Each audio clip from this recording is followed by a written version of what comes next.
Roger has heard it all. He's a bartender.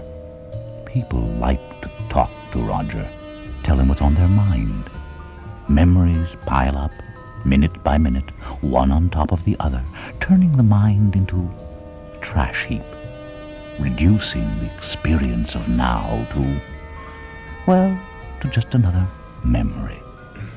Is that all there is? Oh, to let go. What harm could there possibly be in that?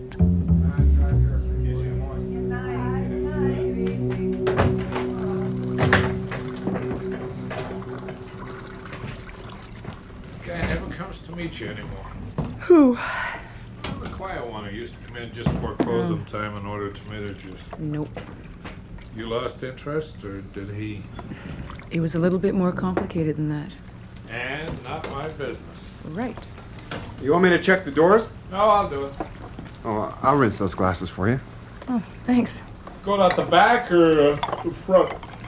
Front. Me too. Can I give you a ride home? Okay.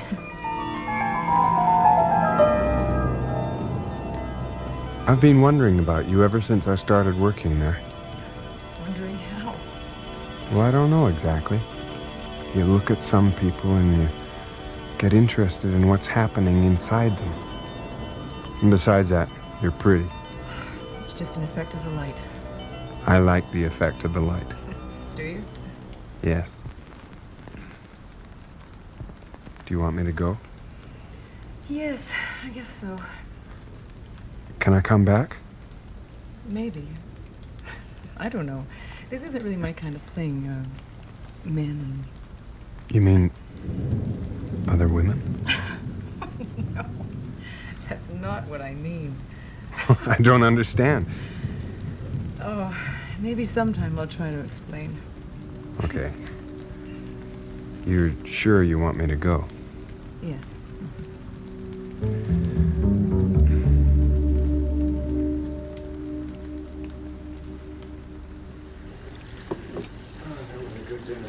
Well, you could come more often. You see more of me than most mothers see of this stuff. Be careful! Clean it up. That was one of the good ones. Cups are cut, Mother. Oh, that's English bone china. Not anymore, is it? Don't you have any feeling about it at all? It's a thing, Mother. It's a cup. You have other cups. If it was your last cup, then it might be important. Well, these things matter to me. I know. Now, I've been thinking about the good silver. Now, when I'm away sometime, a thief could break in here, and that good silver I got from your grandmother would be the first thing he'd take. You're going to build a vault for it? Well, I put it in the trunk of the car. What? Well, they'd never think to look there, and they'd have a hard time breaking in. That's ridiculous. Well, it's not as ridiculous as losing that good silver. Well, what would happen if you didn't have that silver? You'd never use it. Now, things aren't important just because you use them. Things aren't important at all. Some things are, Like what? like that silver. Why? I don't know. It's just because it is. Well, you don't own that silver, Mother. It owns you. The silver cries out that it's threatened, and you leap to defend it. You do say such silly things. Here, now, help me finish these dishes.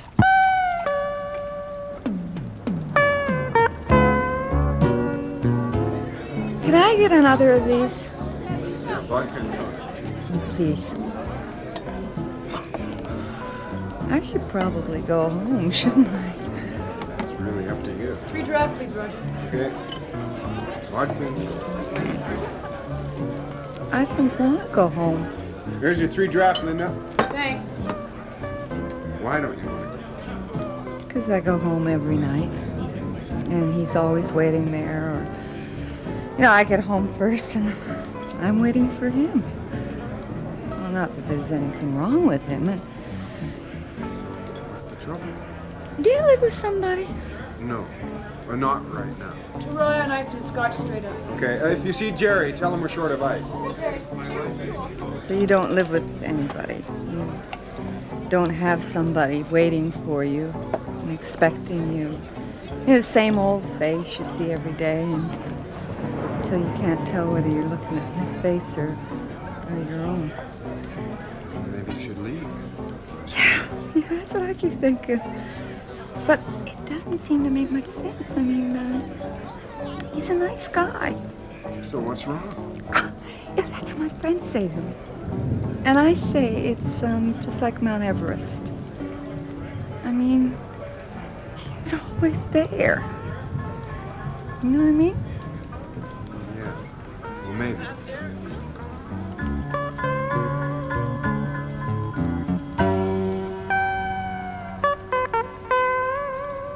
See you tomorrow, man. Yeah. See ya. Night. You got all the tables done? Yeah. I'll help you with those glasses. Nah, it's okay. Sit down and rest your feet. Is Jerry coming back? No. He asked me to lock up. It was a pretty big night, wasn't it? It's funny to watch people drink. Yeah. The more I see people drink, the less likely I am to start. You ever wonder why they do it? It creates the illusion of freedom. I was talking to a woman at the bar tonight who was trying to explain why she didn't want to go home to some perfectly nice man. Did you understand? In a way. You want to ride home?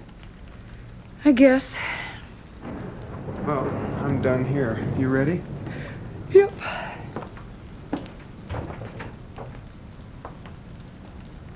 Oh, nice night. Isn't it? Hey, my car's gone. I parked it right here. I'm sure I did. Usually you park around the corner. And that's why I remember I can never get a place this close. It's not here anymore. That's a legal parking place. No reason for the cops to move it. Somebody must have stolen it. It's certainly gone. Well, what am I going to do? Guess you'll have to walk home. Now, you're sure that's where you left it? Yes, I am. I drove to work, and when I came out, it was gone. You finished work at 1:30 in the morning? I'm a bartender. You drink while you're at work? No, I was cold sober, and I was with a friend, and she was cold sober too. Did you look around the neighborhood? Sometimes people forget where they parked. Yes, I thought of that. Just in case, I checked all the streets where I normally park. Okay, I'll put a report. See if it shows up on the computer. Look, there isn't any chance that you people towed it away for some reason. It was a legal parking place, but you never know. We don't just tow cars away for no reason. Well, maybe there was some reason that I don't know about. If we've got it, it'll show up on the computer. I keep seeing the car on the street, but it's never mine. Why do you let it bother you? I don't know. Is it really very important? Well, I guess it must be. Why? That's what I said to my mother just last week. She was worrying about a broken cup and somebody stealing her silver. And now I'm doing the same thing. Do you really need the car? No. Maybe I'm better off without it. Have you ever noticed how nobody talks about the soul anymore? Well, what's that got to do with it? Isn't that what you were talking to your mother about? I don't know. Yeah, maybe. You always looked to me like a man who wanted to let go of a lot of things he was tangled up in. It's nice talking to you like this. Good. Well, it's late. Maybe I should go. Probably. You want me to go?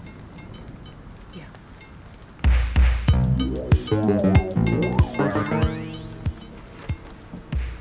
You got the paychecks in here, Jerry? Yeah. Here you go. Thanks. Every week when I give you your check, I expect you to tell me you're quitting. Why? It's kind of a dead-end job, bartending. I mean, you look like somebody who'd want something better. Oh, I like it okay. Gives me time to think. Think? What's to think about? All kinds of things. Yesterday I was looking at a diary I used to keep.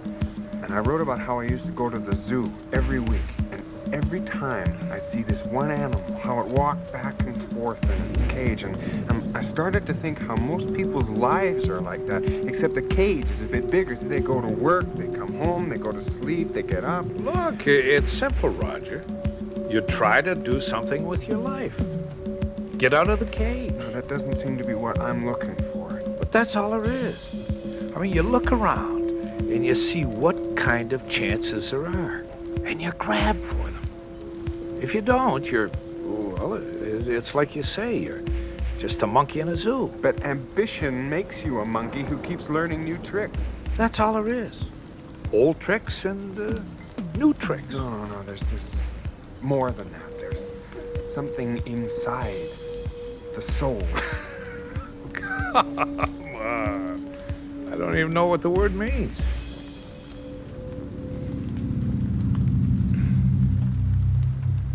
Tom MacArthur's getting married. To who? That Robertson girl you knew in high school. I don't remember any Robertson girl. Don't be ridiculous. I think you even went out with her a couple of times. I don't remember that. Well, anyway, she went away after high school, and then she got a job here and moved back. And she's marrying Tom MacArthur, whoever he is. Now, you're not going to tell me you don't remember Tom MacArthur. Yes, I remember Tom MacArthur. Though I don't know why. Well, I better get going. By the time I catch my bus and get home, it'll be late. Well, why didn't you drive? Is there something wrong with your car? It's gone. What do you mean it's gone? Stolen, I guess. I came out of work a few nights ago and it wasn't there. I suppose you left the keys in it. No, of course not. Well, how else could they steal it? I don't know. Hotwire it, I guess. Did you go to the police? Yes. Well, maybe they can find it. Well, they don't seem very hopeful. What about insurance? I just had liability insurance. That won't replace the car. That's terrible. Well, I find I can get along fine without it. Well, that's not the point. Yeah, what is? Your car just gone like that? Just disappeared? Oh, I hardly think about it anymore. I can't even think what it was like to have a car.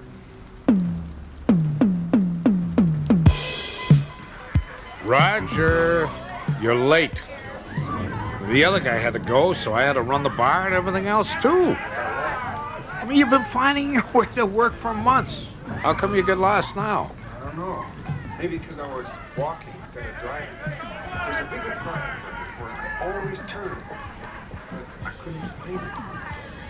The next thing I knew, I was in a bunch of streets that didn't make any sense. I was just wandering. A place I'd never seen before. Finally, I had to ask them for directions. Roger. I mean, next time you're late, try the sick friend routine. It makes more sense. It's true, Jerry. I got lost. Well, why don't you get lost behind the bar for a while?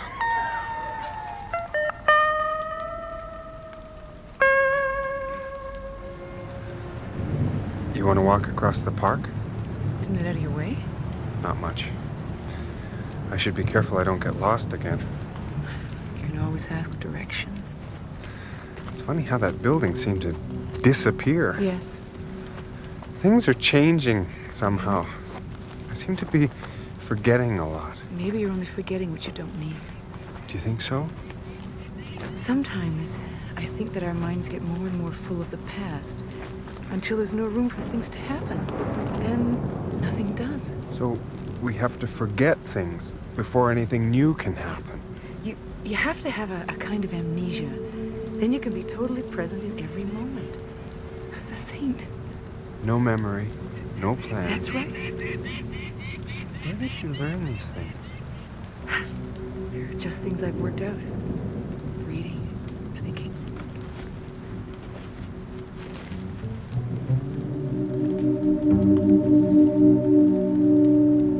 Are you ready for dinner? Oh, it's nice to have something cooked for me for a change. I've been looking around your apartment. Seems awfully bare. Well, I've been clearing things out. I want to get down to the things I need. Roger, where are you getting these strange ideas? From Linda, I guess. Who is this Linda? A friend. Is it serious? Well, yes, but not in the way you think. She teaches me things. I can imagine. There are things in the world besides sex, Mother. So what does she teach you? About what's inside me. I've never been convinced that there was anything inside me but a lot of soft plumbing. Inside the mind. Where's that picture of you in your scout uniform? The one I always liked. I got rid of it.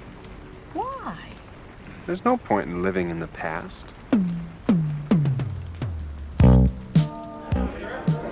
You want to pour me about 27 more whiskeys? How about starting with one? I'll bring to that. Change. Thanks. I'm trying to work up my courage. Yeah, to get out, to run away. Everything. Job, house, lot. See, I have this idea that I'd go to the Arctic, spend the winter there, all on my own. Oh, sure, I've been out there before. Wilderness camping, that kind of thing. Out there, you know what's real. Isn't it possible to do that right here? I don't see how. Just let it all go. Make it not real. I never went in for magic tricks. It's only there if you let it. That's what my friend wants. Hey, the only way it's not there is if I get on a plane and fly away.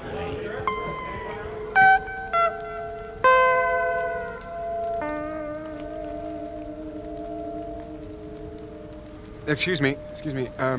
Do you know this neighborhood? Yes, I do. Well, isn't there a record store somewhere near here?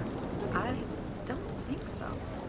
No, I'm sure there is. I bought a record there just last week. It was right beside the florist. I've lived around here for 10 years, and there was never a record store beside the florist. I was there just last week. You must be confused.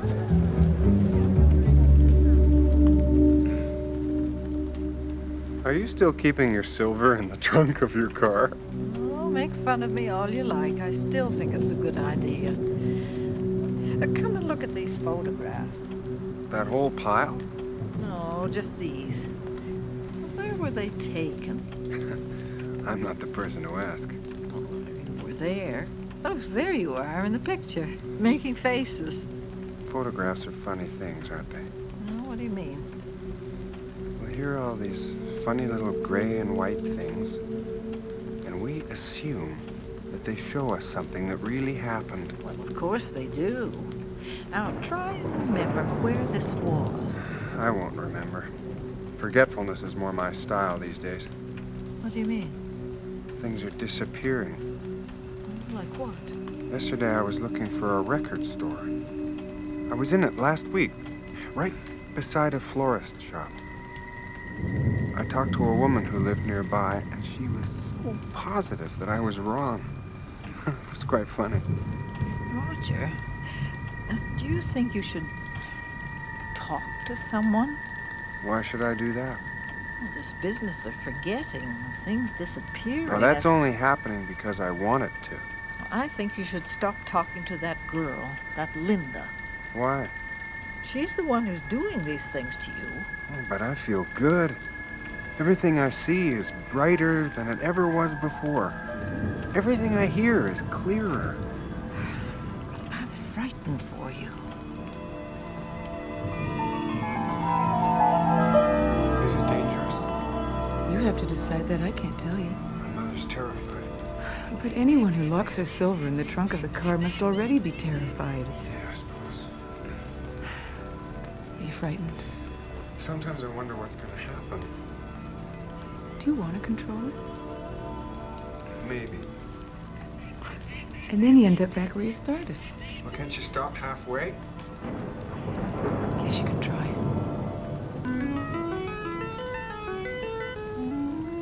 Excuse me, may I help you? I'm looking for a recording of Mahler's 10th Symphony. 10. That's right. But he only wrote 9. He wrote 10. 9.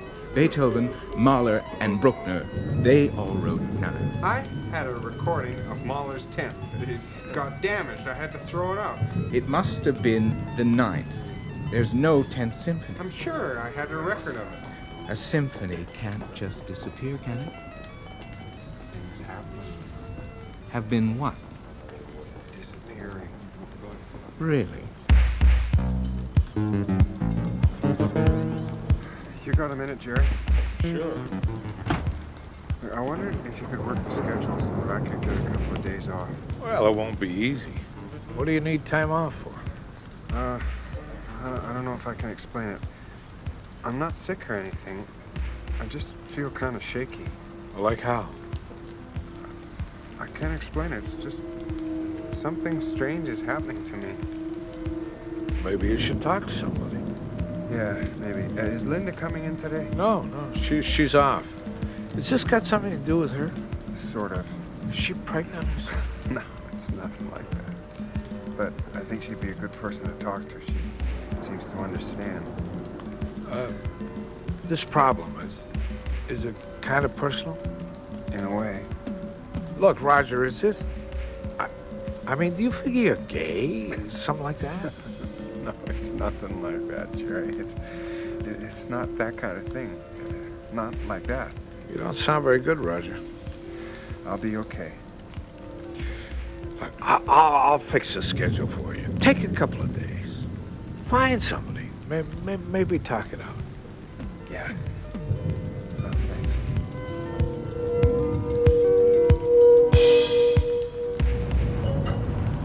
When I was young, it was different.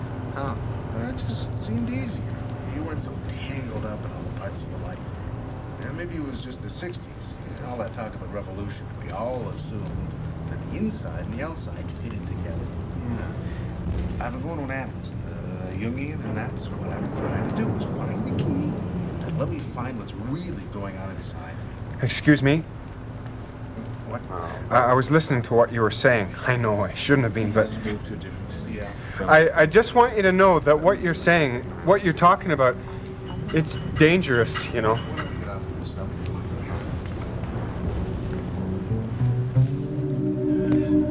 Do you live here? Yes. Well, I'm looking for someone. Who is it you want? Her name's Linda. I need to talk to her. I think there's something missing in what I've learned. It doesn't seem to be working out right. Is she some sort of therapist? Oh, no, she's just a friend. See, I've been losing things. Or forgetting. I don't know which. What's your name? Well, does it matter? No, I guess not. Have you lived here very long? 3 years. Then you probably know her. Which apartment is she in?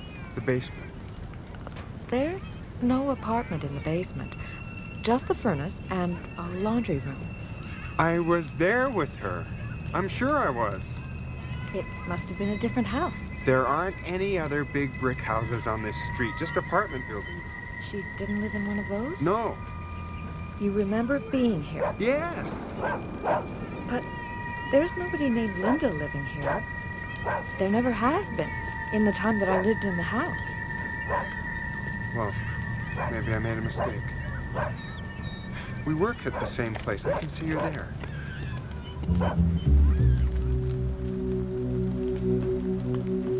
Hi. I've never seen you before. I. Well, I work here too, but I've been taking a couple of days off. Can I get you something? Draft, I guess. When did you start? Not just today. Is Linda here? Oh, I don't know any Linda. Well, she works here too. Oh, I haven't met her. Guess she's not in today. Things are disappearing. What? It's something happening to me. It's nice in a way.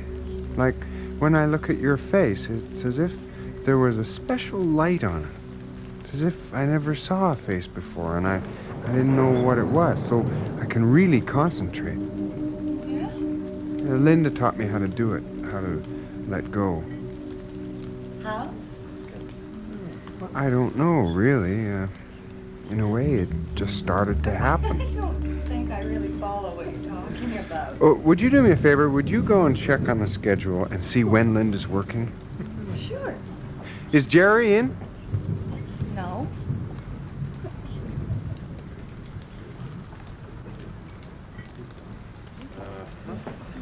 I looked at the schedule. Is Linda working tomorrow? There's no Linda on the schedule. What about me? My name's Roger. When do I start back? There's no Roger there either. Oh, I see. Well, thanks for looking. I guess I better go.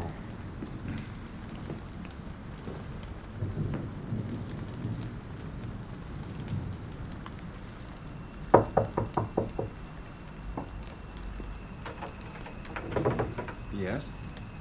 Roger, I've been worried about you. Why? You didn't come for dinner. Was I supposed to? On Wednesday, you always do. Do I? What's the matter with you? Is something the matter with me? You're looking at me so strangely. Oh, I'm sorry. I hope I'm not being rude. It's just that I'm wondering why you came to my door. I came looking for you. Do I know you? Roger, Yes. I'm your mother. You must remember me. I'm your mother. Ah, well, now that you've told me, maybe I'll remember. Roger, you've got to get help. Well, I don't need any help, but I'm going out now. Maybe you could visit some other time. Who did you say you were? Roger!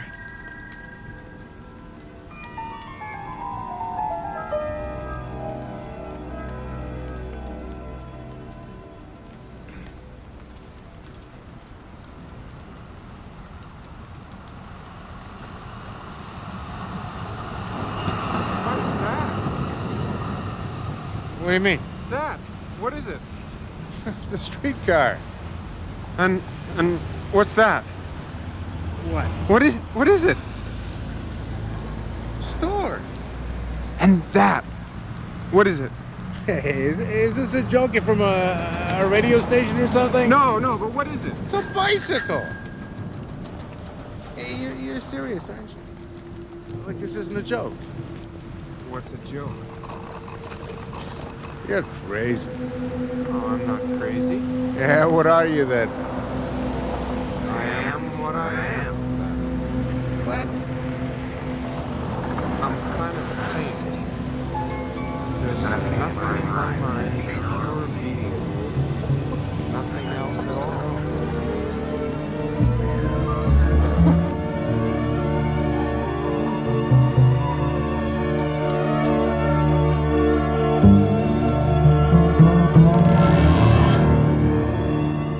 Roger got out of the cage all right, and turning around, it was gone. He was free at last of the dreadful captivity of things, memories. He'd have to tell Linda about it sometime, if he could find her out here where everything is so much brighter and clearer and vanishing.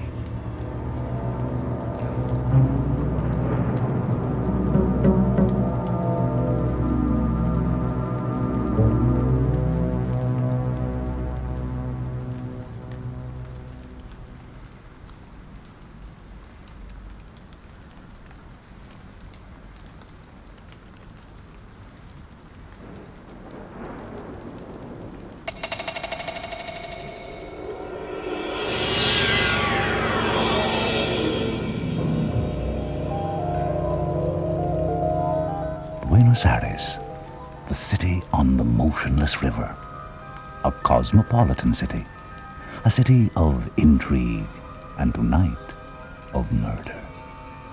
And where will the murderer strike next? Inspector Eric Lumrod thinks he has divined a pattern which will lead him to a quarter of the city not on any map, nor corresponding to any point on the compass. A pattern which will lead him through the vanishing point.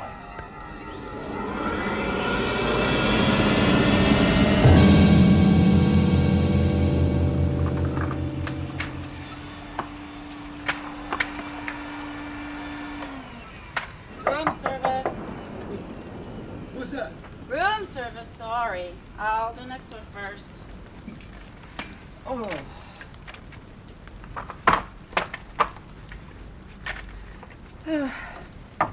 Room service.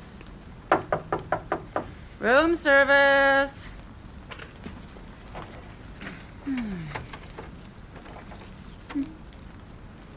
Anybody in the bathroom?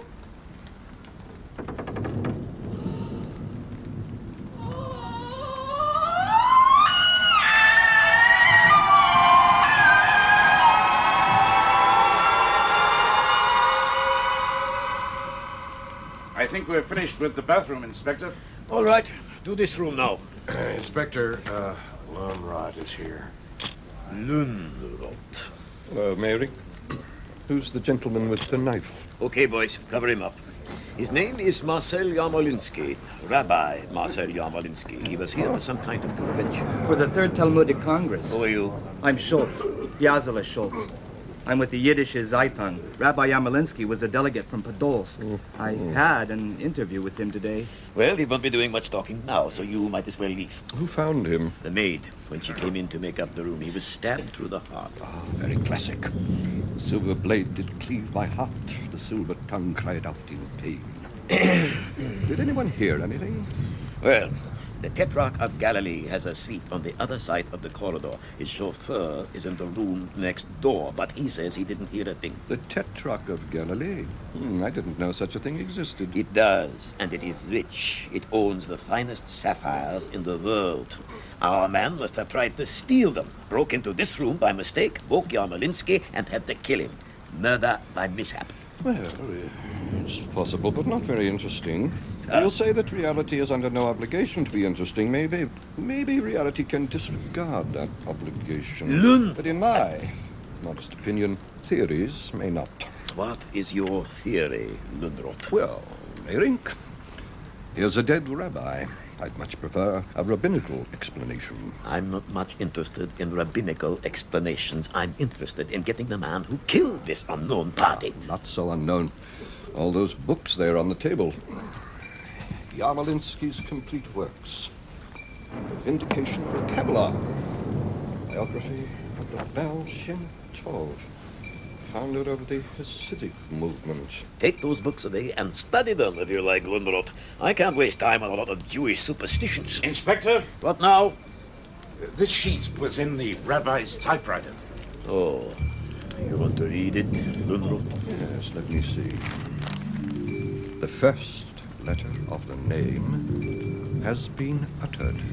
And what in God's name is that supposed to mean?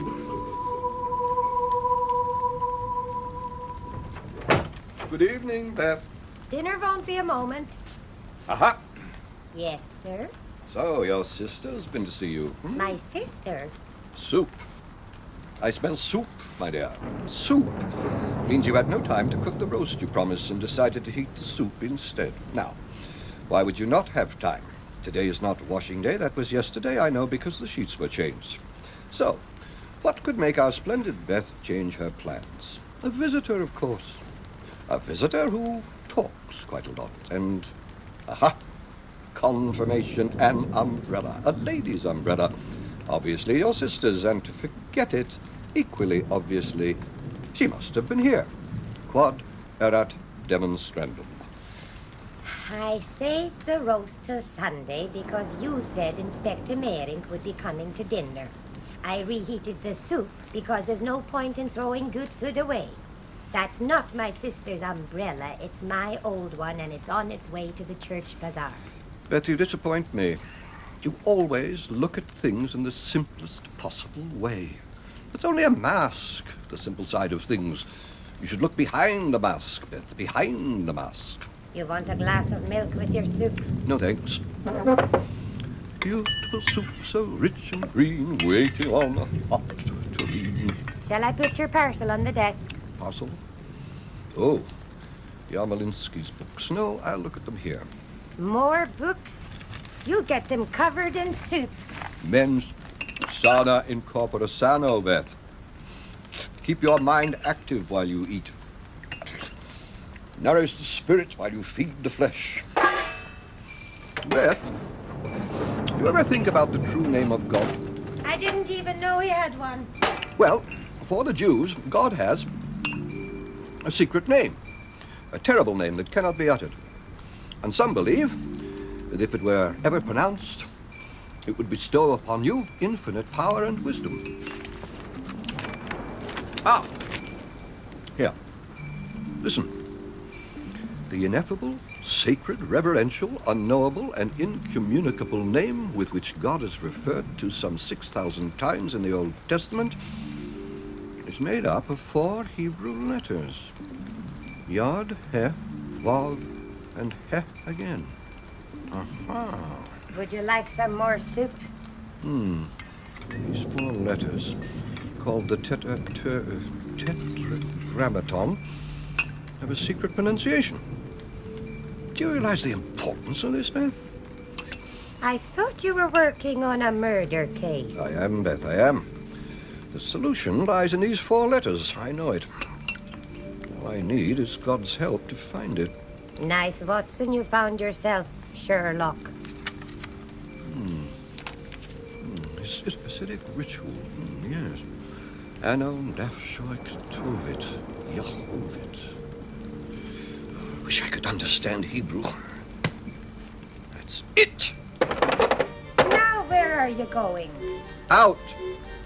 Sometimes, even an expert needs expert advice.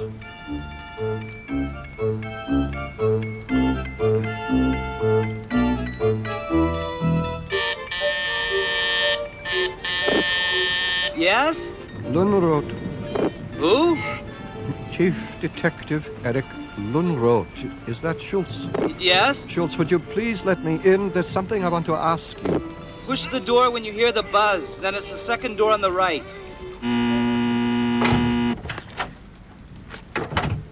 Second door on the right.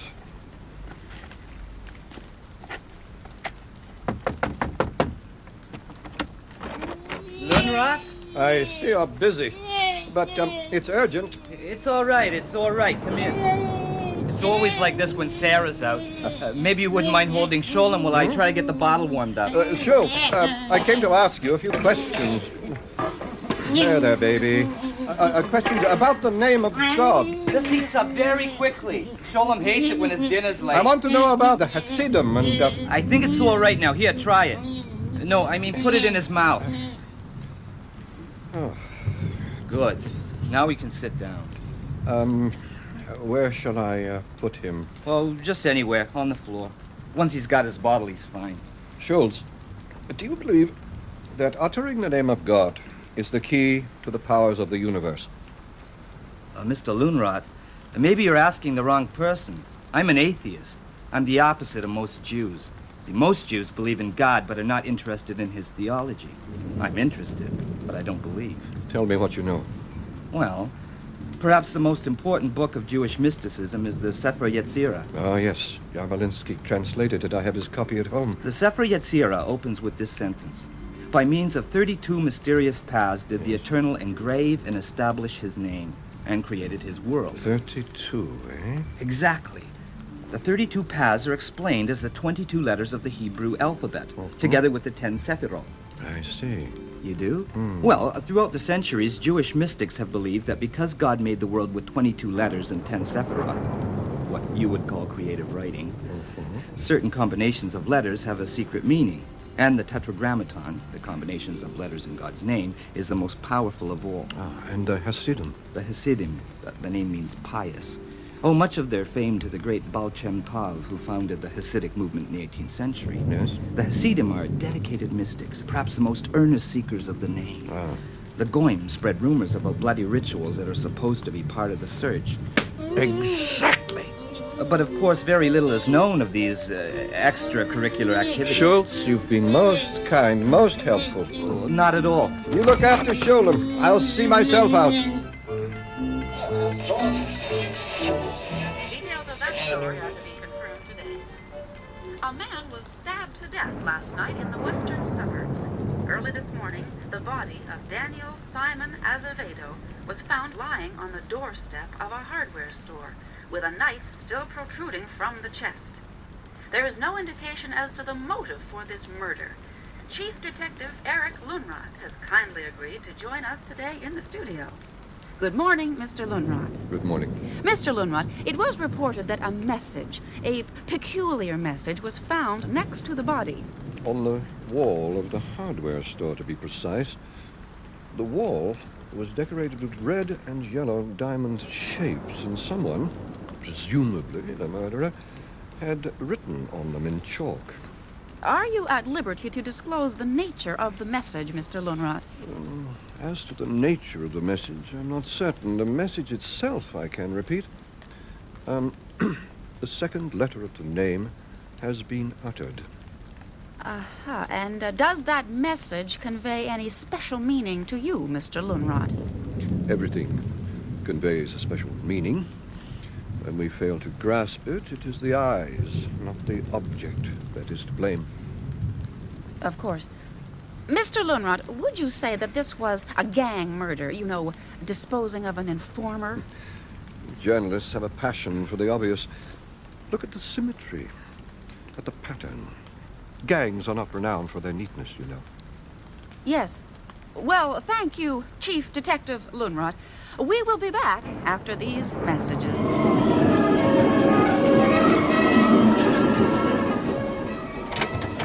Inspector Meyrink and a gentleman to see you, sir. Ah, Meyrink. Another little murder? I'm not sure. Mr. Finnegan here has a story I think you'll find most interesting.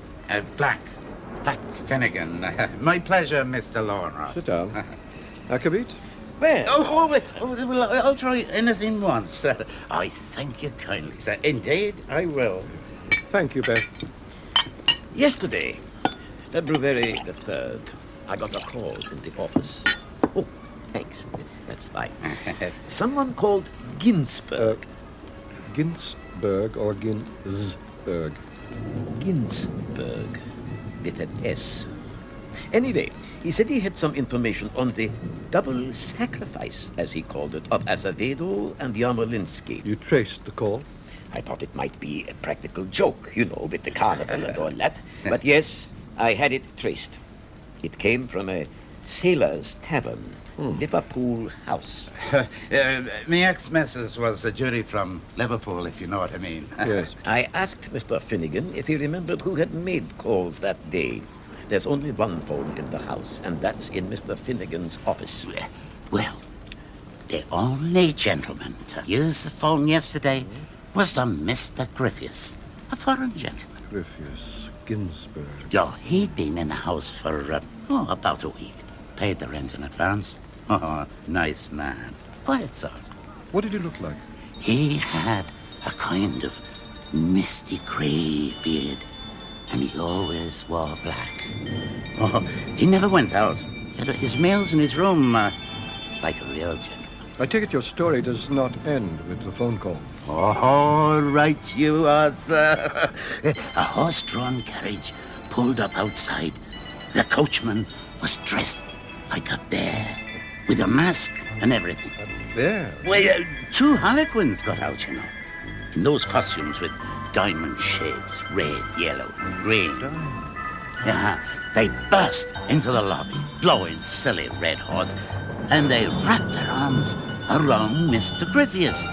But he seemed to know them. But he didn't seem too pleased to see them. When did they leave? About 10 minutes later, with Mr. Griffius. Oh, and hadn't Mr. Griffius seemed as drunk as they were, you know? Hardly able to stand on his feet. But harlequins, they had to carry him out. Well, I'm sure that's the last the world will see of Mr. Griffius Ginsberg. It all smells too cozy, too much like a plant. One of the harlequins drew a dirty picture on the wall of Liverpool House and a crazy message. You'll never guess what it said. The last letter of the name has been uttered. Exactly. Now, how did you Meyrink, ever... I take it you inspected the room? It's a small room. On the floor was a star-shaped bloodstain. The bed was unmade. There was a chair and a table. On the table were a pile of cigarette butts of a Hungarian brand, and a half-eaten cheese sandwich. I think it was Edam.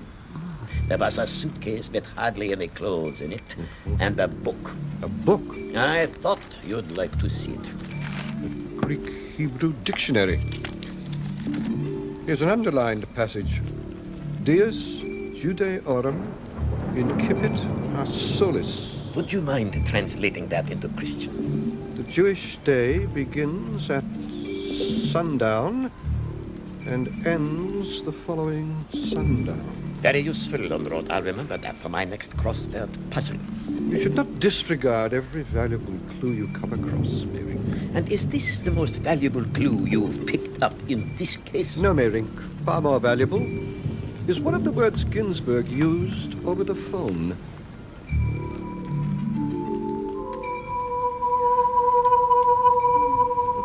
Good morning, Beth. There's a big envelope for you on the table. Let's see the papers first. The envelope looks important. Important things will wait. It's the trivial things that vanish into nothingness. Aha! An exclusive interview with our friend Red Sherlock. That murderer. Now, Beth, you mustn't be ungrateful. Without men like Sherlock, I'd be out of a job. The fact that he's a murderer shouldn't cloud your judgment of his character. Here we are. Oh, for goodness. He says that in his part of town, he must mean the South, this sort of crime would never take place, and he accuses Inspector Meyrink of criminal negligence. Sherlock probably killed them all himself. No slander, Beth, no slander. If you're finished with breakfast, how you can eat bread and cheese in the morning, I'll never know. Thank you, Beth. Let's see this important envelope. Neat handwriting. Postmark, Triste-le-Roi. Triste-le-Roi? That's in the southern suburbs. Horrible place. A map. And a note. To Eric Lunrot. That's me. On the 3rd of March, there will not be a fourth crime because the Hotel du Nord... yes, the first crime is marked here on the map. The Hotel du Nord, the hardware store on the west side, and Liverpool House to the east form the perfect sides of an equilateral and mystical triangle. It's marked in red on the map. Who signs this Euclidean note? Baruch Spinoza. Good old Jewish name. So, 3 equidistant points. Symmetry in space. And symmetry in time. December the 3rd, the first crime. January the 3rd, the second crime. February the 3rd, the third crime. 333. In God's name! Careful with it. Beth, I've got it! The murderer? The murderer's mine? Where's the compass I had somewhere? You going safe? Where is it? Here you are. And a ruler. Here. Good. Why can't you hunt for clues in the fresh air like an ordinary detective? All this cooped-up fiddle-faddle. That's it! I've called Meyrink. Inspector Meyrink. Tomorrow, the murderers will be behind bars. What? We can take a rest. Eric, so they're not planning a fourth murder. But precisely because they are planning a fourth murder, we can rest easily. Eric, even when I understand you, I don't understand you. Biff, I'm going south. To Triste-le-Roi? Will you be home for dinner? I will, Biff. I will.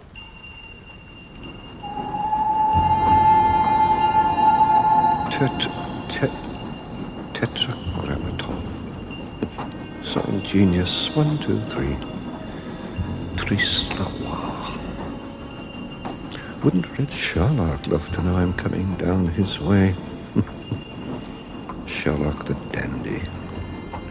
Did Azevedo work for Sherlock?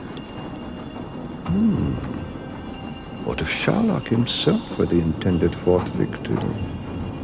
No, that's absurd. Next stop, Triste-le-Roi. The universe is a beautiful pattern into which everything fits. After tonight, I'll go away. Nice, long rest. To the mountains, maybe. Oh, God. I'm ashamed I spent close to 100 days on such a simple problem. Excuse me. How do I get to the old villa? Oh, you don't want to go there. Oh, I do want to go there. Well, down the lane, across the field, behind those eucalyptus trees. You better hurry. Looks like rain. Thank you. Triste-le-voir. God, this is a miserable place. Even the birds seem to have deserted it. Music. Damn. Where now? 2 doors. All these insane repetitions. One balcony reflecting another, one statue matching another statue. The music seems to come from upstairs. Left or right? Let's turn right. Oh, this house never ends. Another empty room. No. The house is not so large. The moonlight, the sameness, the mirrors, the loneliness make it large.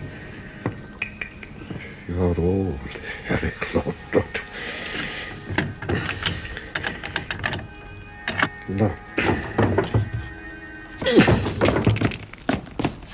Sherlock. You're very kind, Lonrod.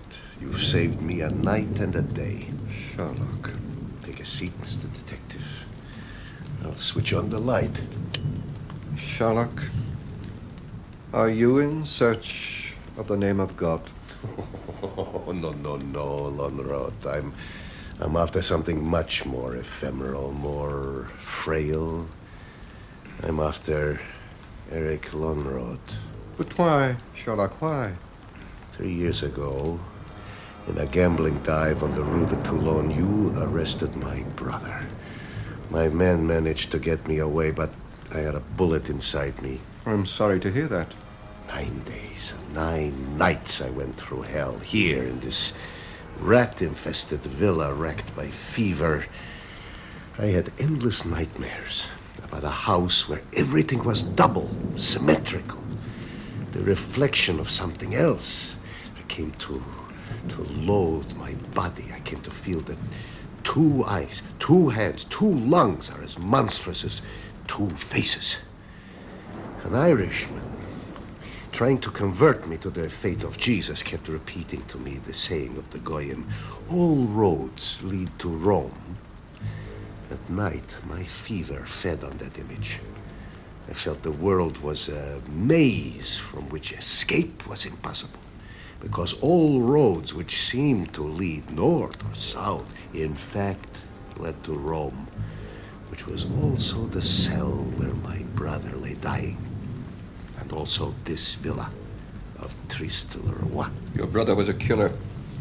I only did my duty. During those long nights, I swore by the gods of fever and of mirrors that I would weave a maze around the man who sent my brother to prison. Well, I've woven the maze. It's pretty tight.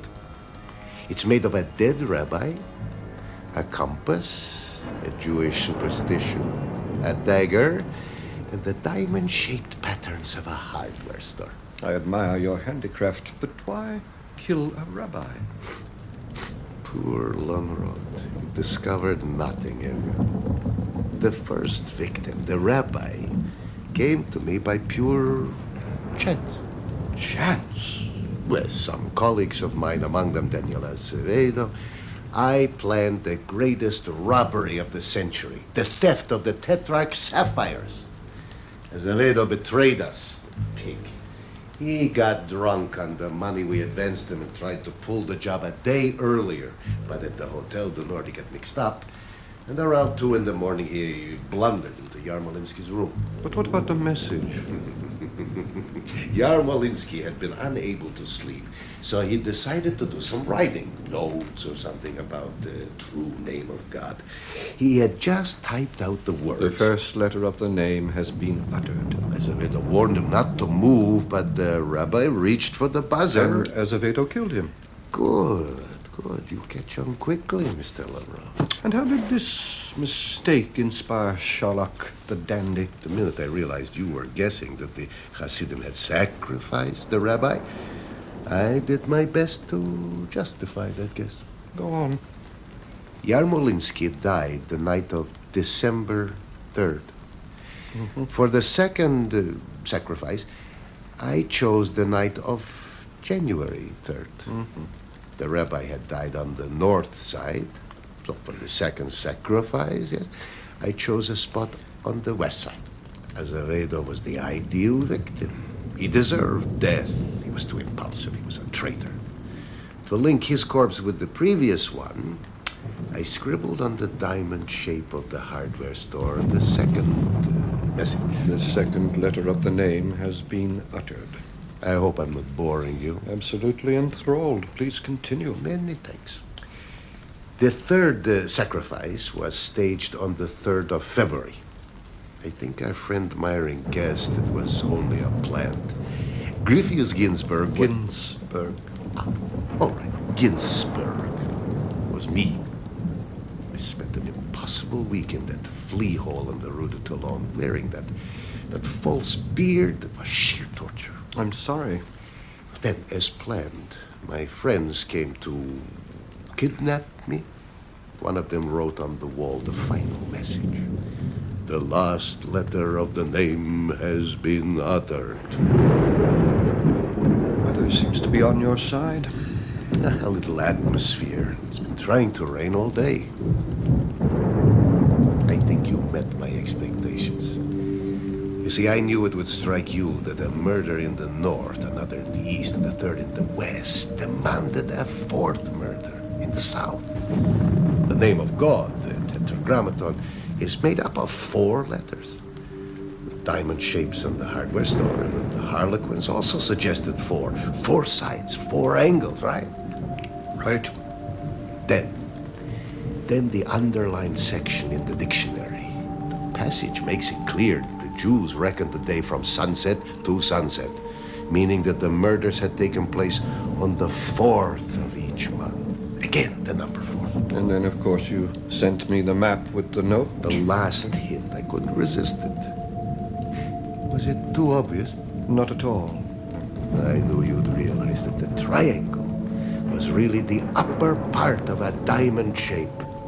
That in marking those 3 points, whoever had drawn the lines on the map was really marking a 4th point, the lower angle of the diamond. The point, of course, was here, at Tristarwa. Where death awaits me.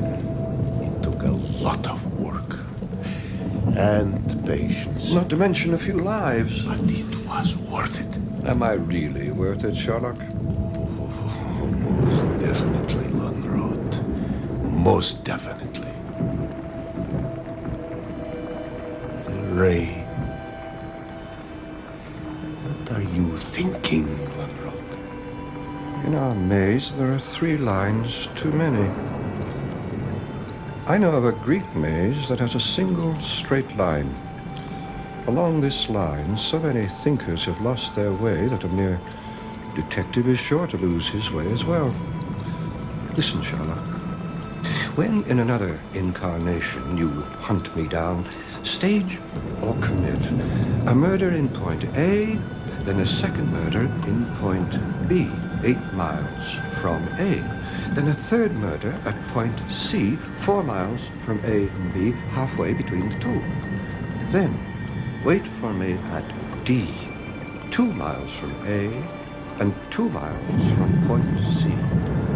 Then you can kill me at D, just like you're going to kill me here, at Tris-la-Wa. The next time I kill you, Lonrod, I promise you that maze made of a single straight line, invisible and unending.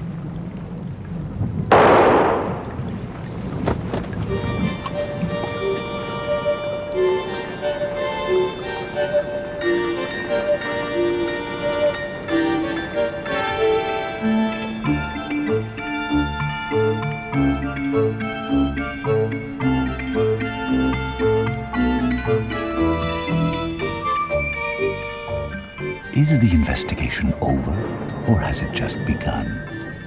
For Inspector Eric Loonrod, there is still a mystery to solve. Who knows? When he meets Sherlock again, he may even have the advantage. For next time, perhaps, it will be Loonrod who lies in wait in the heart of the maze, on the other side of the Vanishing Point.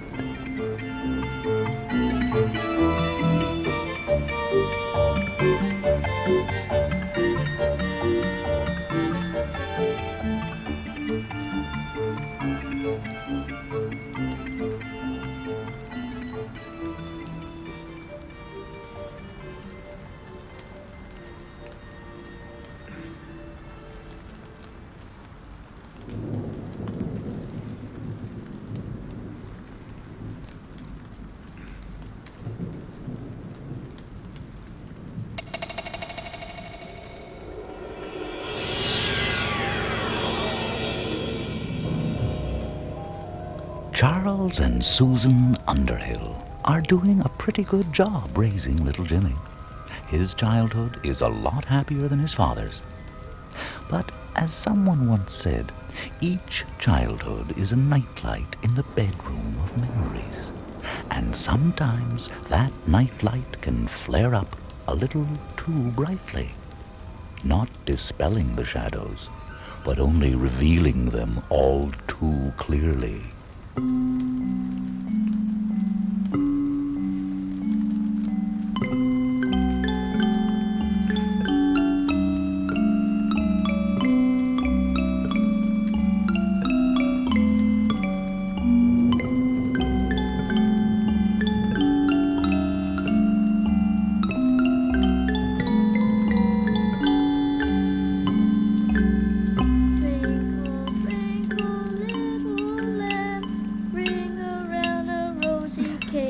Twinkle your little spoon, Jimmy, and finish your cereal. Come on now.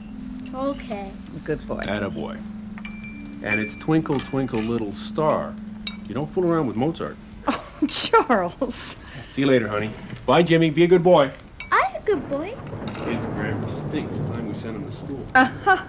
Nope, can't talk about it now. Gotta Charles, run. just a minute. Charles. Sweetheart. Look, I am not deciding our son's future all by myself. Look, I agree that Jimmy needs to play with other kids, but he's got the Rogers boy next door and the Harrison twins around the corner. The Rogers boy is too old for him, and the Harrisons have moved. No kidding. When? 2 weeks ago. Oh, Charles, he needs a regular routine with children his own age. All right. Why don't you get a list of play schools or whatever they're called, and we'll decide. Well, we don't need a list. There's a playground just down the street, and that's the most convenient place. Playground? Down the street where? You pass it every day going to the train. Oh, that place. Okay, I'll tell you what. I'll look it over after work today. Oh, would you, Charles? That'll be great. I just feel it's something we should decide together. I'm all for it. Well, I wasn't sure. You never seemed to want to talk about it. I just figured you'd handle it. You know, Jimmy consents when you're involved in his life and when you're not. Since when aren't I involved? Sometimes I think he doesn't know which one of us is the father or the mother. I guess it would have been different if he had brothers and sisters. All right. Why don't I stay home and we'll work on it? It took 10 years of trying to produce him. My biological clock has run down. And go to work, and don't forget the playground. I won't forget. You hear that, Jimmy? Daddy's going to look at the playground. You can go there every day and learn all kinds of games and rhymes.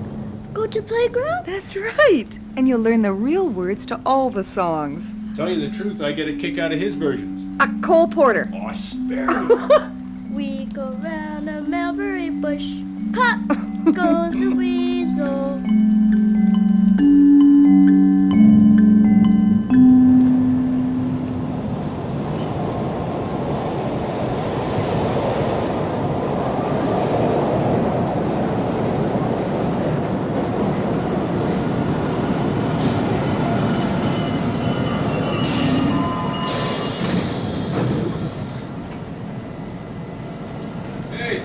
Hi, Frank. Hey, you got time for a quick drink? Not today, I don't think. Gotta check out a playground for Jimmy. Oh, send the kid out in the big world, huh? Yeah, you got it. A couple of weeks in a playground, then he gets a job. Yeah, let him support you for a change. Yeah. Hey, is that Tom Marshall over there? Well, maybe he'll join me for an after-work libation. Don't count on it. Marshall's become a bit of a stick in the mud lately. Are you serious? Come on, he was always good for a laugh. Can't get 2 words out of him these days. No harm in trying. See you tomorrow. Will you have a drink for me, huh? Yeah. Hey, Tom!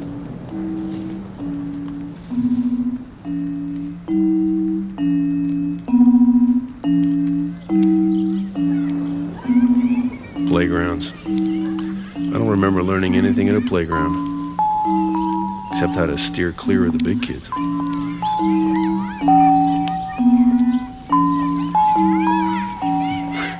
Sure sounds like they're having a good time.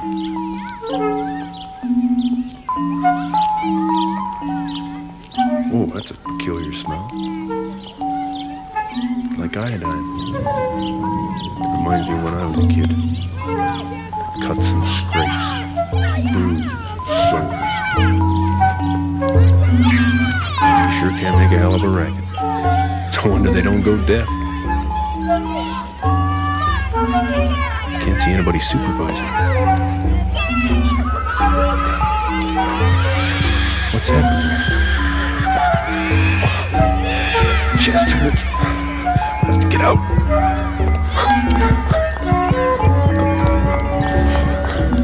Don't know what came over me. I was almost sick there for a minute. Hello, Charlie. What? Who called? Up here on the slide. Watch me go! Kid. He's all right. Just fooling around, I guess. Just kid stuff.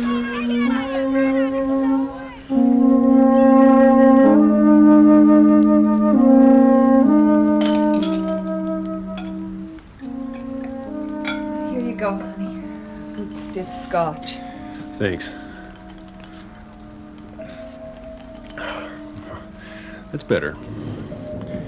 Wanna play, Daddy? Leave Daddy alone for a while, Jimmy. He's not feeling well. Daddy got a tummy ache? That's right, Jim. We'll play later, okay? Look, you go on up to your room, sweetheart, and put your toys away, okay? That's a good boy. Play later? Uh-huh. Okay. Look, I'm really all right, Susan. I guess I'm just a little out of shape. Well, what happened? I don't know. It was a wave of nausea. I felt as if there was a vice around my chest. I couldn't breathe. Do you think it was your heart? I don't think so. When I got back to the street, I felt fine. You know, it sounds like an anxiety attack. Why would I have an anxiety attack, for God's sake? Oh, how should I know? I'm not a psychiatrist. But, you know, you did have an unhappy childhood. Oh, and, Susan. oh, really, maybe the playground triggered something, some memory. And you responded physically instead of emotionally. Thank you, Sigmund Freud. Charles. You really think that's what it was? Yes, I do. I mean, you know how you buried those memories. It's always been like pulling teeth getting you to talk about your childhood. You know, I think you're doing some kind of transference and trying to find a reason for Jimmy not to go. Look, I'm all for Jimmy going. It's Well, what? It's that playground. Do you ever get a feeling about a place that something just isn't quite right about it? Well, why? I mean, weren't the children having a good time? I suppose they were. They were having a loud time. Well, then why? Look, for one thing, I didn't see anybody around supervising the kids. Oh, they're probably taking a coffee break. Somebody has to be in charge. Well, I didn't see anybody. And another thing, there were a lot of big kids playing pretty rough. Was anyone hurt? No, I guess not, but adults don't always see what's really going on. I know I was always getting beat up and nobody ever noticed. Oh, there you hear yourself. You got upset because you were reminded of your childhood. You know, you're probably right. Well, you admitted it yourself. The smells, The sound, yelling and screaming. Well, it did sort of come back. And I overreacted. Good. Why good? Well, because now you understand what happened. I mean, you know, it's probably why you've stalled so long about enrolling Jimmy in a play center. Makes sense. Oh, but honey, he'll be fine. You know, he's had a wonderful childhood so far, and I mean, we know enough to protect him from the kinds of traumas that you suffered. Pretty smart lady. You're right. And you know what? I am so smart, I'm also going to make an appointment with Dr. Pascal for a complete physical checkup. There's nothing wrong with my body. It's my head that's screwed up. Oh, come on. You haven't had a physical in over 5 years. Okay. I'll go. Good. Hey, look. I'm feeling fine now. The drink helped. I'm going to take Jimmy for a little walk around the neighborhood before dinner. Oh, you like that. I should spend more time with him anyway. Hey, Jim! Let's take a walk, kid. I'm coming, Daddy, I'm coming.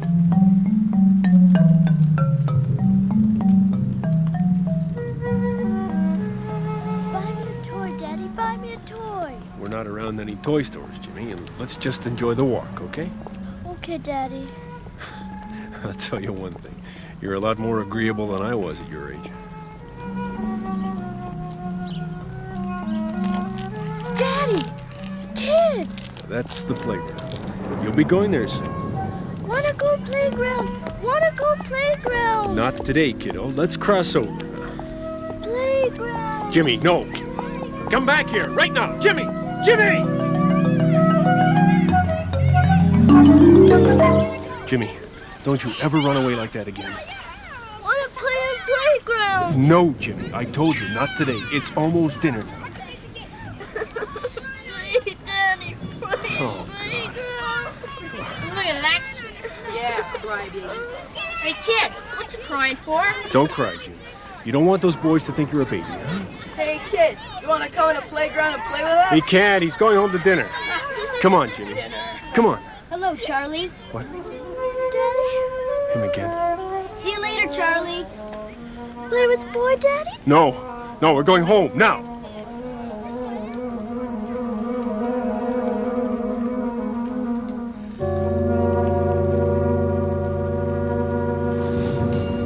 Charlie! Oh, Frank, it's you. Hey, how'd you make out with that playground business yesterday? No, I didn't like it much. Nah, it's too noisy and rough. Yeah? Hey, what is it with kids these days, huh? They don't show any respect. Sign of the times. How about a drink? Sure. Should have gone with you yesterday. Oh, did Tom Marshall join you? No, as a matter of fact. Barely knew me when I went over to him. Yeah, I told you he's changed, huh? Yeah, I'll say. Charles? Charles? Well, Susan, hi. Hey, look, Frank, how about a rain check, huh? We'll do it tomorrow for sure. Yeah, no problem. Hi, Frank. Hi. Well, have a nice night. See you on the train, Charlie. Hi, honey. What are you doing here? Oh, I was shopping. Thought I'd surprise you and pick you up. Haven't been picked up in years. Where's Jimmy, in the car? No, he's at the playground. You left him there alone? Just for a while, so I could shop. Might as well get used to it. You know, I'm still not convinced it's the best place. Oh, I thought it was all settled. Well, I wanted to check out some other places. Oh, 4. They're pretty much the same, and then the advantage of this one is that it's close to home. Look, let's just get over there, okay? I want to be sure Jimmy's all right. He's probably having the time of his life. Uh-huh.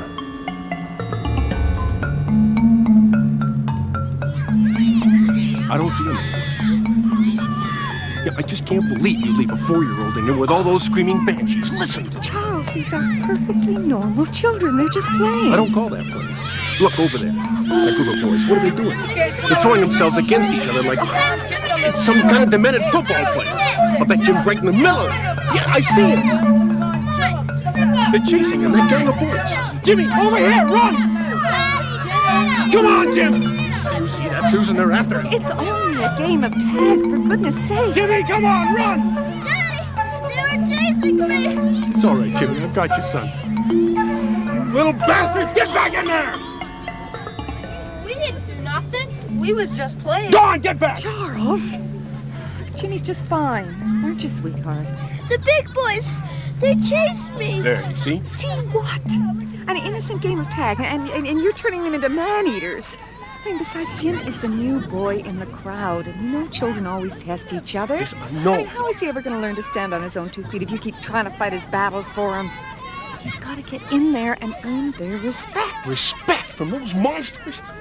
This place is some kind of special hell. What are you talking about? I don't want to argue. Let's just go home. Hi, Charlie. Who's that? How the hell should I know? He knows your name. One of those smart-ass kids that calls everybody Charlie.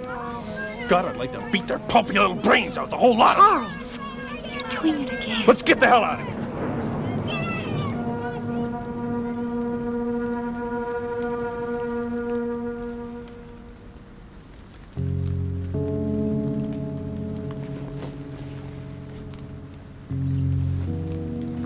Charles?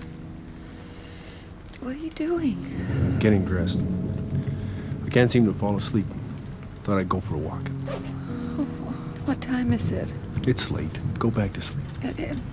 Yeah, I will. In a minute. But look, now that I'm awake, I want to say something to you. Please, Susan, no more discussion.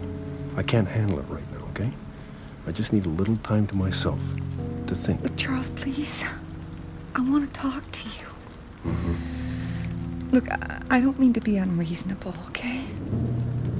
I know how hard this is on you, but it's rough on me, too.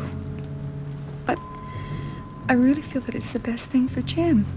You know, we protected him for too long. It's time to cut the cord.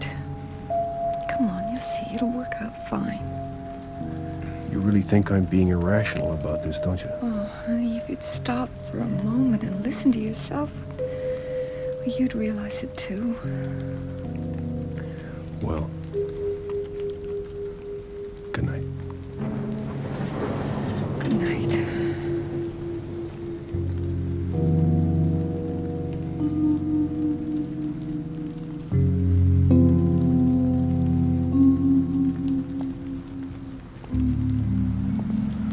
What am I doing back here? It's a loathsome place. Like a prisoner of war camp. All it needs are dogs. What's the matter with me? Susan's right. I'm being totally irrational. But Hello, Charlie. what are you doing in there? So late at night. I sneaked out to see you. I knew you'd come. Who are you? I'm Tommy Marshall. Oh, I thought there was something familiar about you. You're Tom Marshall's son. Right, Charlie. You know, Tommy, it's not very respectful to call an adult by his first name. I have a lot of respect for you, Charlie.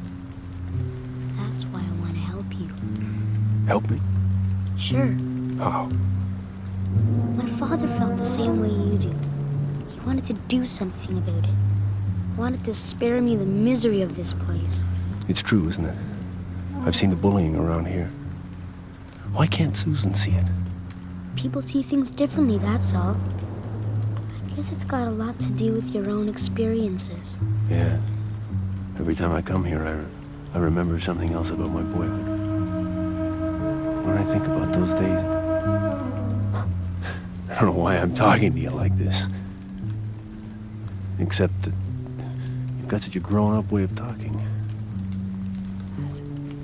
You said your father felt the same as me. What did he do? He went to the office here and told them how he felt. He was afraid for his son, the way you are for Jimmy. So, he made a bargain. What sort of bargain? With whom? I don't know, but it's a way to help your son. You want to help him, don't you? Of course I do. Then come here tomorrow at 4 o'clock. Bring Jimmy with you to the office. This is ridiculous, talking to a child like this. I'm going home. Maybe I'll finally get some sleep. You too, Tommy. You go home. Your dad will be worried about you. No, he won't. Tomorrow, Charlie. 4 o'clock. With Jimmy. Go to the office, explain it all. You'll see. Forget it, Tommy. I'll solve this on my own. 4 o'clock tomorrow. See ya.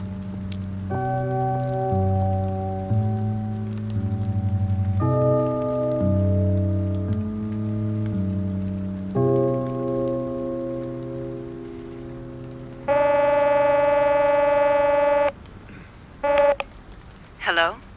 Susan, it's me. Charles. I'm so glad you called. You left so early this morning. We didn't get a chance to talk. Hey, were you avoiding me?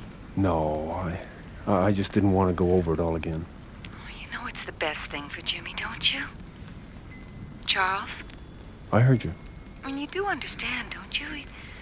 He needs more than just his parents. We can't take the place of children his own age.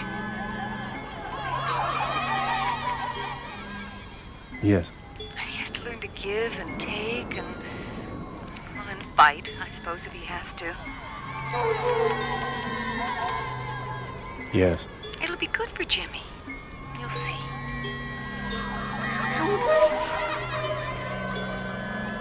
Yes. Charles? You all right? Susan, I'll be home a little earlier today. We'll go together to the playground. 4 o'clock.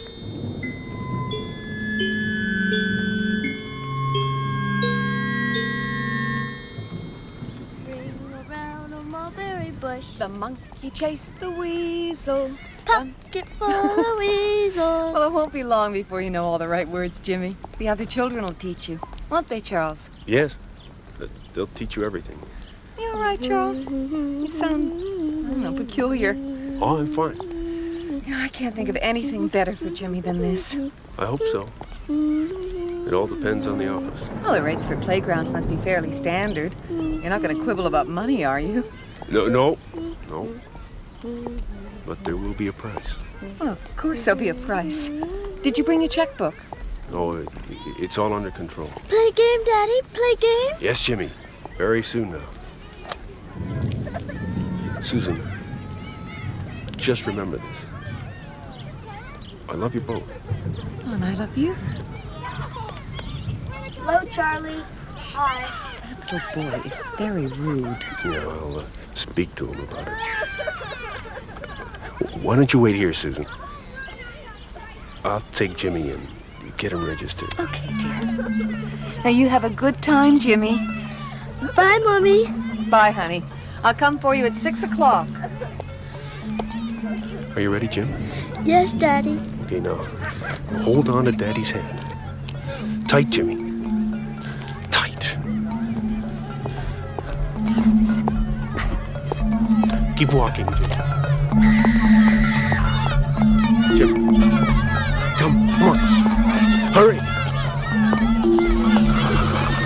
Over there. Come on, Jim. Jim. Let's get inside.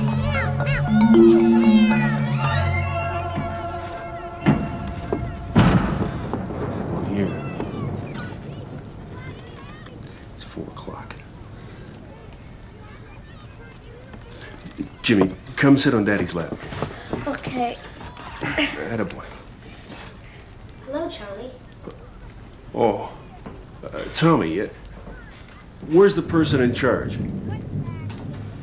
It's all right, Charlie. I'll just sit here at the desk. I don't think you should be here, Tommy. So you decided to come. Well, yes, well, That's good. Why don't you run along and play? Play, Daddy? No, Jimmy, not you. That's right, Jimmy. Not you. You're a very strange little boy. The boy is father to the man. Look, Tommy, I'd just as soon wait for whoever's in charge here. No one else is coming, Charlie. What do you mean? Today it's my turn to initiate you. That's how it works here. Next time, it'll be your turn. I'm tired of all these riddles. Okay, no more riddles. You're a good man, Charlie. You're like a lot of fathers. You'd do anything to spare Jimmy all of this. Yes, I would. Even trade places with him? I don't understand. Sure you do, Charlie. Tom Marshall was just like you. He worried about Tommy. He wanted to save him the torture of growing up. So, he made the bargain.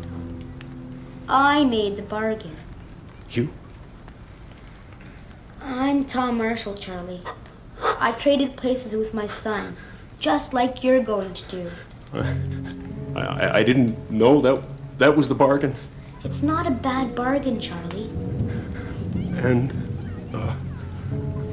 what'll I have to do? Just play in the playground every day, and go to school, of course. Repeat my childhood. Grow up all over again. Yes, but you know what to expect. You've been through it already. Yeah. You can handle it. Oh, yes. I can handle it, yeah. It's the right thing, Charlie. You'll see. You'll be glad for Jim. I feel strange. What's happening to me? You're doing fine, Charlie. Daddy, I'm scared. Nothing to be scared of anymore, Jim.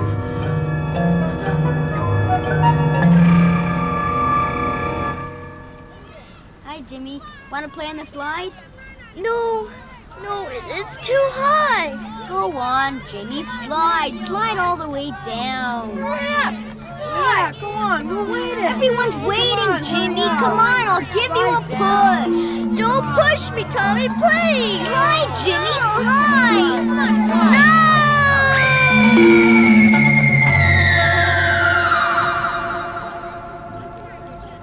Charles, there you are. I've been watching Jimmy. He's having so much fun. Yes, I'm sure he is. Why don't we go on home now, Susan? Why don't you want to stay and watch him play? No, I don't think so. All right, dear. Let's go. You know, he really did the right thing, Charles. It's going to make a world of difference to Jimmy. Yes, it will.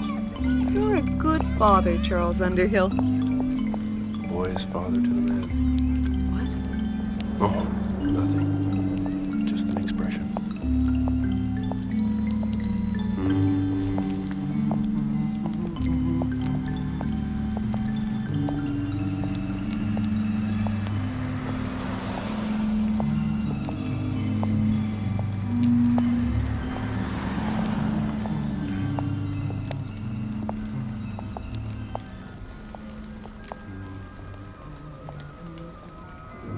Twinkle, twinkle, little lamb?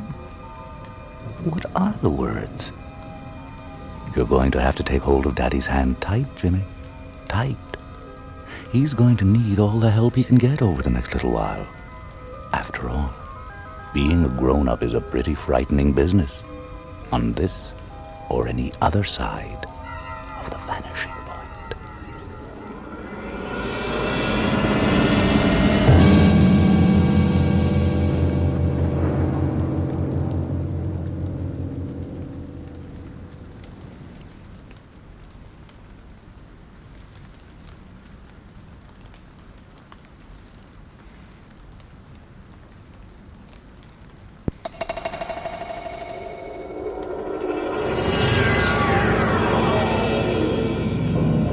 Reality is habit-forming.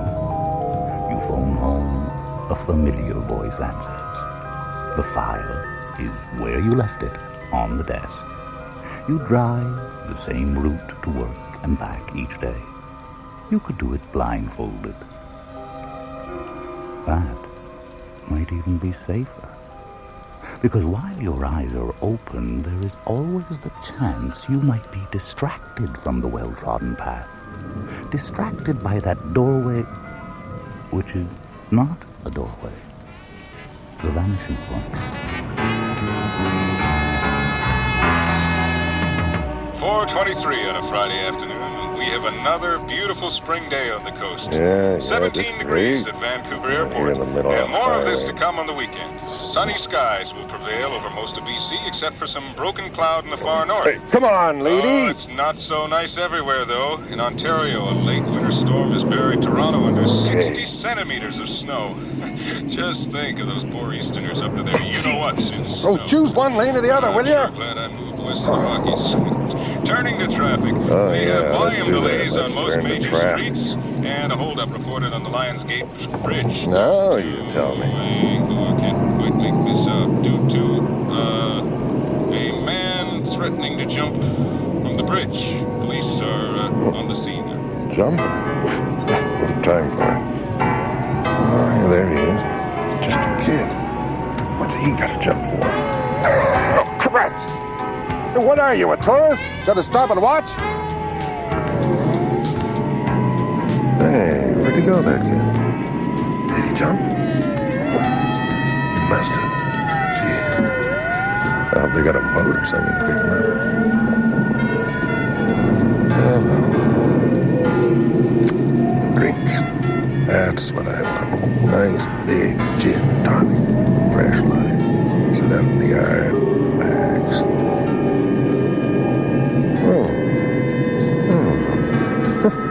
That's funny.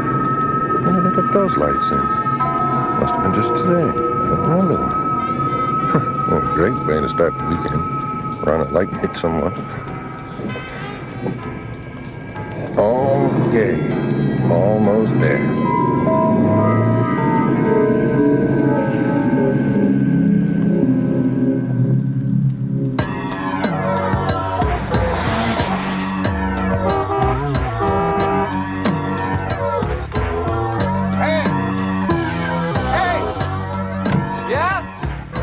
Turn that down. What? The music. Oh, okay. What's up? Is that your car? Yeah, well, it's my dad's. Well, would you mind moving it? There's plenty of room on the street. Why should I move it? I'd like to get into the driveway. I live here. Huh? Who are you, anyway? One of Janet's friends? I've never seen you before. I think you got the wrong house, mister. Oh, maybe Laura's. That's... I don't know any Janet. Just move the car, will you? Look, this isn't your house. What are you talking about? I've lived here 15...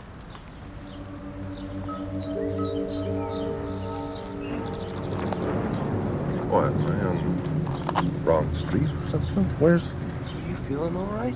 Yeah, just a minute. No. This is it.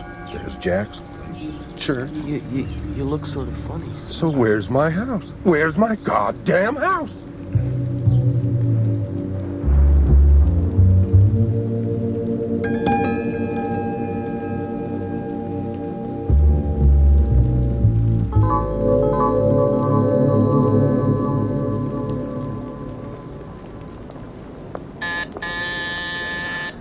Name, please. Dr. Erickson, I'm on call. Oh, yes, doctor.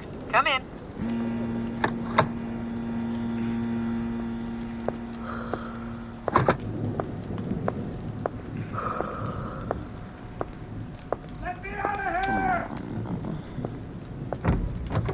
Hey, here she is. Sleeping Beauty. Yes, it's me. Hi, Jamie. Hello, Mary. Good morning, doctor. You look a little rough around the edges. Not a great night? At 4 a.m., this is what you get. Was it you that called me in? Yeah, I should have known. Hey, you're on the list. Everyone else is in Hawaii. Uh-huh. I've got a whole floor to look after. I can't spend all night in the cells. I wish you'd stop calling. A joke, Yes, all right, okay.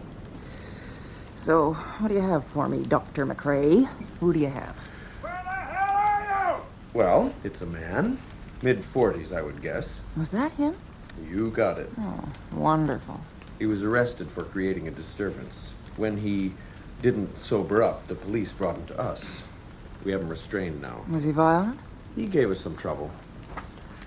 Here's his chart, what we have. No name. Not a real one. Oh. What's the matter? 100 milligrams of Thorazine? Not subtle, I know. And he's still shouting. Yes. Oh. Is he a heroin addict? Well, there's no sign of it. We have a test in, but... And he's just hysterical. That he is. One of the aides is with him, doctor, if you want to have a look. Yes, I'd better. Well, I'll leave you to it. Have fun. Yeah, thanks. This way, doctor. Yes.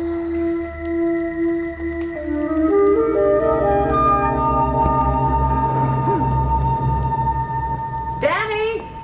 Yeah, right here. I just went for some coffee. I asked you not to leave him. I was just gone a second. Really? Hi, Doc. You going in? Yes. Maybe give me a minute on my own. Sure.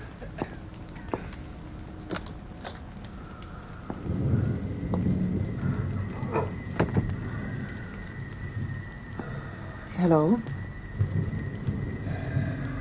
My name is Dr. Erickson. They've asked me to look after you. I'm sorry, I don't know your name. Would you like to tell me? It would help me make contact with your family. Only if you want. Can you hear me? Sure, I hear you. Good. Mister... You want to loosen these? Pardon me? The straps. I can hardly breathe. Just a little. I'm not sick. I don't need to be in this bed. Let's talk for a minute and I'll see what I can do. All right? Now, will you tell me your name? It's Borman. M. Borman. I'm sorry, I don't believe that. You want to try again? You know my damn name. No, I don't. Well, just loosen these straps, will you? I feel like I'm dying. Name? Davis. Davis. All right.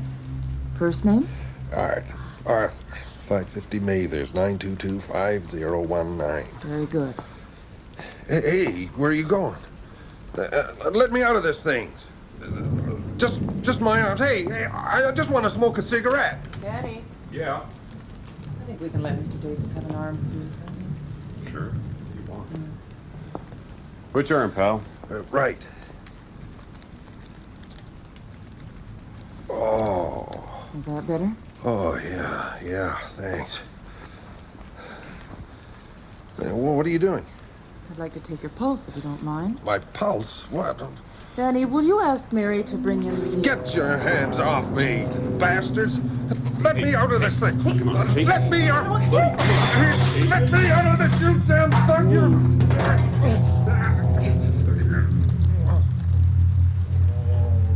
What happened? Haldol, 3 cc's. All right. Let me out of this. Sorry about that, Doc. No, it was my fault. You okay? Yeah, wide awake now. Yeah, I'll bet. Who is this person? Has he been in here before? I've never seen him. Oh, he gave me a name. Will you take this upstairs and have them run a records check for me? Sure. Now, have them start with the city and go on if they need to. Yeah, will do. How is he? It's taking effect. Good. I'll get someone to clean up. Would you like some coffee, Doctor? In a minute, thanks. Okay. Mr. Davis? How are you feeling now? Sleepy. Tired. Good. I think you need some sleep. What? Gone, I told you. Pardon me? Gone. Disappeared. Everything. House, Martha, the kids. I go home and... Your house is gone? Yeah. Well... Some strange people living next door. Who are they? Say they don't know me. I've lived there 15 years. Built the damn garage. When did this happen? When? Last month? Yesterday? Yeah, yesterday. I get in the car, go home, and it's not there. Left work. Go in the car. Work? Where do you work? Real estate. Rim Real Estate. Downtown Georgia. 1036. Who can I call there? Yeah. I called Doc. McClure. You'll find him. McClure, all right. Good. Tired now. Going to sleep. You do that.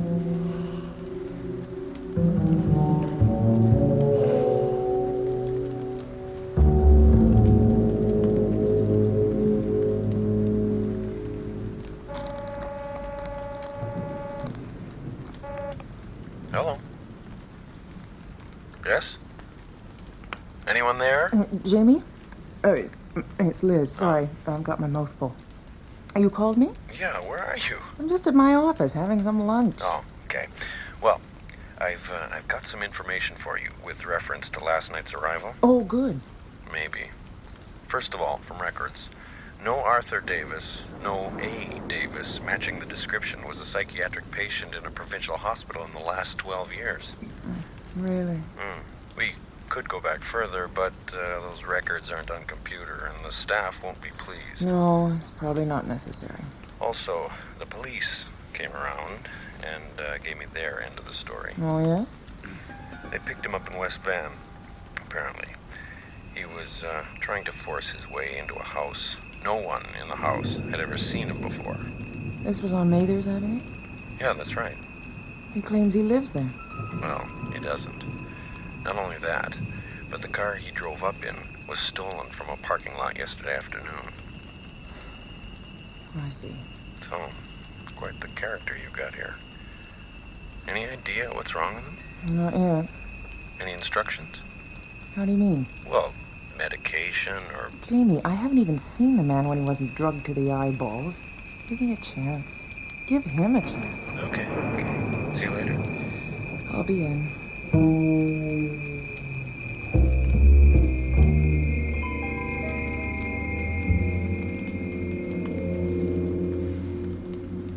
This is all a trick, isn't it? Pardon? The whole thing. I know how you did it, too. The scotch in my office. You put some drug in the bottle. I thought it tasted funny.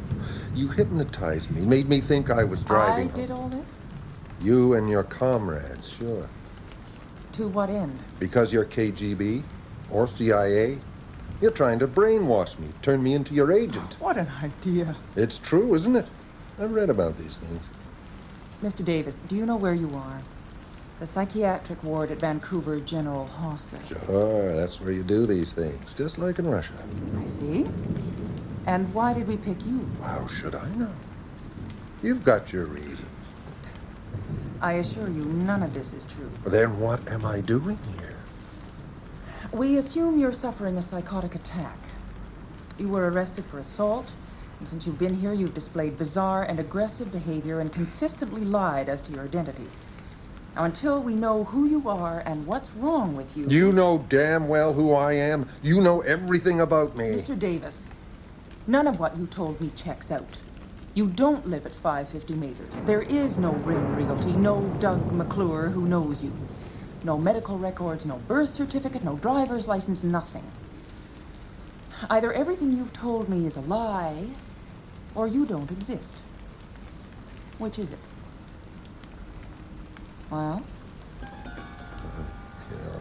Give me the telephone. Why? Just give it to me. All right. This is a trick, isn't it? There's one of your people on the other end. Do you really think we have the budget?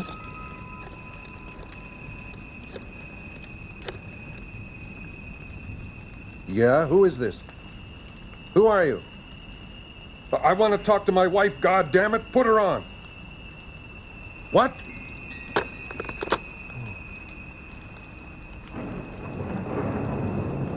might have been a wrong number. Do you want to try again? Mr. Davis? No, damn you! What are you trying to do to me? Where are they? Where did you take them? Who? My wife, my kids. They were there waiting for me. Now it's gone. They're gone. Everything. Oh, my God.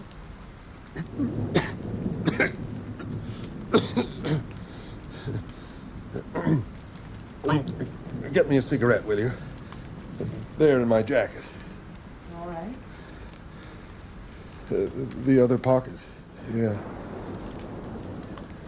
Thanks. What's this? Huh? It was in your pocket, part of a newspaper. Oh, yeah. It's one of our ads. You see? Art Davis, Commercial Industrial Real Estate. That's me. What newspaper is this from? The Sun, yesterday. I see. Mr. Davis, if I'm going to help, you'll have to answer my questions as truthfully and completely as you can. I want all the details you can give me. Let's start with your name. Who are you? Arthur Davis. Any middle name? Yeah, William. date of birth? May 20th, 1935, in Regina. When did you come to BC? Later on, in 64, I think, we drove out. I had this old Plymouth. You were married at that time? Oh, yeah. We had our first daughter. Oh, yeah, look, oh, it was beautiful. The mountains. I always wanted to go back, try climbing some, maybe look for gold. Who knows? So I told him to shove it, quit. Then we started our own office. Made a lot of money to the market. Want to hear more? There's another tape. No, thanks. That's enough for me. What do you think of it? What's to think? It all sounds very normal. Dull. Somebody's life. Except that none of it checks out. Not one detail. Even this newspaper clipping, it's not from any paper I could find. You made it all up? I suppose he must have. Well, it's not so unusual, is it? Imposture is an element of paranoid schizophrenia. But this is different, Jamie. His story is so complex and consistent. And banal. I mean, a schizophrenic might assume a mythic personality. God, Christ, Napoleon. But a real estate salesman? So, he's an unusual case. Unusual? The indications are so contradictory, I don't even know where to begin. Well, are you ever completely certain? There are always contradictions, unusual elements. You just have to blip over them and go with your best judgment. Yes, I suppose so. Either that, or take his story at face value. How do you mean? Assume it happened as he claims. He left work, went home, and it had disappeared. Everything was changed. Oh. Well, it's a child's dream, an archetype. You go home, but it's not there. It prepares you for separation, death of the parents. I know I had it when I was a girl. Very upsetting it was, too. Hello. Yes, she is. When? All right, thanks. You're Mr. Davis. He locked a nurse in a closet, walked out the front door.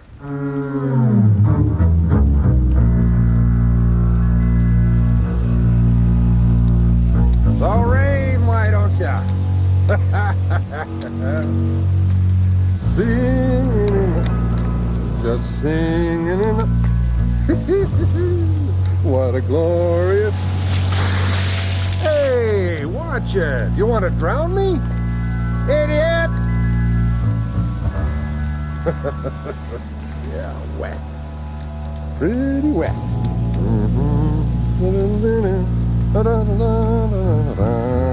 Somebody stop and take me to a bar. Hey, hear that? Stop and pick me up. Hey, lady. Ah, you know, bud. Get cool. A drink or something. Where's the damn bar? What a city, eh? Pouring rain, a place to drink. Ah, hey, there's something. Cars. Stop a minute, why don't you? Hey, let me get across. Feels so good. Hey, let me by.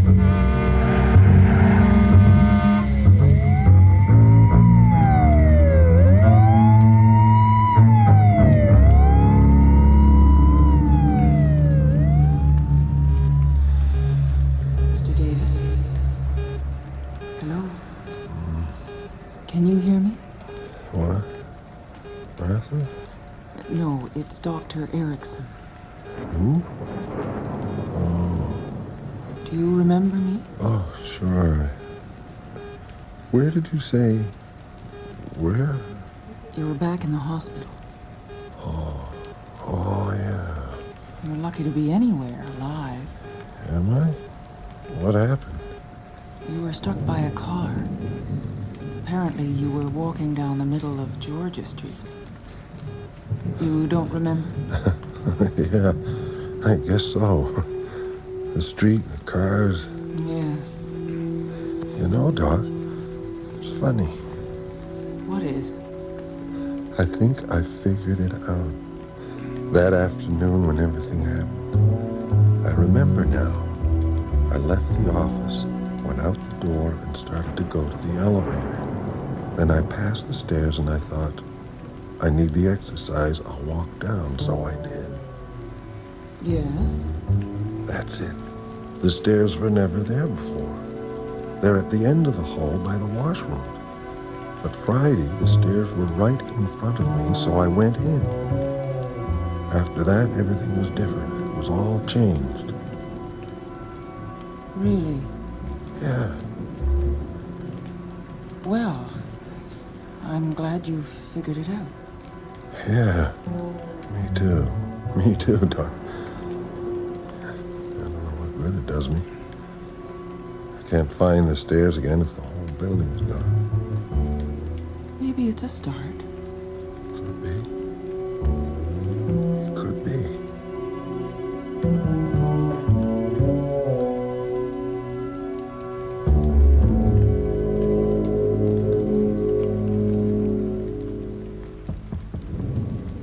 Yes. Oh. Liz. Wait till you see what I've got for you. Money? Airline tickets? Nope, even better. Listen to this. See what you think. Male, Caucasian, age 49 years, brown eyes and hair, height 5'11", weight 210 pounds, married, 2 daughters. See what I'm getting at? No, but go on. This is a missing persons report from Ontario. Last seen January 15th in Toronto. Left work at real estate office. Disappeared. The name? Alan Davidson. It's close. Oh, but how likely is it that... There's a photograph. Not a good one, but have a look. What do you think? It looks like him. May I keep this? Sure. I've asked them to send more information so we'll be sure. I'll take this down to him, see what happens. The photograph may start something. I don't know. He's built up such an elaborate story. I doubt he'll want to let it go. Okay. Let me know, will you? Will do. Thanks.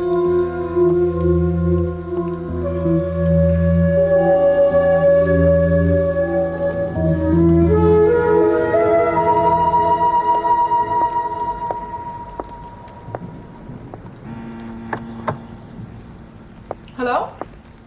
Oh, Dr. Erickson. Hi. Good morning. Hi, Mary. How's it going? Oh, I'm fine, thanks. You? Oh, about the same. Quiet night? Mm-hmm, yes. Do you have business here today, Doctor? Well, just checking in. I'll talk to you later. Oh, all right. Hi, Danny. Hey, Dr. Liz, long time no see. Oh, sure. It must be 6 or 7 hours, eh? What? Just joking. Oh, yeah. You looking for someone, Doc? Yes, my patient. Did you move him? Your patient, who's that? Mr. Davis, or whatever his name is. Davis, eh? Geez, I don't think I know him. He just come in? No. What do you mean you don't know him? You were here the night he arrived. He knocked over the table. Yeah? I don't remember. Is this a joke? What have you done with him? I don't know what you mean, Doctor. Maybe you should ask Mary. She'll know. Come on. What in the world? Hey, Mary, do we have someone called Davis? Mr. Davis? Yes. Davis? No, there's no one by that name. John Doe, then. You know who I mean. I visited him last night, for God's sake. Have you lost him since then? Last night? You must be mistaken, Doctor. I was on duty. I don't remember. Your name isn't in the logbook. What are you talking about? I've been in here every day since... What? I haven't seen you in several weeks, Doctor. Weeks? Me neither, Doc. Not since that kid last month. This is unbelievable. Jamie's put you up to this, hasn't he, Dr. McCrae? We'll get him on the phone. I don't think it's very funny. Well, call him. Dr. McCrae's on holiday in Hawaii. He was in my office an hour ago. don't think that's possible. Well, possible or not, he was there. He gave me a missing persons report on our Mr. Davis. Look, I've got it right here. Here. This is just blank paper. Well, I know I put it in here. It's... What is this? Don't worry about that lady over there. She's one of those types. What's happened?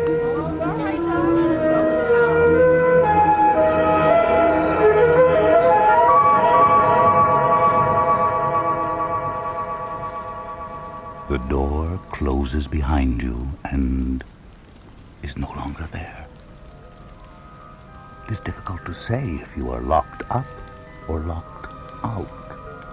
But either way, there can be no return once you have stepped through the vanishing point.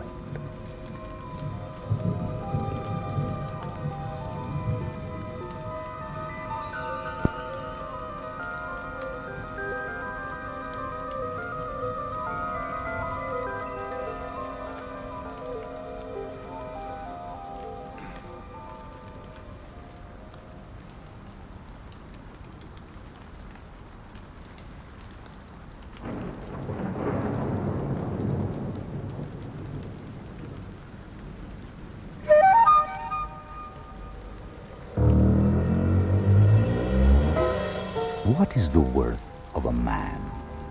Inestimable, you say? Let's see. 24 elements make up the human body. Hydrogen and oxygen for the most part. A weight of calcium. Some valuable deposits of sodium and potassium in the nervous system. Precious traces of tin, fluoride, and silicone. With today's prices, you might fetch upwards of $100. Not too high. Of course, some men are worth more than others. Even a small fortune. It's whatever the market can bear at the vanishing point.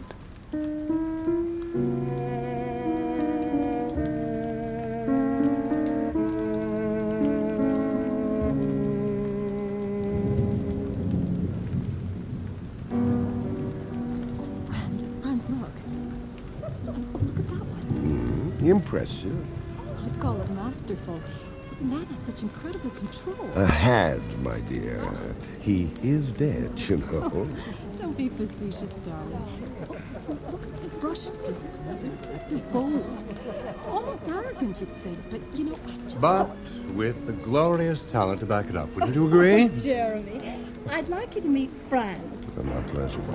Franz and I met only last night, but he tells me he collects things, so I thought I'd bring him to see the Soutines.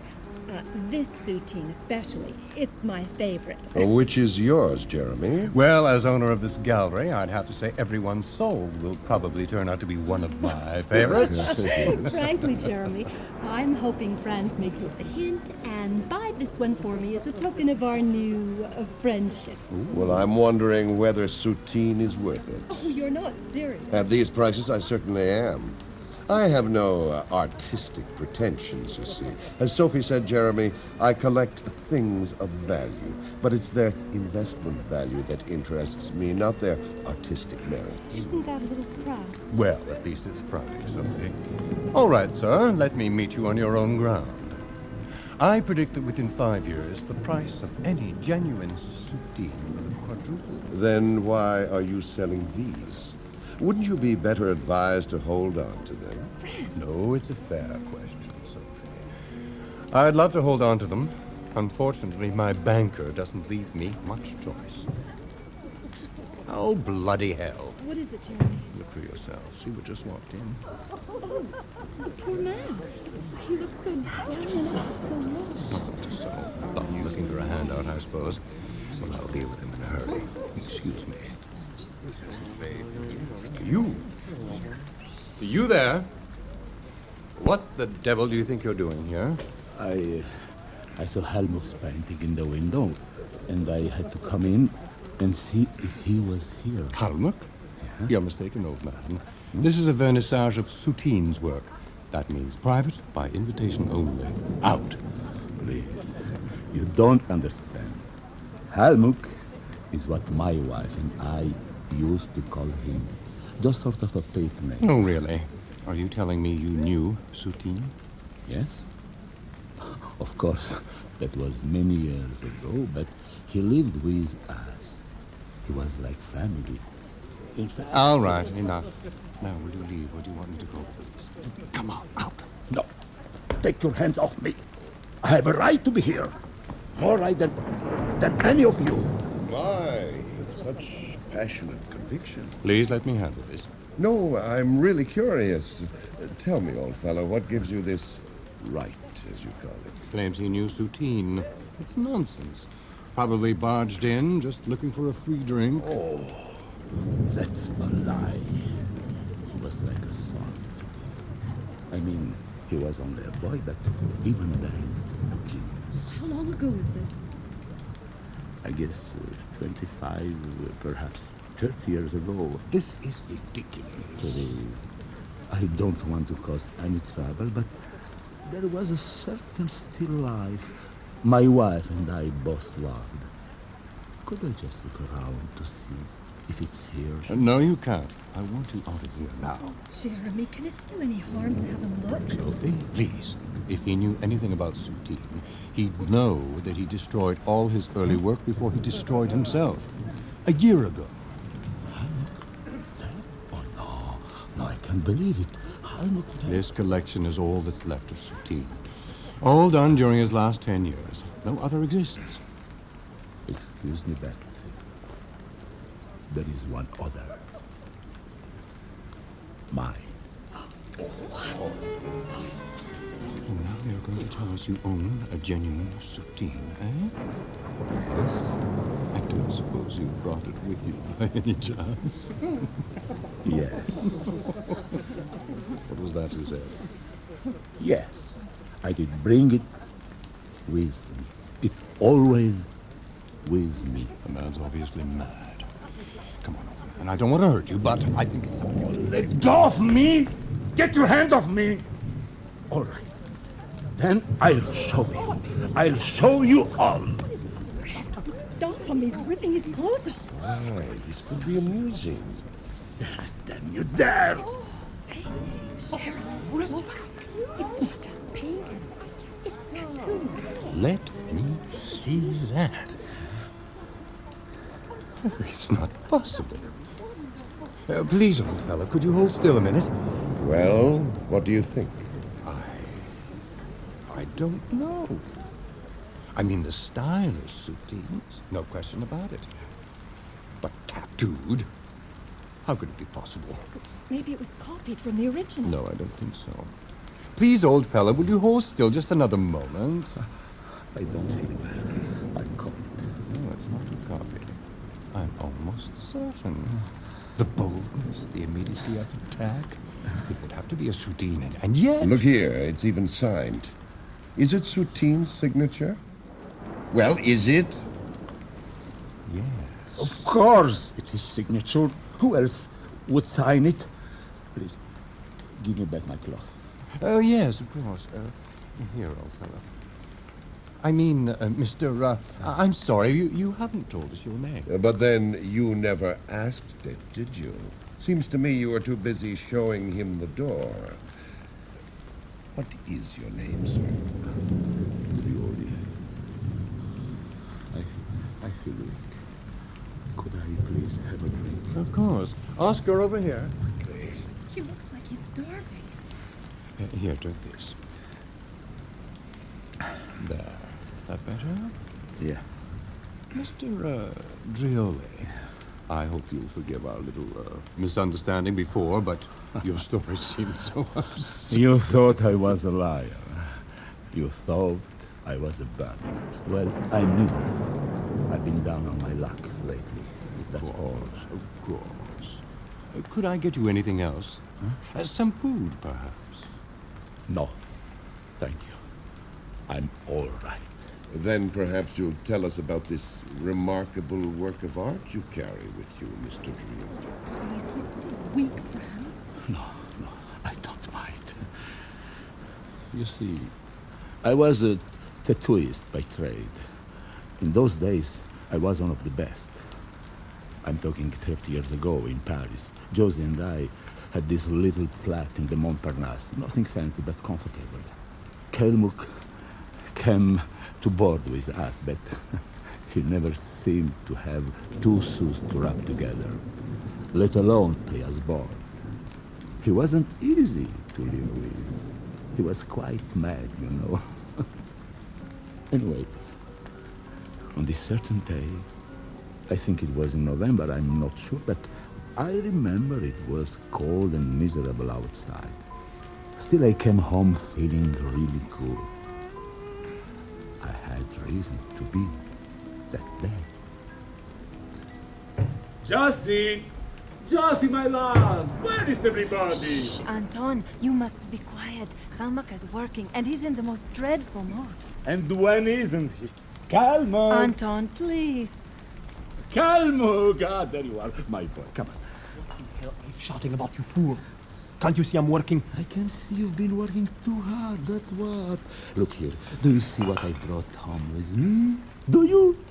Wine. 6 bottles. Count them. We are going to celebrate. What in hell have I to celebrate? I haven't sold a goddamn thing in months, and that pig who calls himself my agent. Forget that, Carolyn. Just not tonight. All right. What has got into you, Anton? I'll tell you what, my love. Today has been such an incredible day. I did 9 tattoos. Would you believe that? 9. So, we're rich. All right, so you're rich. That makes you a rich fool. So what? Oh, no, Carlo.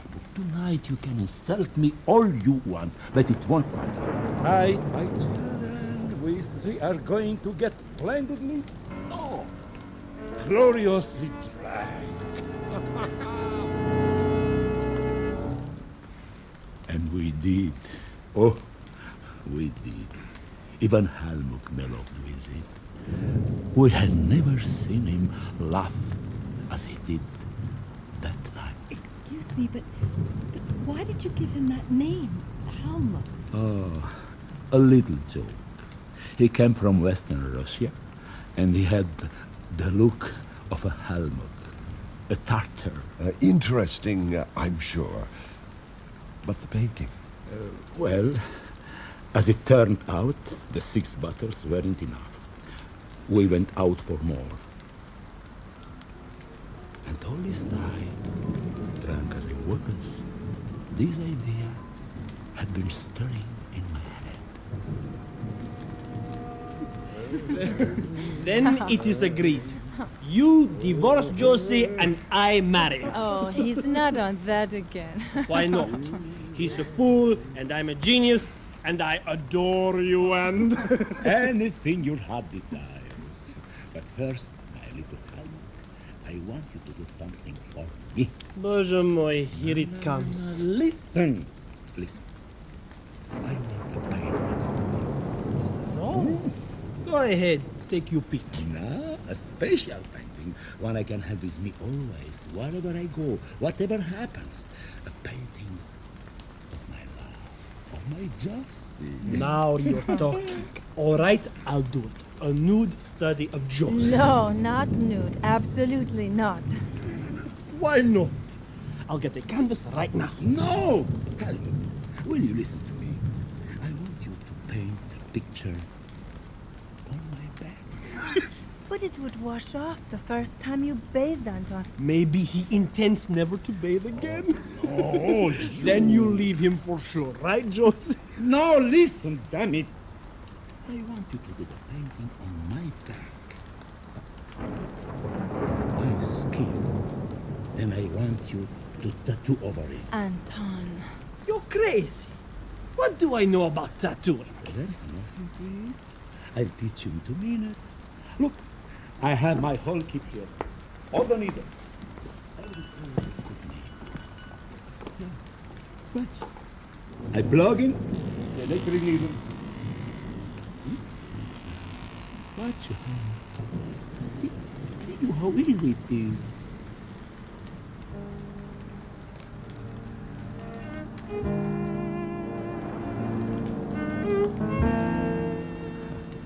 Finally, it was agreed.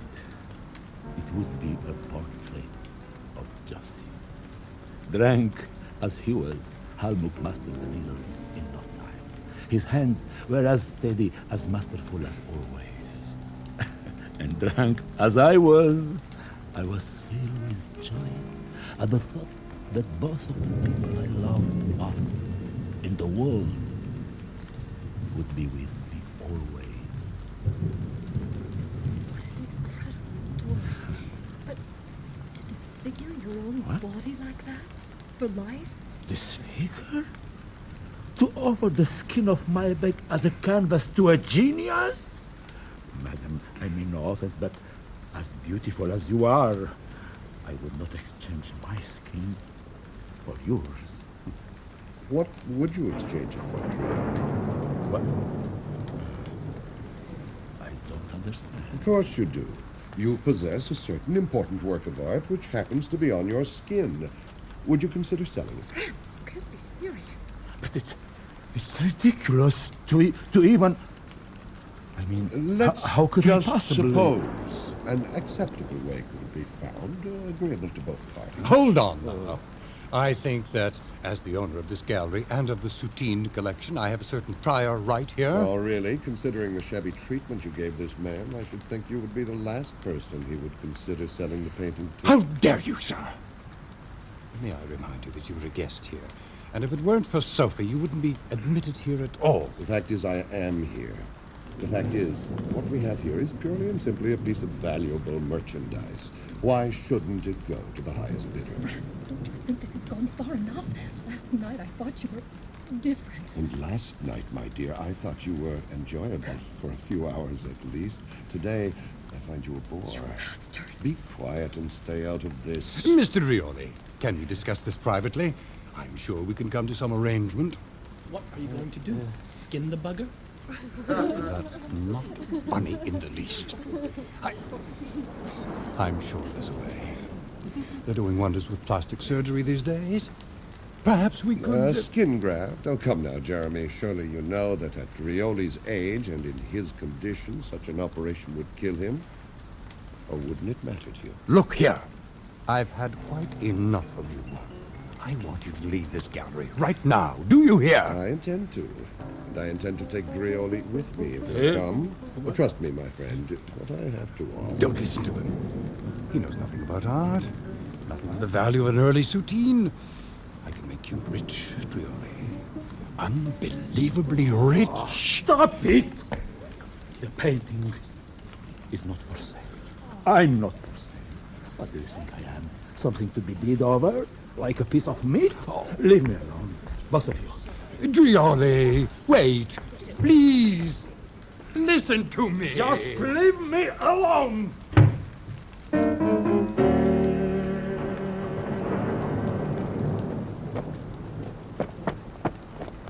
Rioli, wait. Please. Just for a second. Can't you leave me alone? I told you... I know. I just want to talk to you. You've nothing to fear from me. Oh, sure. Like that other one. All you want is the skin off my back. No, nothing like that. There's another way. Look, couldn't we go somewhere and... Oh, there now. Steady, old fellow. Are you feeling ill again? No. No, just easy. And just possibly hungry. Oh, yes. Well, we can fix that at least. Look, there's a nice restaurant just up the block. Come on, what do you say? I don't need your charity. It's not charity. Call it friendly concern.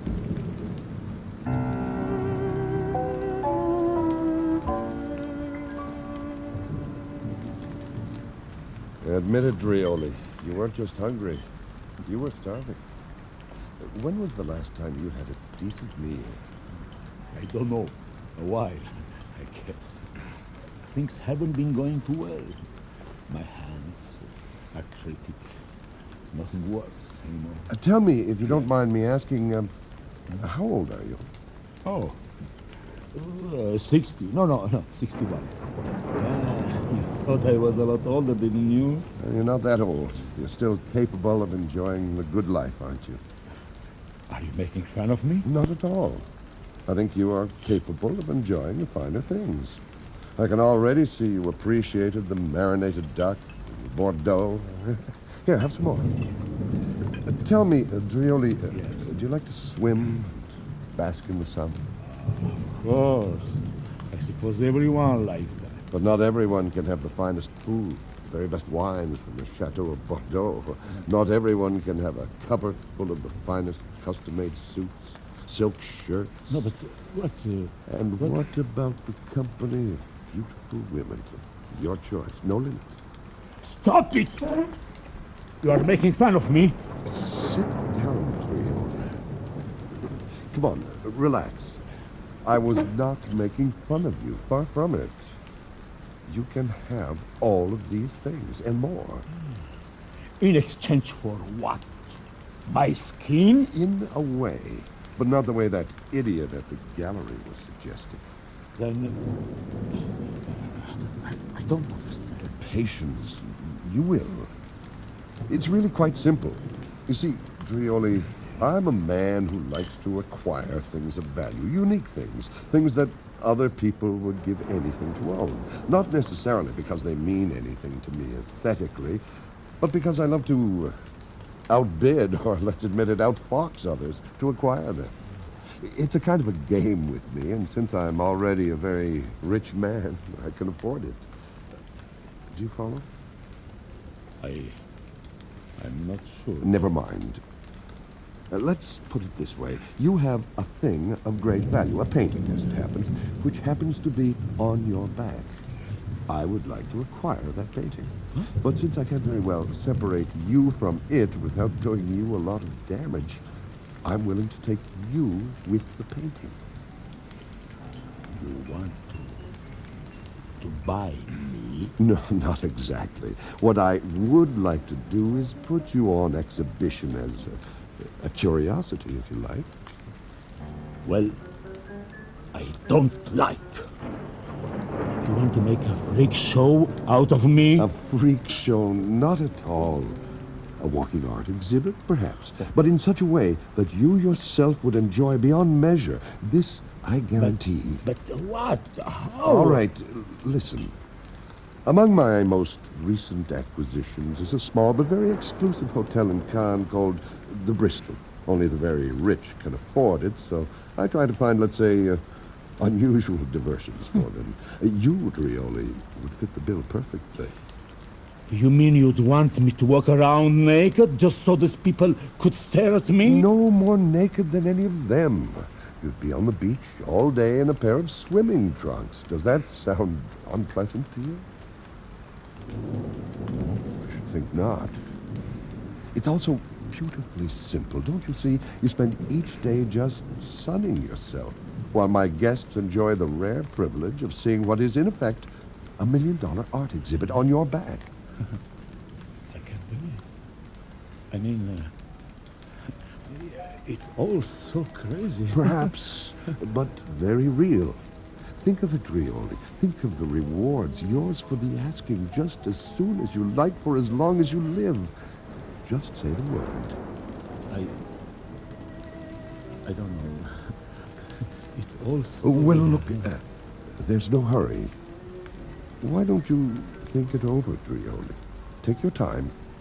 Just think about it.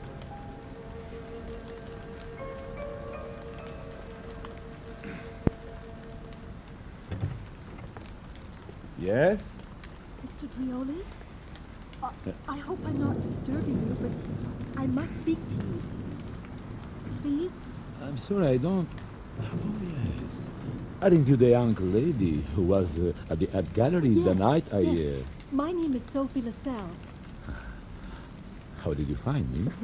Well, it wasn't easy. May I come in? Yes, I suppose, though the place is a mess. Come in. I'd offer you something, Mrs. Oh, that's all right. I'll come right to the point, Mr. Drioli. Huh? I had you traced here because I felt I had to warn you about this man, Franz. Warn me? Yes. I know he went looking for you that night, and I've been worried for you ever since. Oh, please, I'm serious. Excuse me, miss. I don't mean to be rude, but you're looking at a man who up to a couple of days ago thought his life was over. And suddenly, I'm about to have everything. I mean, everything I could possibly want. And respect. Respect! Do you know what that means to a man like me? Is that what he promised you? Yes, and more. I mean, who is ever given a second chance at my time of life? Mind you, I have to give something in return. I have to walk up and down at the beach of a luxury resort hotel, the Hotel Bristol in Cannes. I have to let people admire my back while I bask in the sun. Mr. Drioli, please listen to me. You don't know this man. You don't know what he's capable of. Oh, what if Franz is lying to you? I mean, what if he wants to do... Look here. Do you see this? Money. Yes, money. More money than I've seen in years. And he gave it to me, just to tide me over until we leave You're next leaving week. with him? Yeah. Mr. Drioli, Cannes. you mustn't. And I will. Do you think I'm going to give up this chance? Oh, no. Look, all I want you to do is think about what I've been trying to tell you. Please, don't interfere. Don't ruin it for me. Please, just go away, please. Go away. And don't worry. It will be fine. It will be so fine.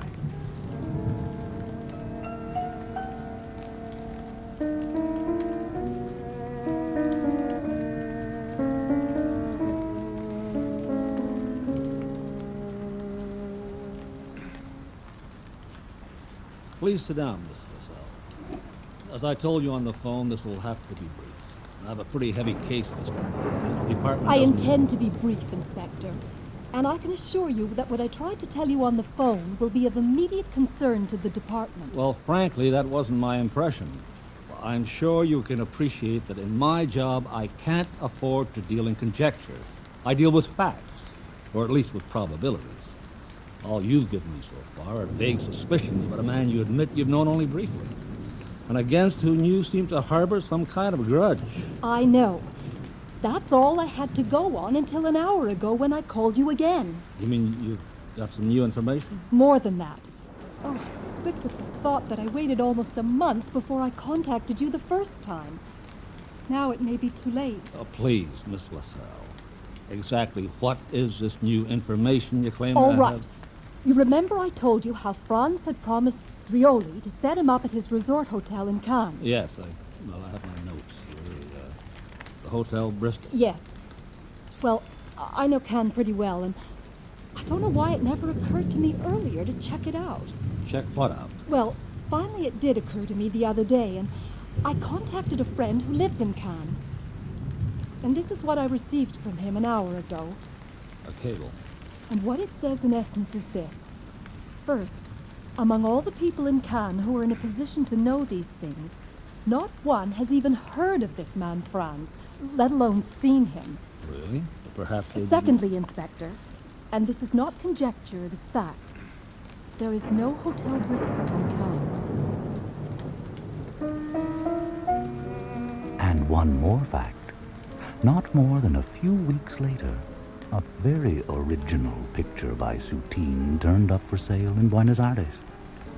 It causes one to wonder, doesn't it?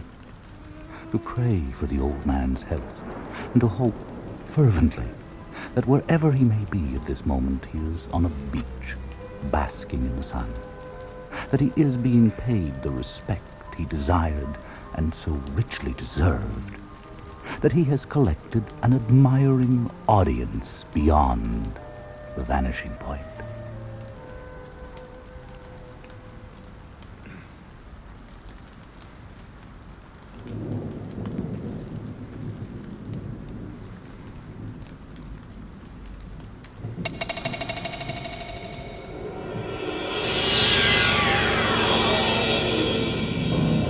A 2-year position in an exotic land, a cause for excitement and some alarm. There is so little which is familiar, so much which is strange. The faces of the people, What are they thinking? What is it that they see when they look your way? Best not to stare. Turn your attention elsewhere, to that spot where there are no faces, no eyes to meet your own. The Vanishing Point.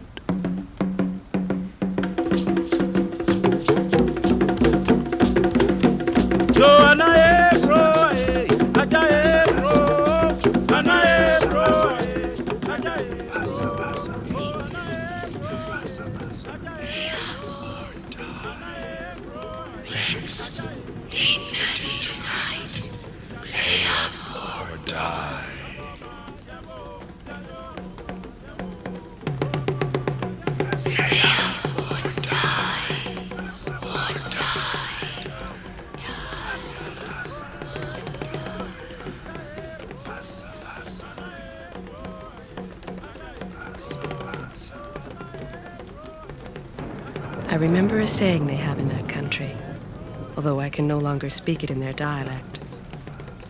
The traveler may tell all that he has seen on his journey, but he cannot explain it all.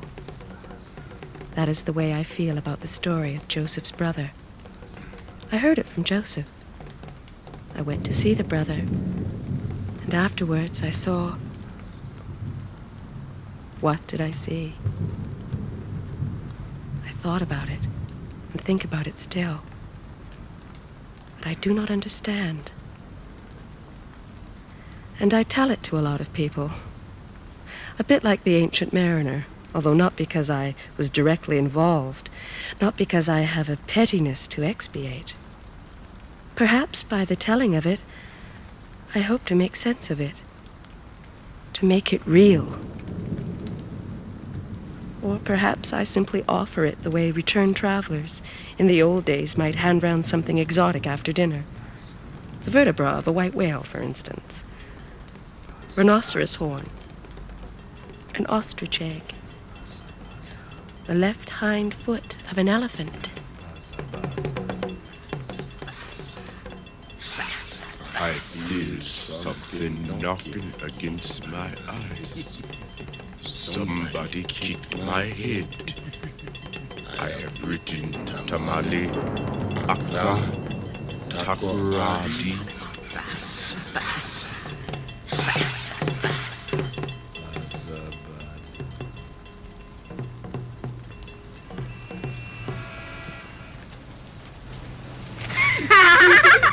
Sit down, you two.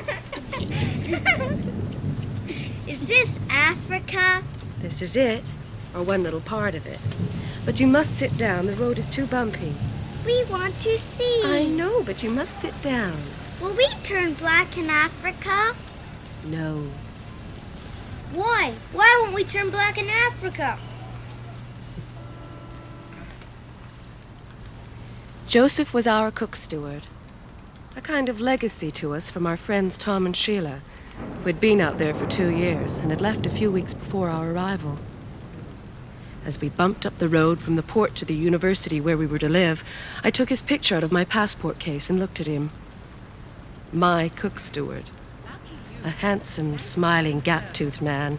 Lucky you. I'd never even had a cleaning lady, and now here I was with a cook steward. I looked at his picture again, and then out the window. Women in beautiful, bright-colored clothes stepped off the road and stood staring at us as we passed. Small children appeared at the edges of villages, jumping and shouting. Later we found out that Bronye was the word for white man. 2 men, barefoot, their clothes slung over the left shoulder, stood talking seriously at a crossroads. Each had a Singer sewing machine on his head. Our friends had written us that Joseph could read and write and was an excellent cook. He would have his own quarters next to ours. I tried to imagine giving him orders. The huge trees of the rainforest towered above us on either side. Lorries honked merrily and sped past us on blind curves, their sides bulging with produce and people. Most had signs painted across the back. Jason? What's Psalm 100 about? That's the third time I've seen that on the back of a lorry. I'm sure I don't know. I'm glad you're driving. Nearly there. The Don't Mind Your Wife chap bar. Tarzan Transport. Sam's Cold Store. Ah. Maybe we can come back into town tomorrow and explore. Hotel de Kingsway. Jason. What's the matter? There was something written on a blackboard outside that gas station. A message. It said, Rex, 8:30 tonight. Pay up or die. We were surrounded by taxis, lorries, walking figures, noise. All of a sudden, the strangeness caught up at my throat. What if our cook steward didn't like us and put something in our food? This wasn't the British Empire anymore. How did these people really feel about the white man, however well-intentioned he might be? The newspaper I had bought as we had left the ship had a long editorial on neo-colonialists. That was us. Jason, that sign. Oh, come on. It was probably a joke. Anyway, it's nothing to do with us.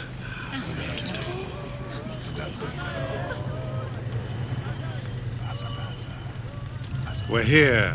There's Joseph! Hello, Joseph! Hello! Hey, hello! We brought you presents! Oh! It was only the next day, when I asked Joseph about the sign, that I found out Rex was the local cinema. I laughed and was ashamed of my original interpretation. There was from the kitchen a rich smell of baked bread and ground nuts roasting in the oven.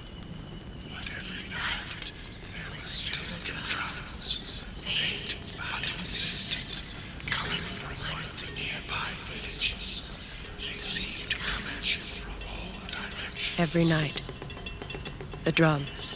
As some strange creatures screaming over and over again from a distant tree.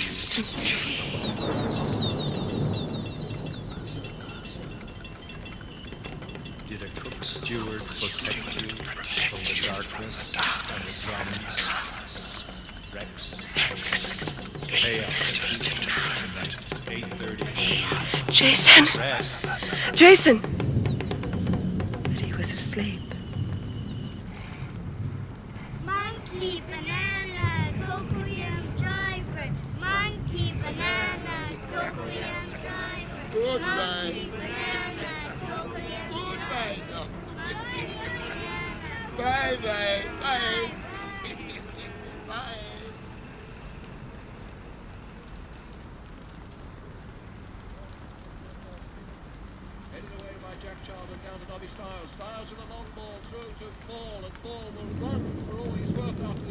You know, Joseph, I could put the children on the bus.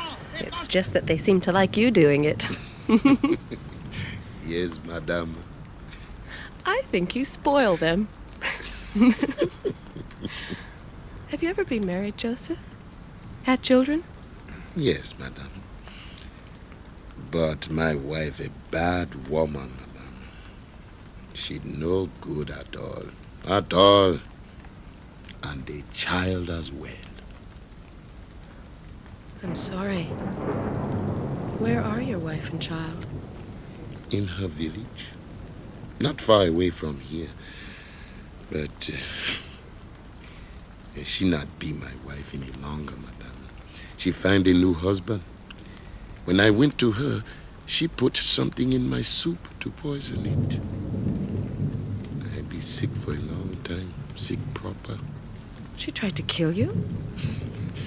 She poisoned my soup, madame. That's terrible. And will you find a new wife? I am talking to the daughter of one of the market women. But I think I do not have a lucky soul.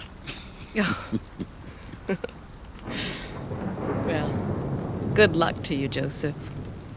I will keep my fingers crossed. Madame, It's a way of saying I'll be wishing you luck. We cross our fingers. I don't know why. Yes, madame. What do you like for dinner? Chikinga, curry, stew? This last was a mere formality. Joseph had taken complete charge of the kitchen. He already had plans for dinner. He was wonderful. Perfect. Some of the other women had 4, 5, 7 stewards. Lie, they steal, they import their wives and their raggedy pickings. It's not like you don't know how lucky you are. Dear, no. You're one of the lucky ones, my dear. You don't know how. At 11 o'clock each morning, Joseph would bring me a cup of coffee and we would enjoy a cigarette and a gossip together. Mostly gossip about the university compound. So-and-so was a bad woman. She could not keep a servant for more than 2 weeks at a time. Veronica, the pretty nurse, girl next door, was no good at all. The daughter of the market woman had thrown his gifts on the ground. Generally speaking, he seemed to feel that women were no good at all. Then he would ask me, what did I want for dinner? But most of all, he told me about his brother. Hey, madame, my brother. Madame. Joseph's brother was a lorry driver on the Cape Coast, Accra Road, and a great hero to Joseph. The boss of the lorry park was a brother as well, but by a different mother and much older. It was a good job, if a dangerous one, and the brother had nearly enough saved to buy a sheet iron roof for his house. To Joseph, his brother lived a life of adventure and thrills. If the conversations flagged, I would say, well, Joseph? Madame. How is your younger brother? Hey, madame. As he told his new tale, our steward's hands would clench with excitement. He would grip an imaginary wheel or use the broom as a stick shift, explaining to me yet again that the Cape Coast Road, madame, be the sweetest road in this country. Paved proper and with a fine breeze blowing across from the sea. What happened? No.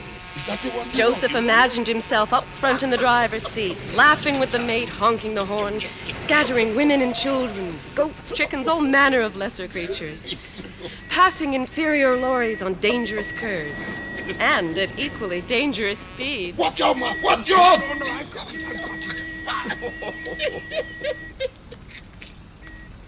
Then the tale ended. He would blink his eyes and laugh and go down into the kitchen to make a salad for lunch.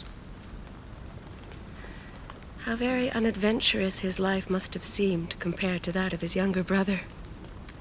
What is the name of your brother's lorry, Joseph? God is backing me. God is backing me. Find your own. Life changes. Two shadows. One morning, in his 8th month with us, toward the end of the dry season, when the land is so parched for water you swear that green is gone from the world forever, and tempers flare like matches, Joseph came to me in great distress. Knock, knock. Yes, Joseph, what is it? Please, madame, I have to return to my village. Why, Joseph?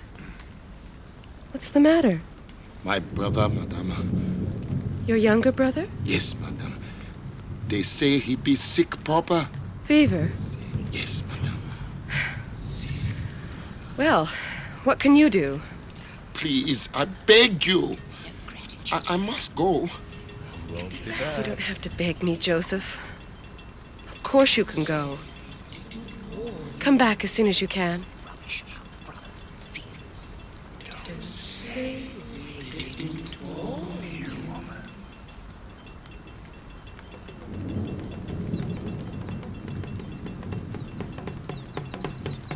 2 weeks later, he was back. 2 weeks of the gas cylinder running out in the middle of cooking dinner. The children whining for mashed banana, the way Joseph makes it.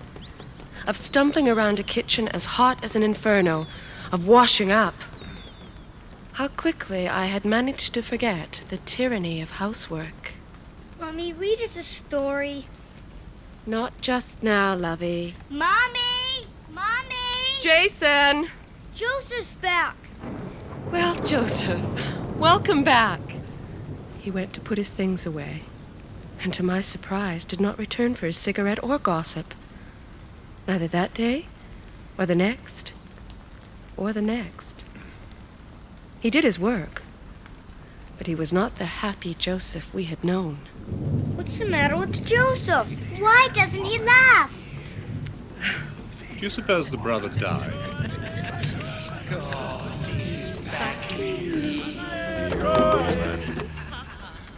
The next day, after the school bus left, I went next door to his quarters. This was something one didn't do as a rule, but I wondered if perhaps we could help. There seemed to be a lot of flies around, and as I came near, I could see they were gathered over a calabash bowl which was resting on a forked stick jammed into the ground. The flies were interested in whatever was in the bowl. Joseph was sitting some yards away under the pawpaw tree, just sitting and staring into space. His eyes were bloodshot. Hello, Joseph.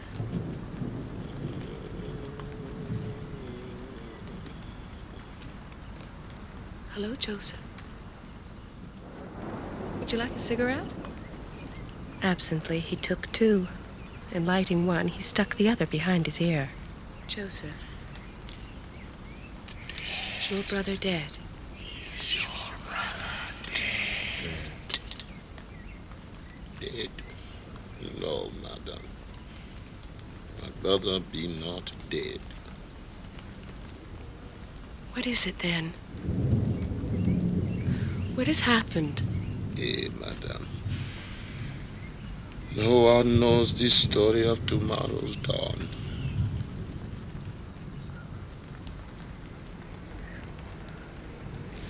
My brother was driving his lorry from Cape Coast to take him on a certain Monday night. It was very late, madam, and the lorry was nearly empty. As he was driving along, a woman waved him down from the side of the road. He stopped and she got in.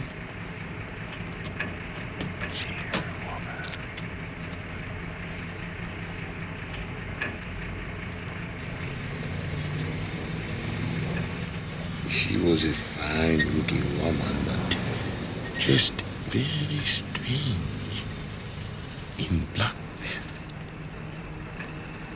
Go on. There are things, madam. What things? What are you talking about? Madam, ghosts. Upaiifo. She was a ghost. A witch. I don't know what she was. And my brother, he thought she was a bad woman. A prostitute? Yes, madam. One of those. And he put her on the front seat between himself and his mate. He told her he loved her and said he would take her to take him on to sleep with him. She did not speak, but she smiled and shook her head and gave him a piece of paper with the name of the town she wanted. But nevertheless, Joseph's brother sped through the town of her destination without stopping. He led his mate out at the junction to his village and went on to Tekiman, where he spent the night in a rest house with this woman. He bragged to his mate the next day and said how beautiful she had been, except for one strange thing. She would not speak to him. Not at all. At all. A few days later, on his regular run, he suddenly stopped the lorry and told his mate he could see the woman in black velvet standing by the side of the road. He began to shout. Oh, if you are going, it is I who will go with you. No one else could see her, madam, no one. But his mate saw her the first time. Yes, but one time only, never again.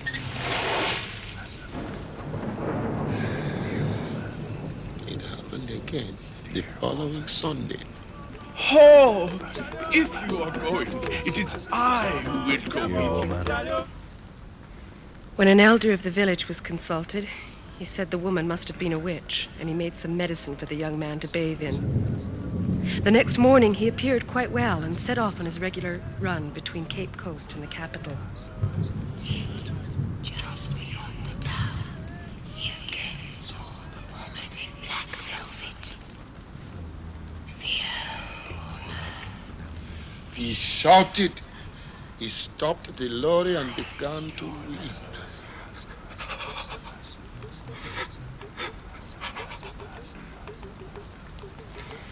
The mate found another driver in the next town, and by the time they reached Cape Coast, the brother was talking.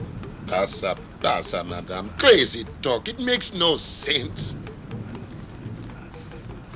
That's when they sent for me. He did not know me at all. We go from shrine to shrine, madam, from priest to priest. Nothing is in his body. There's nothing anybody can do. And so you came back here? Yes, madam. What would you like for dinner? Things were never the same after that day. Although he was as kind and attentive as before, some spark had gone out of Joseph. Letters came saying that the brother was now completely mute, and that another brother had taken over the driver's job on the lorry named God Is Backin' Me.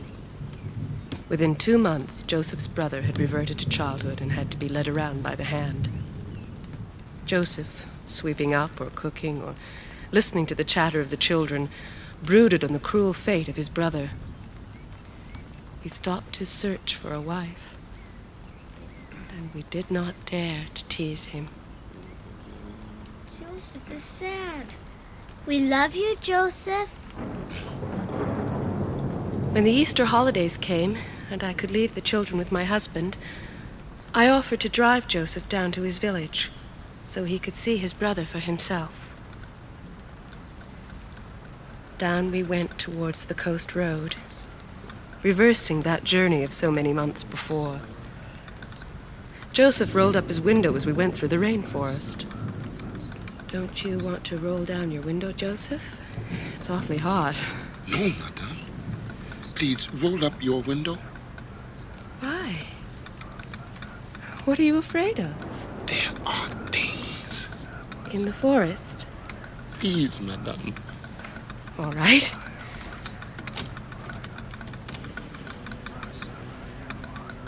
Other than that, he hardly spoke the whole way down.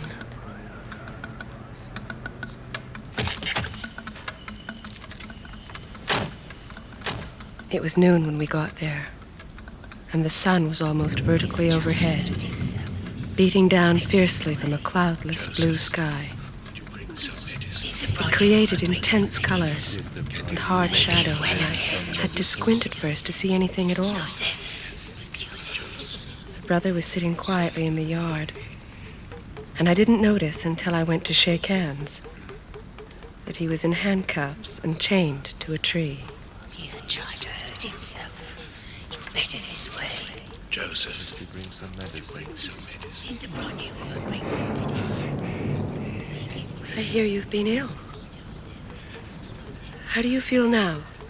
I feel something knocking in my eyes. Somebody kicked my head. I have written Tumale, Accra, Takoradi. One city is worth 100 pesawos.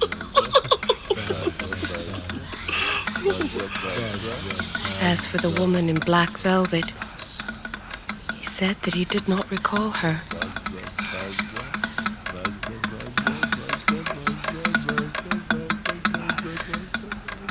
I left Joseph there for a few days and set off for home, wanting to get through the forest before dark, and the drums began.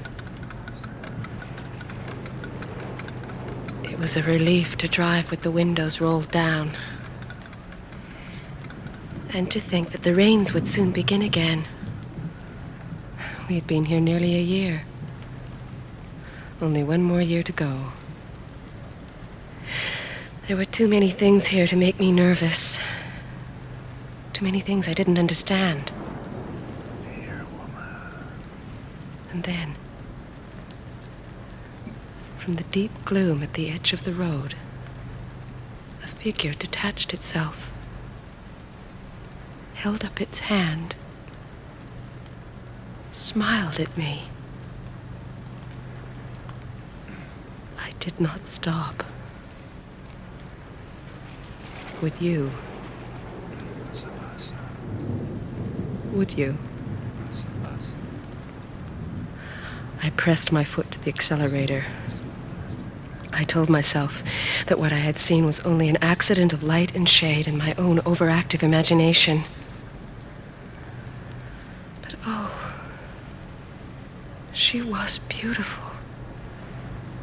If the brother had to suffer so, why could he not at least have kept the intensity of his illusion? As for myself, I never saw her again.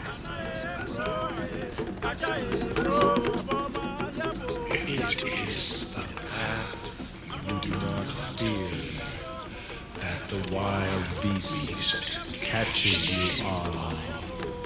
It is the path you do not fear that the wild beast catches you on.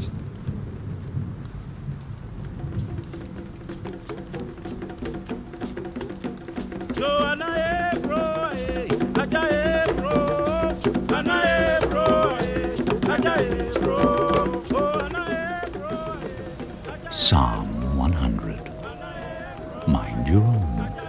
Fear women. Signs painted on the backs of lorries. Something to contemplate in a traffic jam in the sweltering heat of the city. But should you find yourself traveling the road some night between Cape Coast and Tetchenland, your headlights may pick out a dark lorry up ahead with a name which is, in fact, its destination, the Vanishing Point.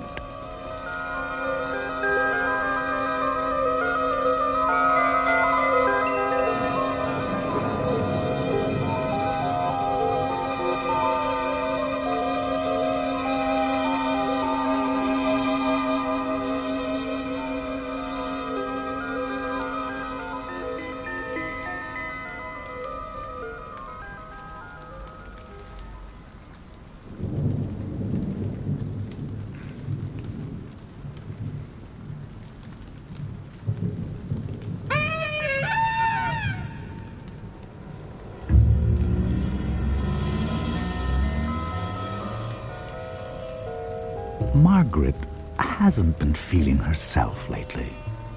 It's nothing she can put her finger on. It's just there. Well, it's comforting to know that medical science has spent considerable time and energy, not to mention research dollars, exploring that very region. There. The place your finger won't quite reach. Medical science is ready and willing to help Margaret, even if it means stretching their resources to the vanishing point.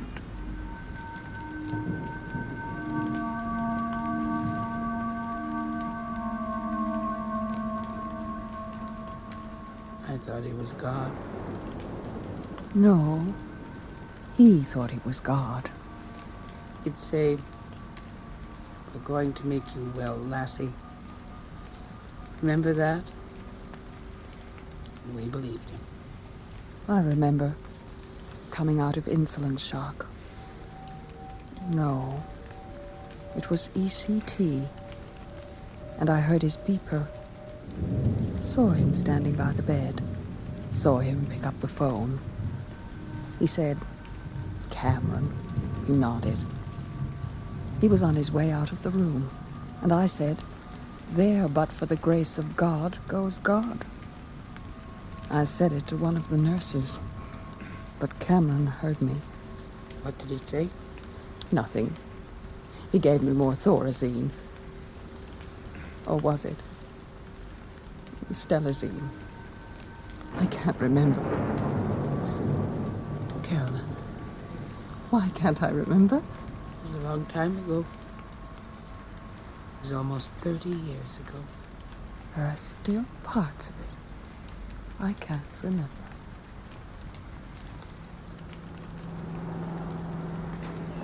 Announcement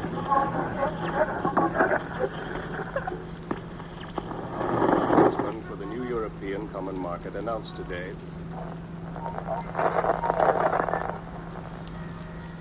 Leave the news on, Margaret, please. Why? I'd like to listen to the news, that's all. You want to listen to the news? While you're driving me to the hospital? Watch out!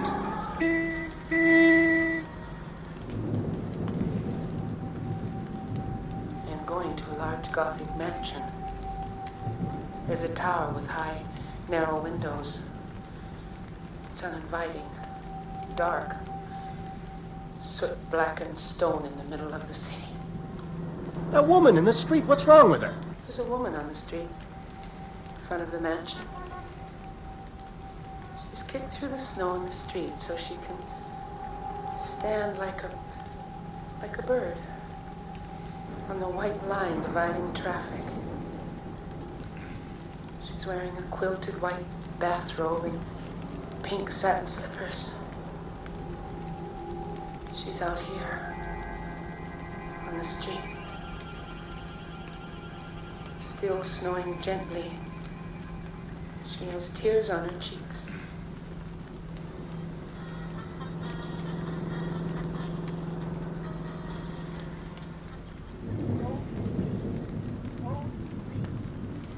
If you'll have a seat, Mrs. Payton, Dr. Cameron will see you in a moment. What does Code 3 mean? Beg your pardon? The loudspeaker. Oh, don't let that worry you. The doctors will take care of that. Is it the woman in the street? Beg your pardon? There's a woman outside in the street. Is that where Dr. Cameron is? Dr. Cameron? Oh, my, no. He's here. You'll get to know when Dr. Cameron's here. I will. I can tell when he walks in the door. The whole atmosphere changes.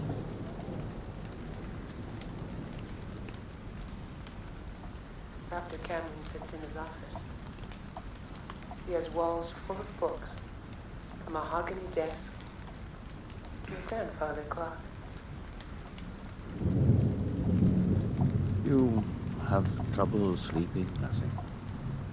Yes? You've been depressed? Yes. My baby's been sick. You felt depressed since the birth of the child? Are you writing postpartum depression?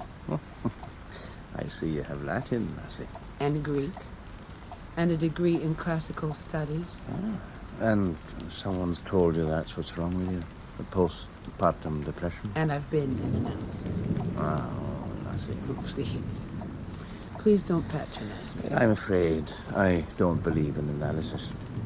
What do you believe? I believe change is possible. There are answers. There are cures. I believe everything is open to question, Lassie. And I believe I can help you.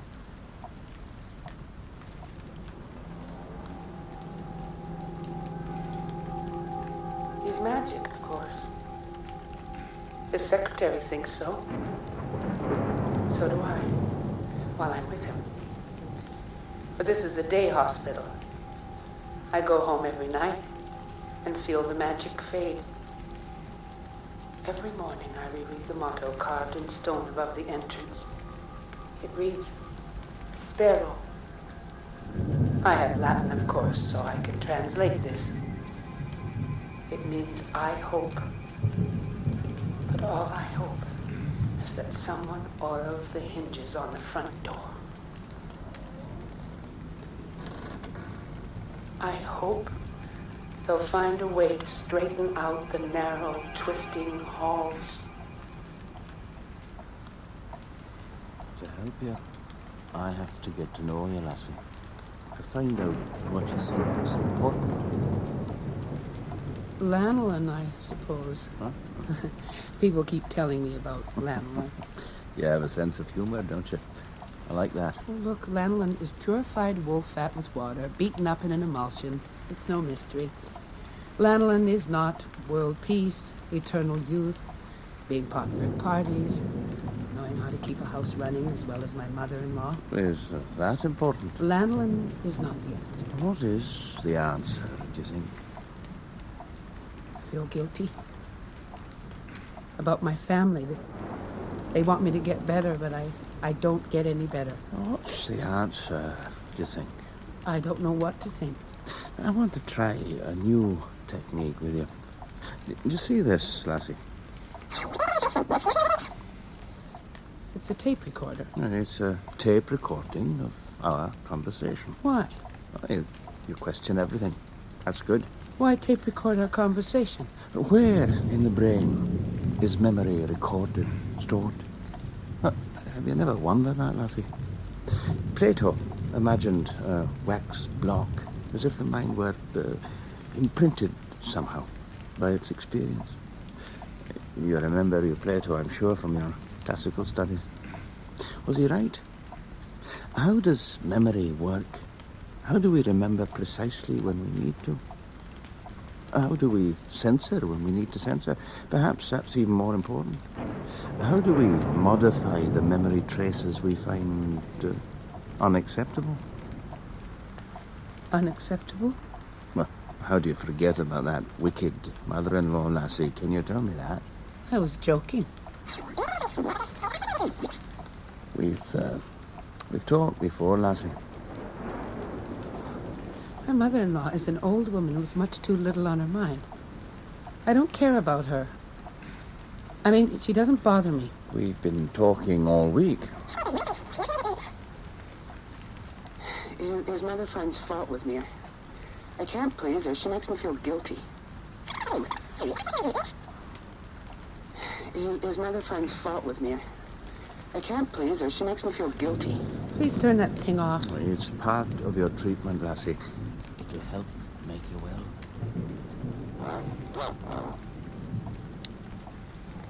His mother finds fault with me. I can't please her. The technique we call psychic driving has proved most effective. It consists of verbal signals chosen through analysis of the patient's dynamic, and especially her picture of her ideal self. I feel guilty about my family. Some of these signals may be painful, of course. The patient may resist this confrontation with her feelings. Doctor? They want me to get better, but I don't get any better. Doctor, I've had enough. Please stop. At 8 minutes, Margaret protests, quote, Doctor, I've had enough. Please stop, unquote. That's enough. At 9 minutes, she protests again, quote, that's enough, unquote. Doctor, why don't you stop it? And at 10 minutes, this patient continues, quote, Doctor, why don't you stop it, unquote. And her protests continue until the session ends. He's changed the tapes now. What tapes? I don't have to listen to myself anymore. He's made tapes of his own. He says, Margaret is happy and contented. Margaret thinks of things the same way that her neighbors do. Margaret, He doesn't know our neighbors, does he? Is he helping you? It's reinforcement. Reinforcement of what? It works with pigeons. It's how they train pigeons. We want you home, Margaret. With pigeons, all it takes is food pellets. I need you. The kids need you. No. I'm getting better. I'm different now. I know it. I have a different outlook on life, don't I? To what I had before I started at the hospital. I was confused before, wasn't I? But I know now what I want to do. What do you want to do? I want to hear more tapes, of course. and learn to basket weave.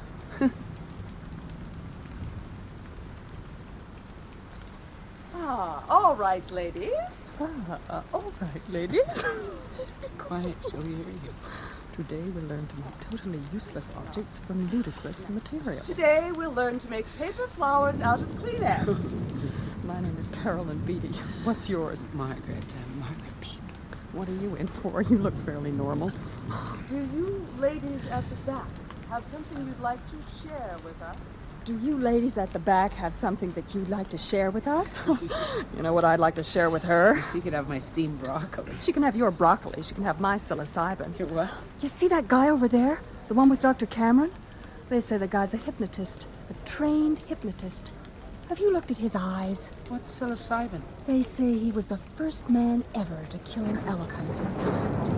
What's LSD? Ask your doctor, kiddo. Dr. Magic Cameron. Question everything. Isn't that what he says?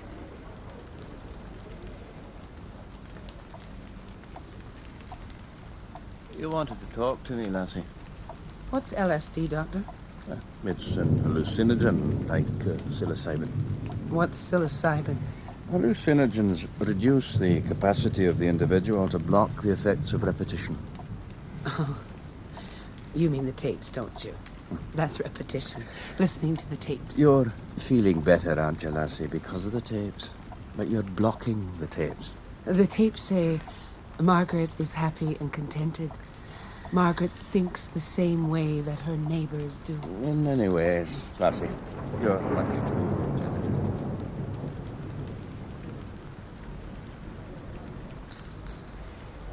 He says I'm too intelligent.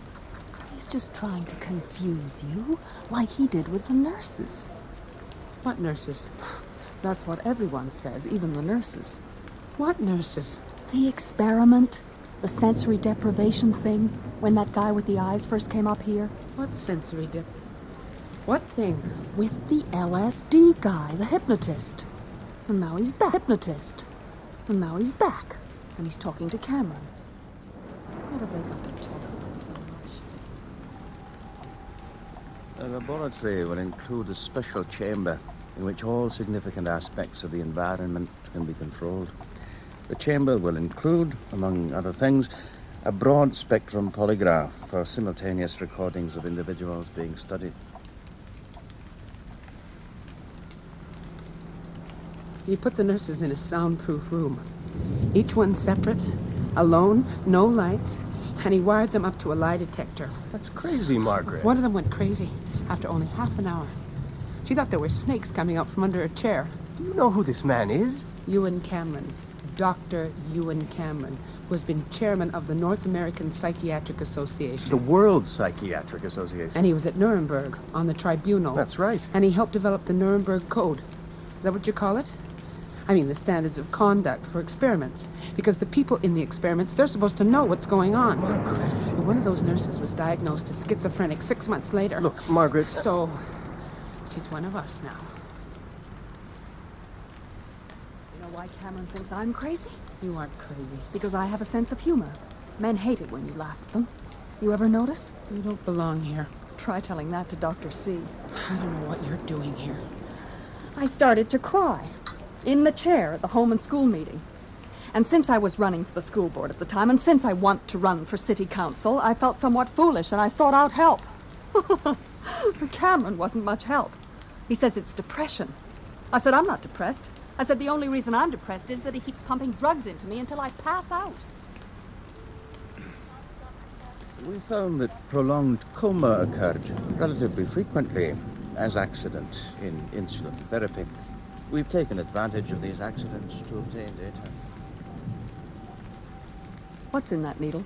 Your medication, Mrs. Beatty. I take psilocybin by mouth. And insulin. I don't take insulin. The needle doesn't hurt. I don't care if it hurts. It's injected right under the skin. It's Dr. Cameron's prescription, Mrs. Beatty. Please. Get out of here, please. I don't take insulin. Please! Please leave me alone! The patient was given insulin 41 times.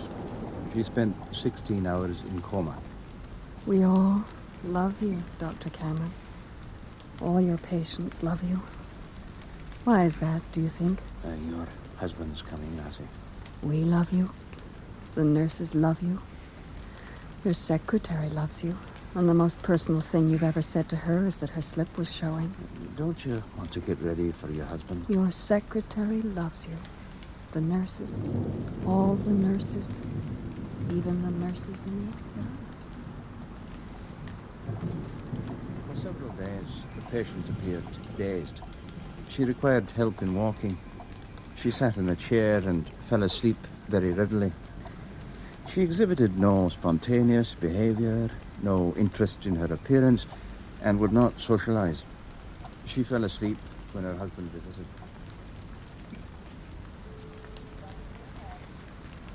You look tired, Carolyn. Harry makes me tired. When they said he was coming, I said, what else is new? That concerned them, but I wanted to know what was new. They call that loss of space-time image. They said, do you know what year it is, Mrs. Beatty? Maybe you should... They must have thought I was really out of it. Look, I'm not out of it. I know. I'm president of the Holman School. I'm running for the school board. I could run for city council. You're going to run for city council. I don't think women belong in politics, do you?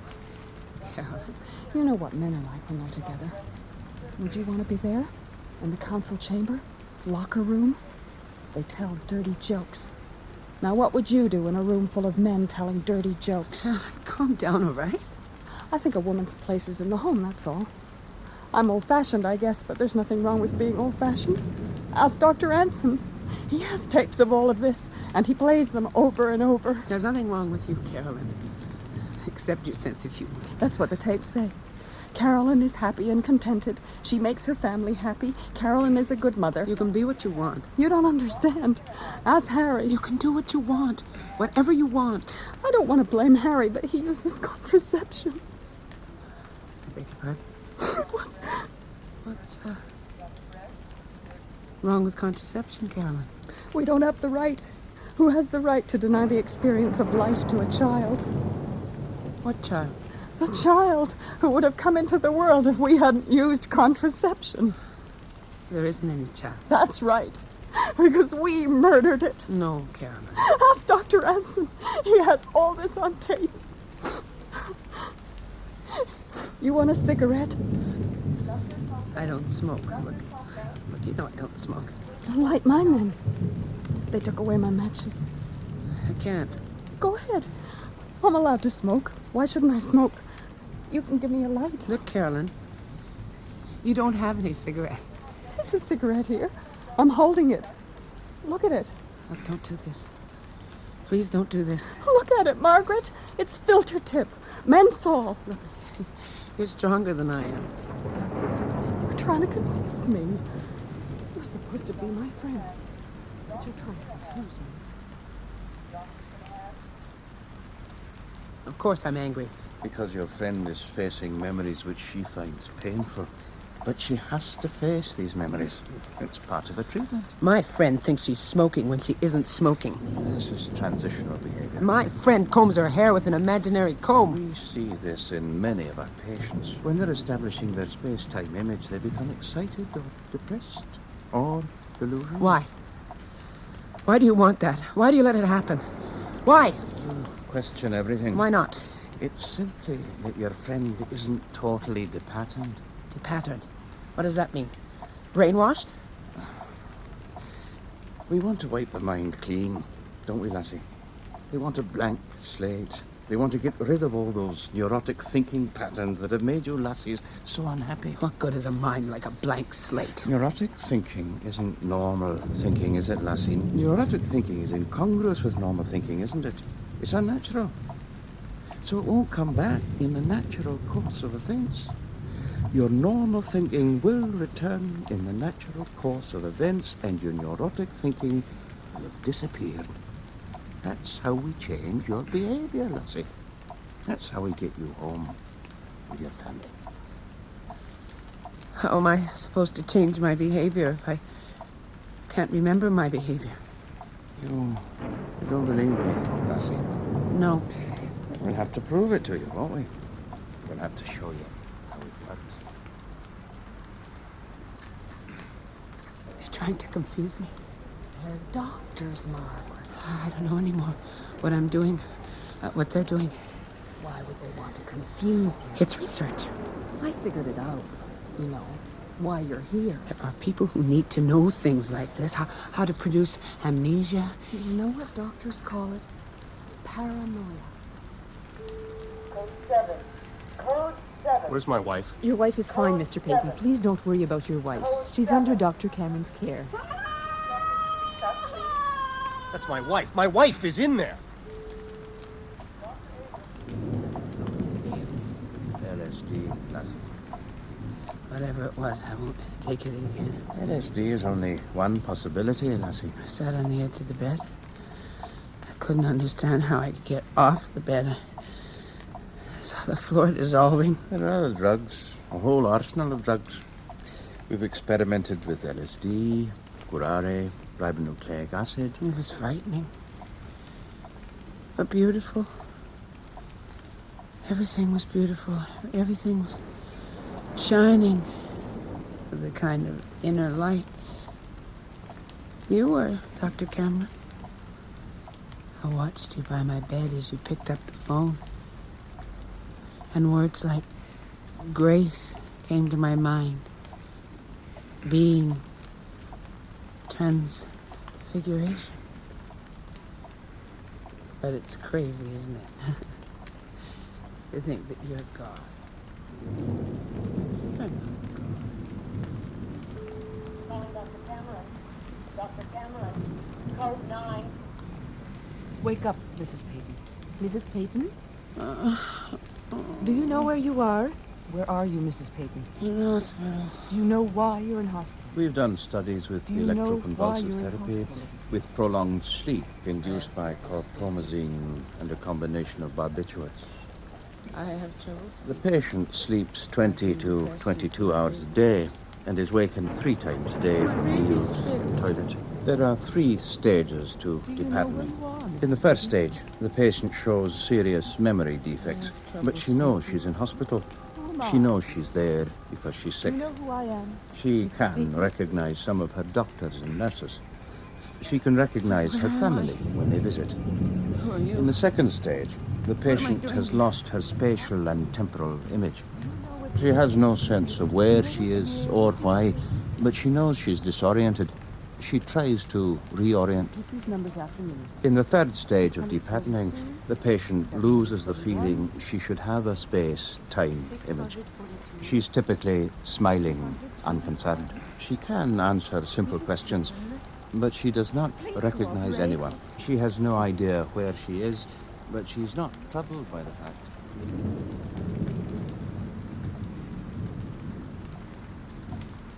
No more. This is part of your illness, Lassie. I won't let you do it. No more. I won't be part of your experiments. Experiments? No more hallucinogens. No insulin. Electroshock. We've been working on these techniques for years, Lassie. We've reported our results, and in case after case, we've achieved the same results. Depatterning. Now, who knows better, Lassie, how to make you well? Deprogramming. I've explained about neurotic thinking patterns. It's brainwashing. No, Lassie. You want us all to think alike. I want you well, that's all. You want us all in lockstep, goose step, like stormtroopers for lanolin. Don't joke about Germany, Lassie. Because I was in Germany after the war, at Nuremberg, on the tribunal, and those trials more than anything set me on my course, Lassie, because I saw there, for myself, the youth of Germany, the extent to which they'd been indoctrinated. And I wanted nothing more than to find out what we could do, what techniques we could turn to if we wanted to change these dangerous beliefs. I had to find out how to re-educate these people. Do you think I need re-education? You must decide that for yourself, Lassie. And my friend, Carolyn. Does she have dangerous beliefs? Is that why she cries at her home and school meetings? You must make up your mind. Do you want to get better or not? Margaret's happy and contented. Margaret thinks of things the same way that her neighbours do. Margaret's happy and contented. Margaret thinks of things the same way that her neighbours do. Margaret's happy and contented. Margaret thinks of things the same way that her neighbours do. I can't remember. There are still parts of it I can't remember. Did I tell you that? My children say I repeat things, that I don't remember what I've told them. I can't remember where I live sometimes. I find it hard.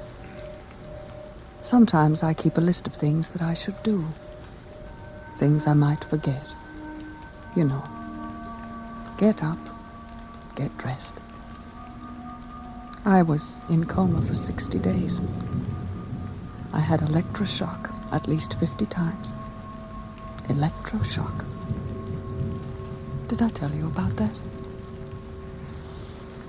I'm sorry, Cal. It was a long time ago. It was almost 30 years ago. I can't remember.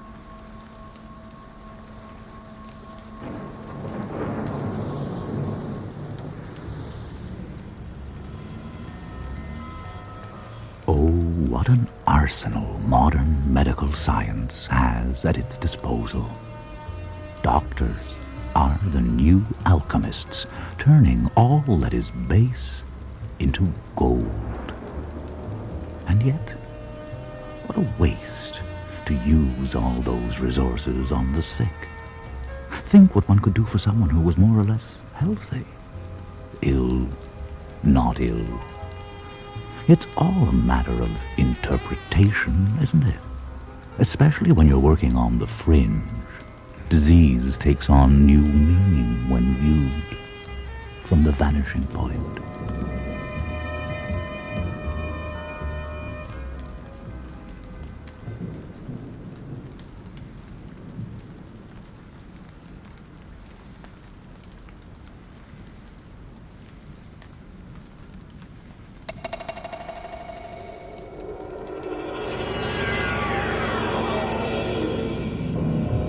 Jim and Irene Westcott were the kind of people who seemed to strike the satisfactory average of income, endeavor, and respectability that was recorded in the statistical reports in college alumni bulletins of their day. They were the parents of 2 young children. They had been married for 9 years. They lived on the 12th floor of an apartment building in uptown Manhattan, and they hoped someday to live in Westchester. The Westcotts differed from their friends, their classmates, and their neighbors only in an interest they shared in serious music. They spent a good deal of time listening to music on the radio.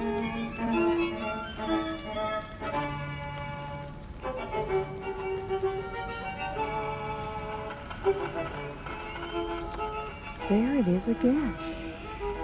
It's almost the end of the movie. Damn. Well, now I've done it. Oh, it's not your fault. We knew it was coming. God damn it. That settles it. I'm buying a new set tomorrow. Oh, what about Julian's lessons? He'll have his lessons. And Pamela will have her dance classes. Somehow. And we, Irene, will have our music. Well, if you say so. Tomorrow.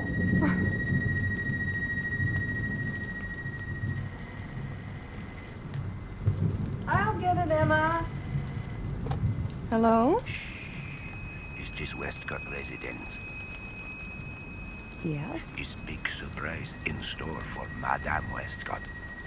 Jan? What, kind of big surprise? Monstrous big surprise. Bigger than breadbox. Bigger. Jan? Hello? Hello? What is it? Another obscene phone call? I don't think so. No, I don't think so.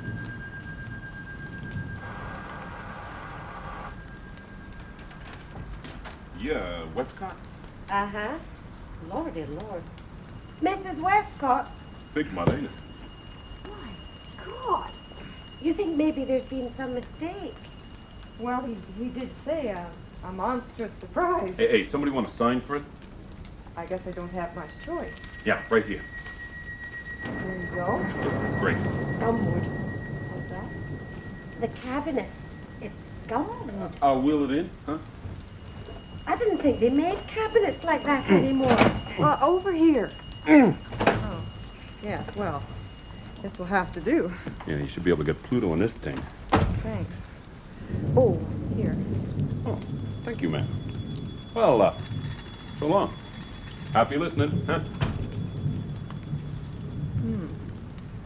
It doesn't really go with anything. There isn't a decor in the world that'd go with... Here, let me plug it in. There now. Thanks. I'll just switch... I've never heard such a noise. The Royal Dalton didn't like it much either. I'll get the dustpan. Hi, Mom. Hi, Mama. My Lord, is it so late? Can we go to the park? Yes, of course you may go to the park. Goody. I'll come with you.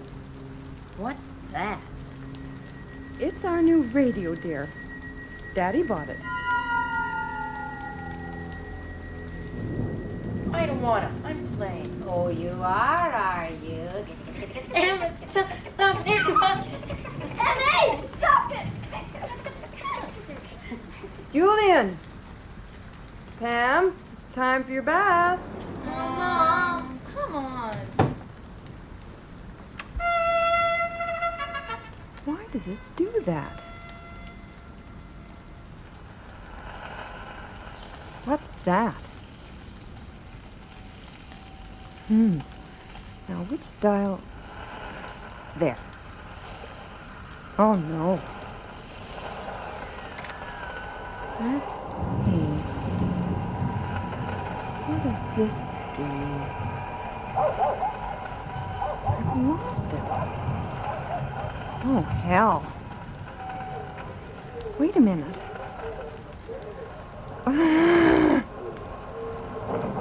The elevator?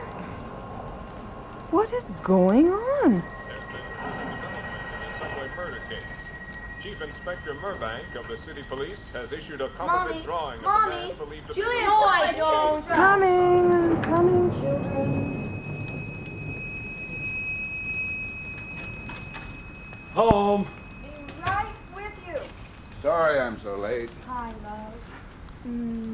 I'll get you a drink. It's this Addison Securities business getting pretty stick. Aha! So it arrived. What? Jim? Oh, Jim. It's little unpredictable, I was going to say. Here, drink up. It'll help. Thanks. What? That sounds like a mix master. It has a mistaken sensitivity to discord. I don't believe it. I spent a small fortune on this thing. Well, we can get someone in tomorrow morning. Now, why don't you go look in on the kids? Yeah, okay. Let me see. I just fiddle.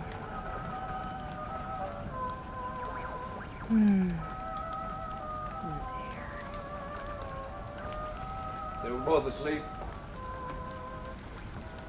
What's that you found? I don't know. Sounds like the Missouri Waltz. Yes. It reminds me of when I was a kid up at the lake. Somebody across the way had this scratchy old phonograph. That's funny. Too funny for me. I've got some papers to look over. Okay.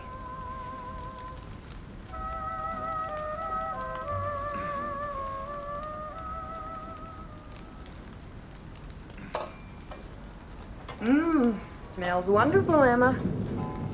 I'll set the table. You expecting company? No, just nice to use a silver now and then. Jim's been working so hard lately. He deserves something special. Well, that'll just need another few minutes. I'll go and get the kids ready for bed. Great. Right on time. Hello. Where's everybody? Emma's got them tied up so we can have a little peace and quiet. Radio sounds all right.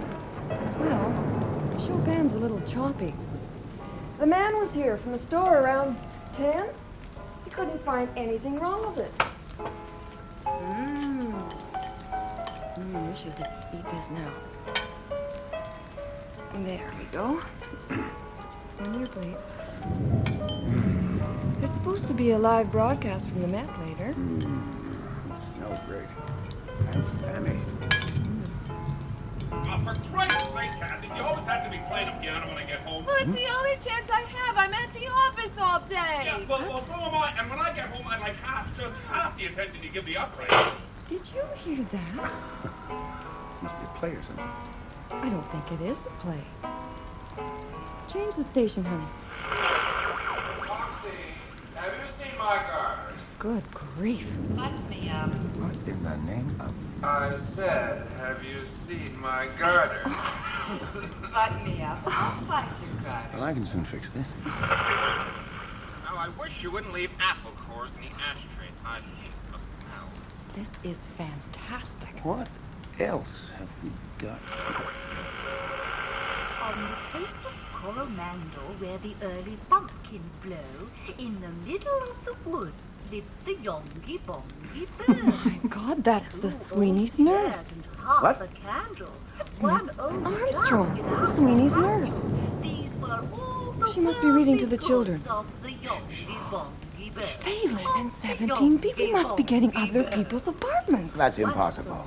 Well, that is the Sweeney's nurse. I talked to her in the park. I know her voice well. There he heard a lady talking to some milk-white hens of dawn. Jim, perhaps they can hear us. On that little heap of Hello. stones sits the lady Jingly Joe. Hello out there. Said the Yongy Bongy bird. Said the Yongy Bongy bird. I guess not. Try something else.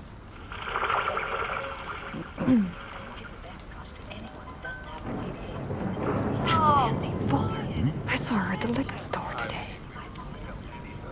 Listen to her. Hello, Phyllis. Bob, come in. So jelly.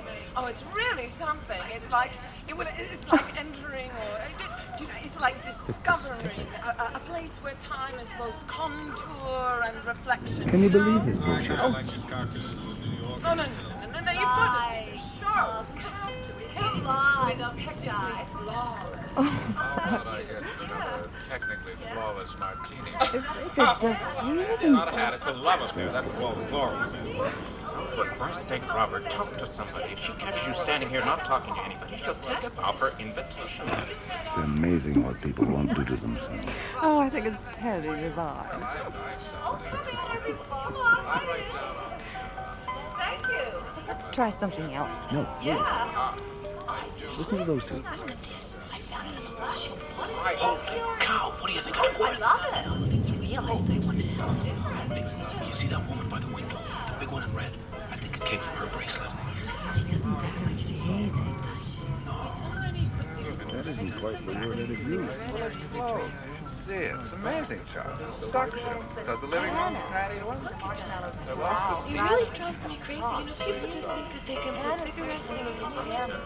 My daddy's coming You can through. keep the birches back here. All those trees. Tomorrow morning, because there's a lot of cigarette. No, but cigarette burns on the furniture. Oh, I told you not to get involved with a No, waiter. go through there. No, I'll turn right. Let's go back. No, not Speaking there. of waiters, I mean, No, you know what I call I wonder if we can find that old dear who drives the Jeep. She lives on the 6th floor. Yeah.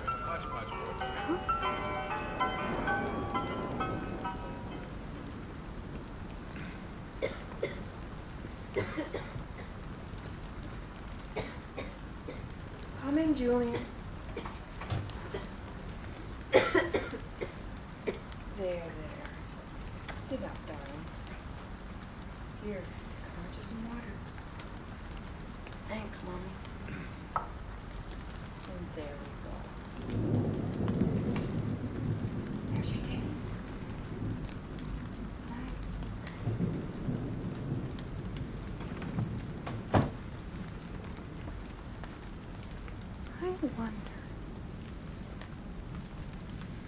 I wonder who's up at this hour of the night.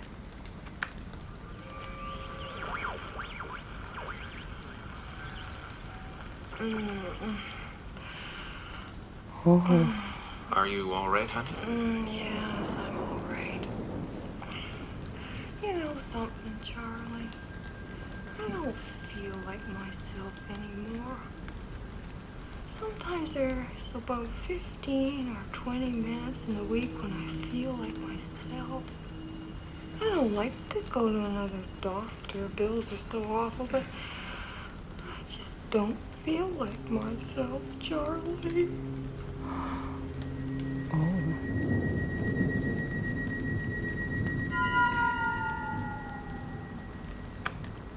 Good morning. This is Ernest Gowers with the 8 o'clock news. Morning, Ernie. There will be some relief in store after the record-low temperatures of the last few days.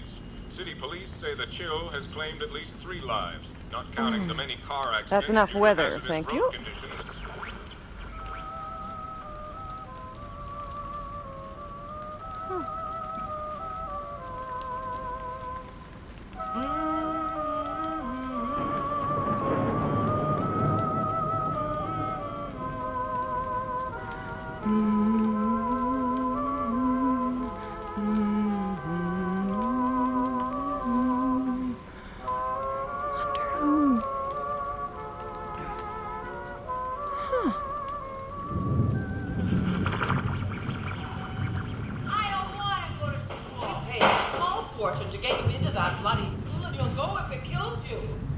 Oh, stop it, woman. If you could only hear yourself.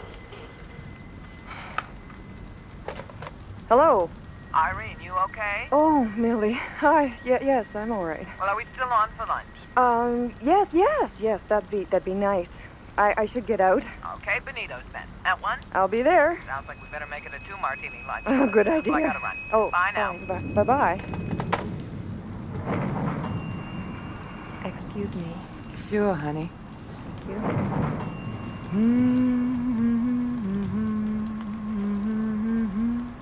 What? I didn't say anything. Oh, no, of course not. I'm sorry. Good afternoon, Miss Horner. So it seems. Good afternoon, Mrs. Westcott. Off for lunch, are we? Hi, Fred. Yes. It looks a little warmer out there. Aye, a bit.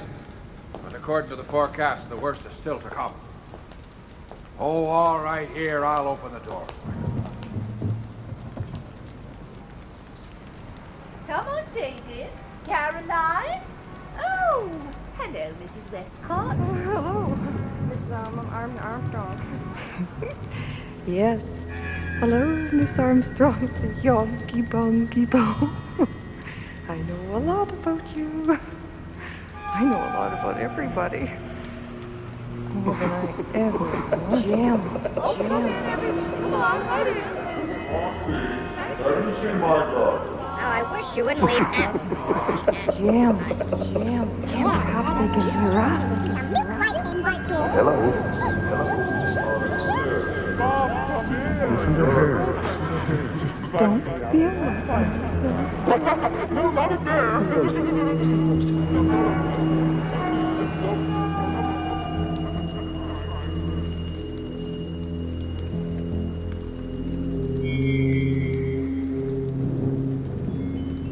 So, what is it? Oh, Irene. sorry. I'm a little on edge. We got this new radio. It's a ghastly thing. Well, except everybody's apartments. No, serious. So it's kind of like eavesdropping. This morning I listened to our neighbors discussing the mechanics of their lovemaking. And someone else with the most awful indigestion blaming his wife for her cooking. And this guy going on and on about himself, and I don't think there was anyone there with him at all. Sounds terrific. No, it's not terrific. Well, at first I thought it was, but Well, you don't have to bite my head off. So forthright and brutal. Oh, no, hey, kid, buck up. You haven't been getting enough sleep. That's your problem. Well, there was a Salvation Army band playing on the street. I stopped to listen to them. They're really such nice people. They're so much nicer than a lot of the people we know. Mm-hmm. I know what you mean. Oh, here come the goodies.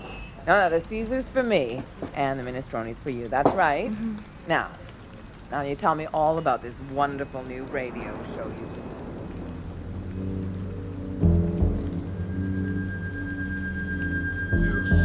You stupid, common bitch! Oh, how dare you! Haven't you heard a word I said?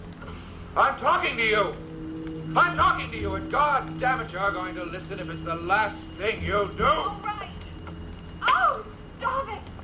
Whine Don't you and dare! moan and whine and moan. That's the last time I'm letting you drive me. It wasn't my fault! Wasn't my fault! 3 lanes of traffic. You have 3 lanes in which to drive At west. least I hadn't been drinking. Irene? Right, that's why you were driving? Jim! Jim! Go up to 16C. Don't even take off your coat. What is it? Where are the kids? It's not the kids. They're at the park with Emma. It's the Osborns in 16C. Harvey Osborn is beating his wife. What? They've been quarreling since 4 o'clock. You've got to do something. Oh, for Christ's sake. Oh, Jim. You don't have to Aren't listen you going to this to sort of go? thing. It's indecent. It's like looking in windows. But You Jim! can turn it off, you know? It's so horrible. I've been listening all day. It's so depressing. Well, if it's so depressing, why do you listen to it? Don't you quarrel with me. All the others have been quarreling all day. They're all worrying about money. Mrs. Hutchinson's mother is dying of cancer in Florida, and some woman in this building is having an affair with the handyman, with that hideous handyman. Irene. And that girl who plays the Missouri Waltz is a whore, a common whore. Oh. And you have to listen to it all. Life is so sordid and awful. But we've never been like that, have we, darling? I mean, we've always been good and decent and loving to one another, haven't we? And we have 2 beautiful children. We're happy, aren't we, darling? We're happy, aren't we? Of course we're happy.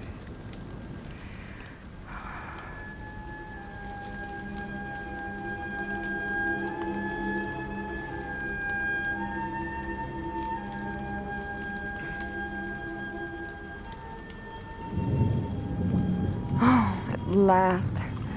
Something really worth listening to.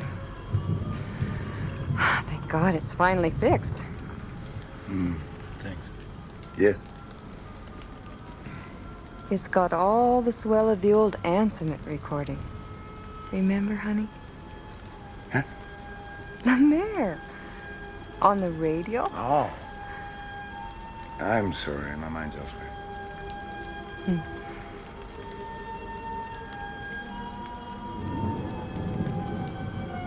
It really is a wonderful radio. Now, nothing untoward has happened since that repairman came. Thank you. Well, I hope you enjoy it. I paid the bill today. Cost a hell of a lot more than I can afford. It's the last extravagance we'll be able to indulge in this year. I will enjoy it, believe me. I see you haven't paid your clothing bills yet. Oh, I saw them on your dressing table. I didn't want you to worry. You told me you paid them. Why'd you lie to me? Oh, I'll be able to pay them out of this month's allowance. There were the slip covers last month, and the party. Learn how to handle the money I give you a little more intelligently. I had a very sobering talk with Mitchell today. No one's buying anything. We're spending overtime promoting new issues. You know how long that takes? I'm not getting any younger. My hair will be gray next year. I haven't done as well as I'd hoped to do. I don't suppose things will get any better. Yes, dear. We've got to start cutting down. We've got to think of the children. I'm not at all sure about the future. No one is. There's the insurance. God, I've worked awfully hard to give you and the children a comfortable life. I don't like to see all my energy, all my youth wasted in radios and slip covers and... Please, Jim, they'll hear us. Who'll hear us? Emma can't hear us. The radio. I am so sick of your apprehensiveness. The radio can't hear us. And what if they can? Who cares? What gives you the right to comment or care about other people's mean and sordid lives? Why are you so pricely all of a sudden? You stole your mother's jewels before they probated her will. You never gave your sister a cent of that money, not even when she needed it. You made Grace Howland's life miserable. And where was all your piety and virtue when you went to that abortionist? I'll never forget how cool and calm you were. It was like you packed your bags to go to Nassau.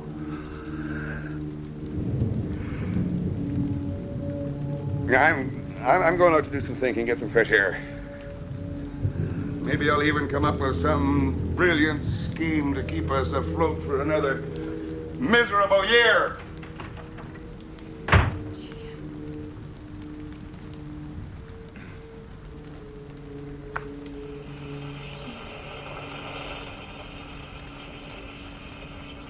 Where are you? Where are you, Jim? We're not like them. Good evening. Here are the headlines. Listen, Jim. An early morning railroad disaster in Tokyo killed 29 people. Listen. A fire at a Catholic hospital near Buffalo for the care of blind children was extinguished early this morning by nuns. The temperature is creeping down again. There are snow warnings for our broadcast area.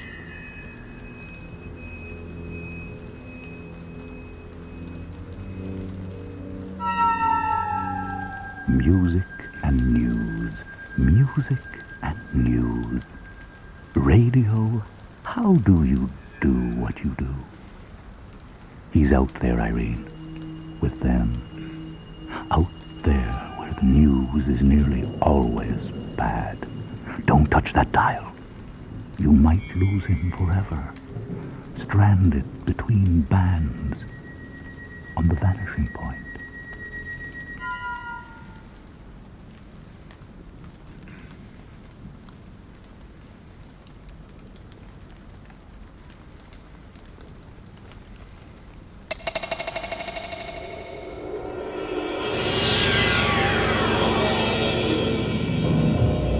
The watch, an invention to keep time in its place. Quite reliable for the most part. So is a compass reliable until you reach the North Pole. Such is the inadequacy of a timekeeping device at the Vanishing Point. Come in. You can clear away the coffee now, Grace. Yes, Mum.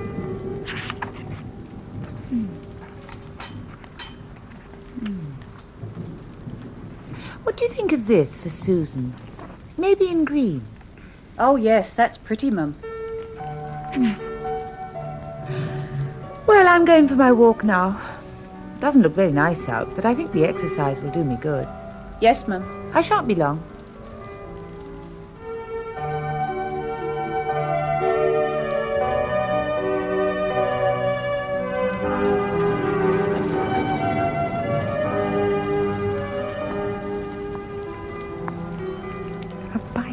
Susan's birthday. 9's a good age for a first bicycle.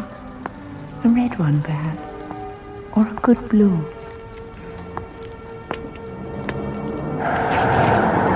That laundry boy takes his corners much too fast. One of these days there'll be an accident.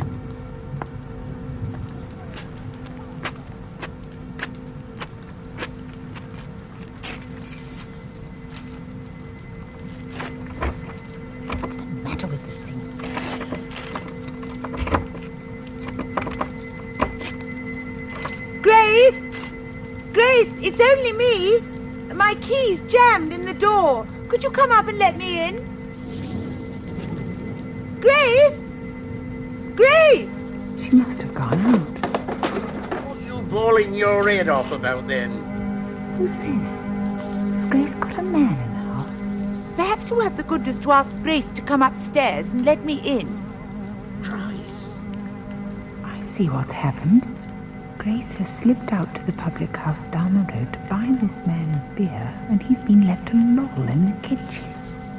If Grace is out, kindly let me in yourself. I prefer not to use the back entrance. That'll put him in his place. Who is it you want? A dog? Is it as... This is the end. What must they think? Who's in the drawing room, do you know? I think Mr. and Mrs. Bolton is in, but I'm not sure. Was it them you wanted to see? I don't know any Mr. and Mrs. Bolton. You'd better go down to the basement again. Tell Grace not to bring tea until I ring. These people may not stay. But I'm not... Oh, all right, I'm going down. Look, if you want Mr. and Mrs. Bolton again, ring twice. Hi, Judy. Grace has gone raving mad. She's let these men out. She's let these men into the house and they've turned the room upside down. No, wait. Where are the Staffordshire figurines? Heavens, I'm being robbed. Perhaps it's not Grace's fault. She's lying in the basement, gagged and bound. Oh, keep calm. If I can only get to the telephone, to the police. Excuse me, but do you want anything? My wife's upstairs. Oh, the cool bluff of him sitting there with his typewriter. My desk's gone, the bookshelves, my armchair. Maybe he hasn't realized who I am. Two can play at bluff. Somehow I must detain them until the police come. Your wife is upstairs? Yes. If you've come for an appointment, you'll find her in the studio. Room in the front. Thank you. He doesn't realize who I am. They believe the owner's out of the way for the afternoon and I'm some caller to be fobbed off with a lie about appointments. Telephone. Gone from the hall already. My bedroom. There's a chance they've not taken that one yet. The man said his wife was upstairs. A woman accomplice. She's probably turning out my wardrobe right now, seizing my fur coat, taking my pearls. Who is it? I don't see anyone without an appointment. Everything's gone, but the phone's still there. Leave my telephone alone. Yes, I want them to come at once to number 17 Elmhurst Road. I'm in great danger. Please report this message to the police at once. Phone. Who sent you here? If you think you can come in snooping, you're mistaken. You won't find anything. Nor the police neither. I've a trade license for the work I do. Harry! Come up and throw this woman out. What's the matter? The operator got my message. It won't be long now. Can't you deal with her? She probably wants a special pose. What did my husband say to you? Nothing. He merely said I should find you upstairs. In this room. Don't try any bluff with me. It's too late. I can see what you've been doing. You can't put any phony business over on me. This studio's decent, respectable. Plenty of clients can testify to that. What are you going to say when the police come? What's your story? I shall tell them that I live here. That is all they need to know. Then it is a pose you want? Just what's going on? I don't know. I think it's blackmail. Has she got any negatives? Not that I know of. I've never seen her before. I think the best thing would be to go downstairs, sit quietly by the fire and have a little chat. Don't you? Keep them there until the police arrive. Better try and find out what she's up to. All right. Let's go downstairs.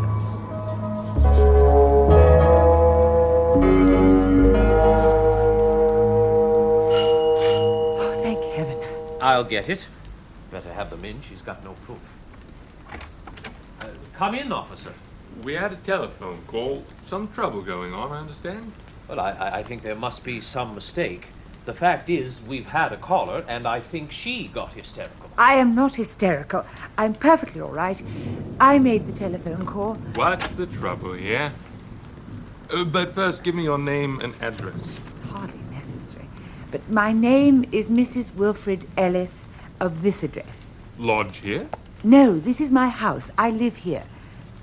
I must speak to you alone, Constable. The matter is terribly urgent. I don't think you quite understand. If you have any charge to bring, Mrs. Ellis, you can bring it at the police station at the proper time.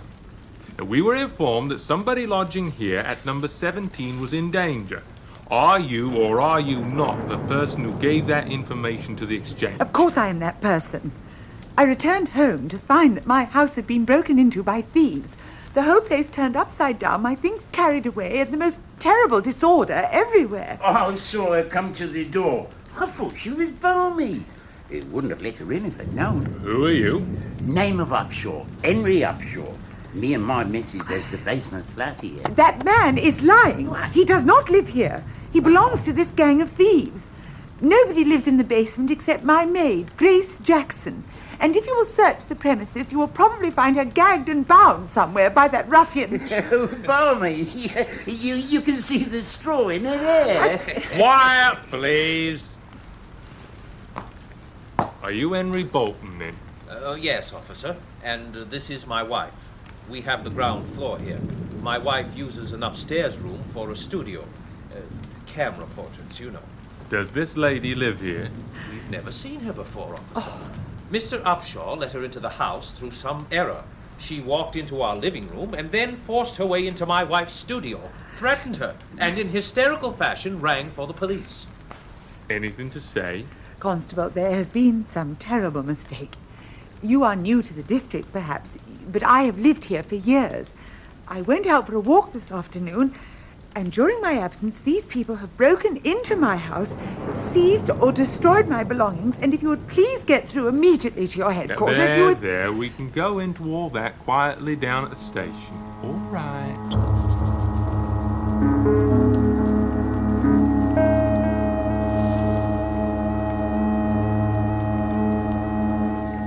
Now then, you say your name is Mrs. Wilfred Ellis? And that you resided at 17 Elmhurst Road for 10 years? Mm-hmm. Well, have you anything that you can show me to prove your identity? Prove my identity? Oh, well, at home, of course, but not here. Well, unfortunately, I didn't take my handbag with me when I went out for my walk this afternoon. So you can't produce your identity card or your ration book? I don't know what you mean by ration book. But I've asked you to verify my name and address in the telephone book or the district directory. If you refuse to do that, ask the postmaster or the manager of my bank, the National Provincial, in the High Street, where I cashed a cheque on Saturday. Finally, would you care to ring up Mrs. Henrietta Draycott, a friend of mine who lives at number 21 Charlton Avenue? She'll vouch for me.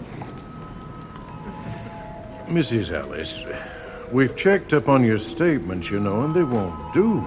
Are you not in the telephone book or the directory? Well, now I can see that you're tired and rested to your good. We'll try and find your friends for you. If you'll go along now, we'll get in touch with them as soon as possible. I'll send a doctor along to you, give you a sedative. And then in the morning, well, we may have some news for you. This way, Mrs. Ellis. But my house, those thieves, and my maid, Grace. Grace may be lying in the basement. Well, surely you're going to do something about the house. You won't permit them to get away with the crime. That's all right, Mrs. Ellis. You leave everything to us. Let me take your coat. Now, you just lie down here. I beg of you, ring up Hampstead 4072, the number of my friend, Mrs. Draycott, and ask her to come here. The officer won't listen to me. Yes, that'll be all right. Good evening. Evening, Doctor. Feeling a little upset, I hear. Well, we'll soon put that to rights. Now, will you give me your wrist? Doctor, there is nothing whatever the matter with me. I admit I've been through a terrible experience. My house has been broken into. That's right. No one here will listen to my Now then, story. just a dab of ether so you won't feel the needle. Since the police came to my house before that. Oh, There. My whole treatment has been infamous, scandalous. In a moment or two, you'll feel much better. I personally don't know our MP, but I sincerely believe when he hears my story, he will take the matter up. Oh. Now, supposing you tell me your story again. You say your name is Mrs. Ellis. Do you think you can now remember your real address? I live at number 17, Elmhurst Road. I am a widow. My husband has been dead 2 years. I have a little girl of 9, away at school. Oh, thank goodness. And I live alone, except for one maidservant, Grace Jackson. You say your daughter's at school. Now, can you remember her address? Of course. The school is High Close, Bishop's Lane, Hatchworth, and the telephone number is Hatchworth 202. Good. Now, just try to relax and have a little sleep. And in the morning, I hope we'll have news for you. You're not ill and you're not lying. I quite realize that. You're only suffering from a temporary loss of memory. But it isn't true. My memory's perfectly all right. I've given you every detail I can think of. Oh, the Ferbers, next door, at number 19. They know me well. We've been neighbors for 6 years. The Ferbers.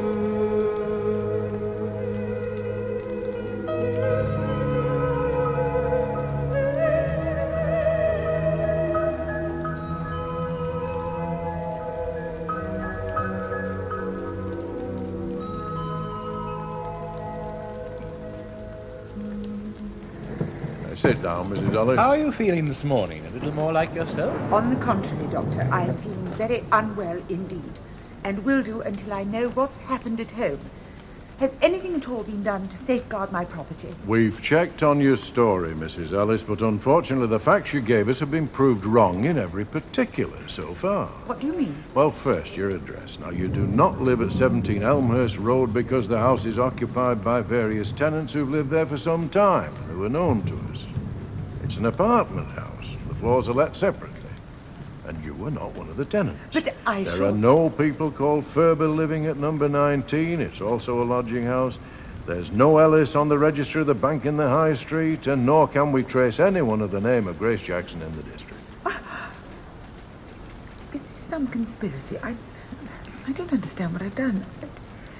You rang up my friend Mrs. Draycott at number 21 Charlton Avenue. There is no 21 Charlton Avenue, Mrs. Ellis. Those houses are all torn down some time ago to make a block of flats. And there's no Mrs. Draycott living in them. Checked up on all the nursing homes and the mental homes, sir, in the district and within a radius of 5 miles. Nobody missing. Thank you. Doctor, you'll have to persuade them to take her at Morton Hill. I say it's a temporary measure. Morton Hill? You can't possibly take me there. I demand to see a lawyer. No, my doctor, Dr. Godber. He lives in Parkwell Gardens. Yes, it must be a local woman. She gets the names right every time. Godber? Oh, he went to Portsmouth, didn't he? Yes, he did. I remember. If he's at Portsmouth, he would only have gone for a few days. He's very conscientious. But his secretary knows me. I took Susan there last holiday. Oh, by the way, now you gave us the name of that school correctly. It's the wrong telephone number, but right school. Yes, we got through to them last night. High Close, run by, Mr. Foster and his wife. It is run by a Miss Slater, a Miss Hilda Slater. You mean it was run by a Miss Slater? Miss Slater had the school and then retired. It was taken over by Mr. and Mrs. Foster. And they've no pupil there by the name of Susan Ellis. Oh. If all you're saying is some kind of game, some kind of torture... Now, we are trying to help you. We're doing everything we can to find your friends. I don't understand what's happened. If I'm suffering from loss of memory, why do I remember everything so clearly? My name and address, my friends, the school. Where's Susan? Where's my little girl? Mrs. Ellis. No, I do assure you that I don't want to make trouble, and if I really have lost my memory, I will do what the doctor tells me, take any drugs or medicines that will help. But would you do just one thing for me? Telephone the school and ask where you can get in touch with Miss Slater. Very well.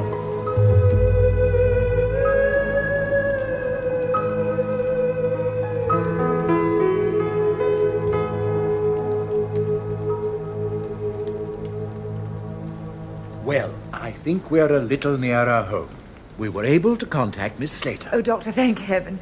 Have you news of my daughter? Steady a moment now. I take it when you refer to your daughter, you mean someone who is called, or was called, Susan Ellis. Yes, of course. Is she all right? Is she with Miss Slater? No, she's not with Miss Slater, but she's perfectly well, and I've spoken to her on the telephone myself. And I have her present address here in my notebook. Not with Miss Slater? Well, then where is she? What's happened? Now, I want you to think quite calmly and clearly, and not be agitated in any way. You remember last night you gave us the name of your maid? Yes, Grace Jackson. Now, take your time and tell me a little about her. Describe her for me.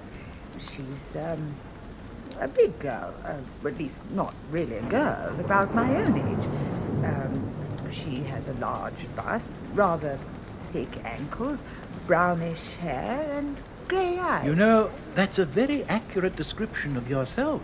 Myself? Yes, figure, colouring, and so on. We think, you know, it's just possible your amnesia's taken the form of mistaken identity, and that you are really Grace Jackson, believing yourself to be a Mrs. Ellis. Doctor, I bear no sort of resemblance to my maidservant. And if and when you ever find trace of the unfortunate girl, she would be the first to agree with me. You insist your age is 35, and that Grace Jackson was approximately the same. I was 35 in August last. I believe Grace to be a year younger. I'm not sure. You certainly don't look more. But following upon the phone conversation I just had, Grace Jackson should be at least 55 or 56. I really don't see what Grace's age has to do with it. And I'm sorry to insist, but I must know the whereabouts of my daughter Susan before anything else. As a matter of fact, it happens that Miss Slater was able to put us in touch with the lady. We've spoken to her on the telephone, and she's only a short distance away in St. John's Wood. She's not sure, but she thinks she'd remember Grace Jackson if she saw her. What in the world is she doing in St. John's Wood? Is she on a school outing? Going to the zoo, perhaps? Well, that must be it. Do you know where she spoke from? I mean, somebody was in charge. Somebody was looking after her. She spoke from 2A Halifax Avenue. I don't think you'll find she needs any looking after. She sounded very capable on the telephone. Doctor, I'm ready to go there at once if the authorities here will only let me. Good! We've arranged for a car to take you there.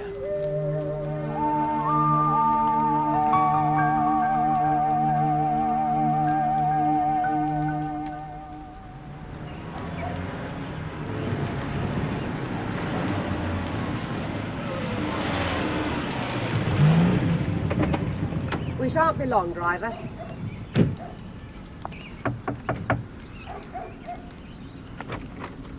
Are you Mrs. Drew? Yes. Oh, do be quiet, Keith, for heaven's sake. This is the person I brought along for you to identify. Oh. Well, you'd better come inside. I'm afraid everything's in a fearful mess. I've got no help, and you know how it is. What with Keith's toys and my material, I'm a dressmaker in my spare time and trying to get a decent meal for my husband when he comes home in the evening. Life isn't a bed of roses. Extraordinary. She looks exactly like Wilfred's sister, Dorothy. And her voice identical. Same note of complaint. But where's Susan? We don't want to take up your time. If you will just say whether this person is Grace Jackson or not. No. I'm sure she's not. I haven't seen Grace for years, not since I married, but she had quite a different appearance from this person. She was stouter, darker, and older, too. Then you're sure you've never seen this person before? No, never. Thank you, then. We needn't detain you any longer. Excuse me, there's been a most unfortunate misunderstanding all round, but I believe you spoke to the doctor at the police station at Hampstead this morning, or someone from this house did, and that you have some children here from High Close, my daughter Susan amongst them. Could you tell me, is she still here? Is anyone from the school in charge? Mummy! Keith, I told you to stay outside. What a pretty boy. What's your name? I'm Mrs. Ellis. I've got a mouse. Like to see him? Oh, he doesn't usually take to strangers. He's very shy. But he seems to like you. Not now, Keith. Mummy. No. Yes, the police officer was rather an idiot, I'm afraid. He got everything wrong. My name was Susan Ellis before I married, and I used to go to school at High Close, and that's where the mistake came in. There are no children from the school here. Thank you, Mrs. Drew. Sorry to have But the bothered you. doctor told me Miss Slater said... Oh, yes, dear old Salty. Oh, I can't help being grateful to her. She's a funny old stick, but a heart of gold. And she did her best for me, I'll say that, and kept me in the holidays even after my mother was killed in an accident. How good of her. It's time we were getting along. Come now, Mrs. Drew's told us all we need to know. I don't want to go, and you have no right to make me go. I'm sorry, I'll have to get the driver. I wanted them to send a nurse with me, but they said it wouldn't be necessary. Oh, that's all right. But perhaps I better move Keith to the kitchen, or she may try to kidnap him. Come on, Keith. Time to get ready for lunch. Come along now, be reasonable. No. If you come near me, I'll stab you with these scissors. Driver! Driver! Windows. Now they'll think I've gone out through the back. Upstairs. Upstairs. There must be a room I can hide in. Yes? Where's she gone? Did you see where she went? No, I didn't. They won't think to look here in the bedroom. Oh, I'm so tired. I'll just rest here on the bed until they've gone away.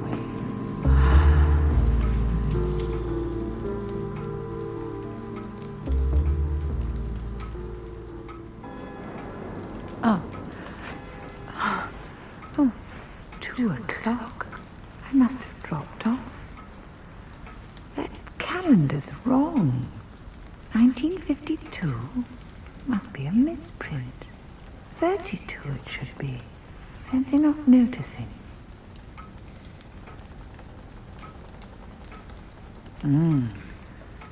Such an untidy room. Everything all over the place. Oh, but poor girl, if she had no mother. I've been here nearly 2 hours. They must have gone by now. Perhaps I can creep out without her hearing. It must be hard up if she has to do dressmaking. I wonder what her husband does for a living.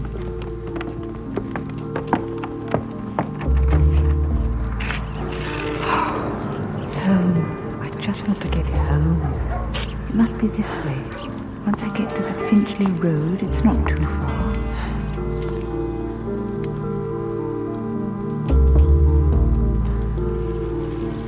If only I hadn't gone out without my handbag. Can't call a taxi. Haven't even got money for a bus.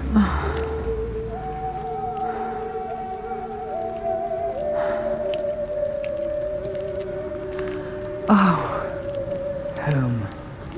There's so much to straighten out, so much to do. I don't know where to begin. Oh, my back's so sore. I want everything to be as it was before my walk yesterday. I want my home. I want my little girl. That's right. I remember. I was just about to cross the road here and thinking of the red bicycle I was going to buy for Susan. That laundry boy again takes his corners much too fast.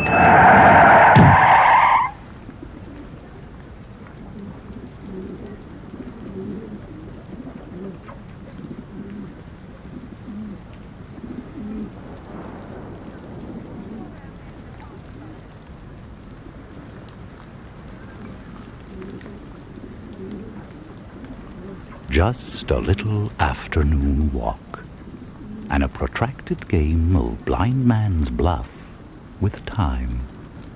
Spun round and round, eyes bound, the object of the chase forever just out of reach. A split second from the vanishing point.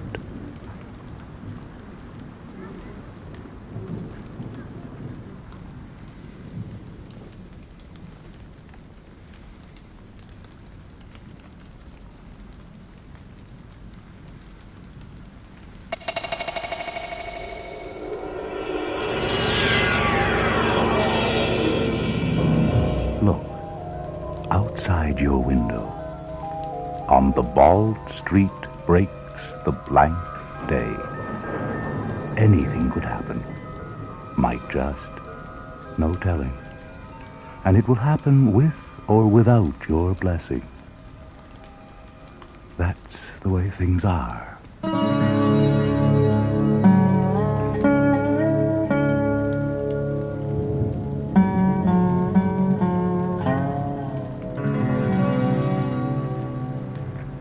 So I can choose from these.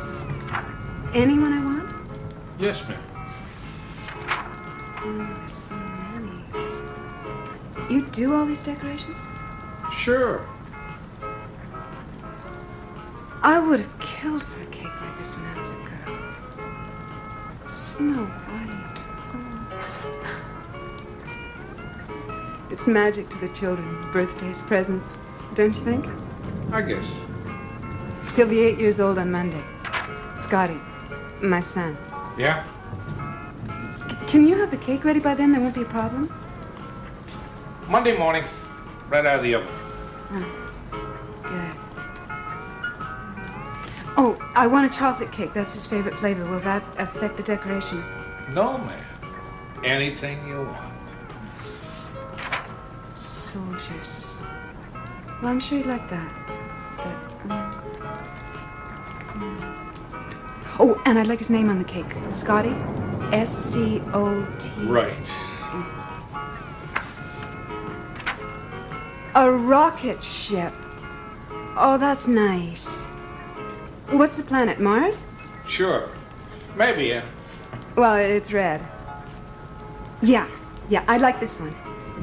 You will too, I hope. So you want this for Monday? Yes, please. Okay, your name? It's Weiss. Ann Weiss. Phone? 535-7864. Okay. So, I just come by? Monday morning.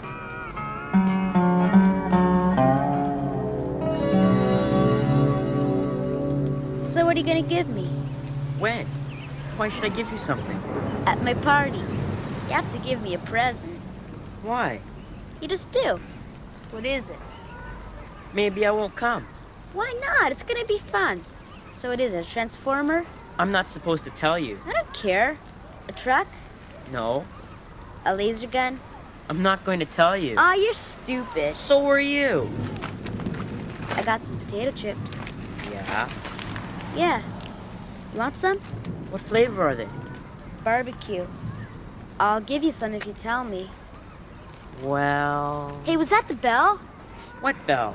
At school. Come on, let's run. Hey, wait up. Hey, Scotty, look out! Oh!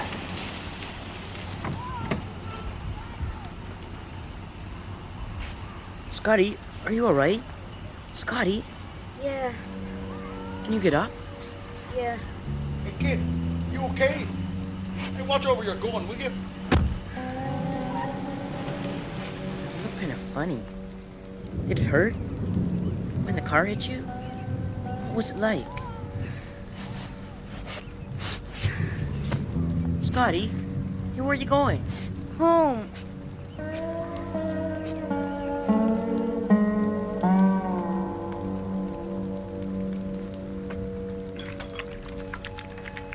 Hello? Who's that? Scotty? What happened, honey? Don't you feel well? Scotty? I fell down. What? Car hit me and I fell down. What, a car hit you? Yeah. Where? On the road. I was running. Come here, honey. Sit down. Let me look at you. Mom. I don't feel right. Yeah? Honey, what is it? Scotty? Scotty, can't you hear me? Oh my God. Pulse. Yes. Is he breathing? Loosen the collar. Yes.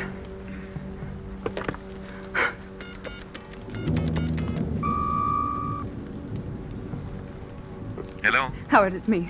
Scotty just came home. He's been hit by a car. What? He seemed okay at first, but now he's passed out. He's unconscious. Oh my God. Look, he's breathing. He's got a pulse. Well, call an ambulance. No, I'll call. I'll meet you at the hospital. Oh, okay. And keep calm. Keep calm.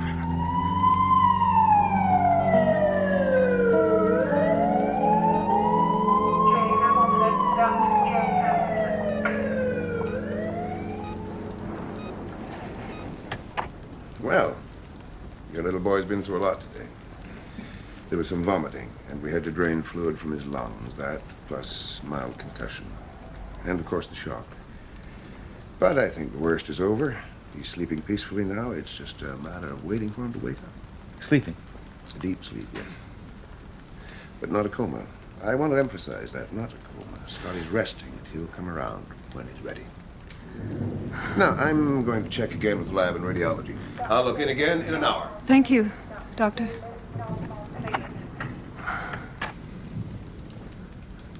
He looks all right, doesn't he? Asleep. Just like he was at home in bed. Yeah.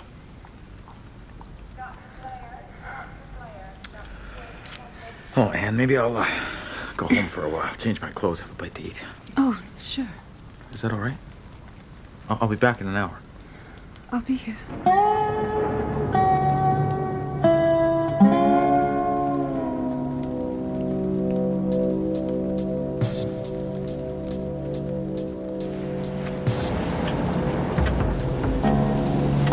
Jesus, slow down.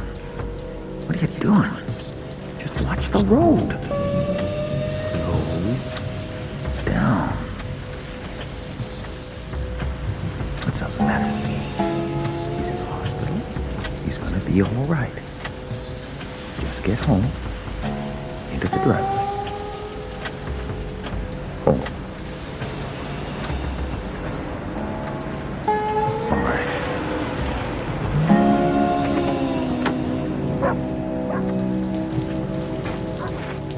Stop barking, Slug, for God's sake. Okay. Damn it. Yeah, Slug, it's me. Just a second. Where's the damn light switch? Yeah, hello. I just came in the door. Hello. There's a cake here that wasn't picked up. What? What are you saying? A cake. A $16 cake. I don't know anything about a cake. Jesus, what are you talking about? Don't hand me that. For God's sake.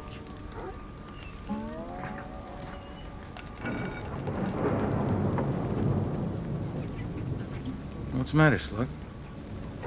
You want a drink too?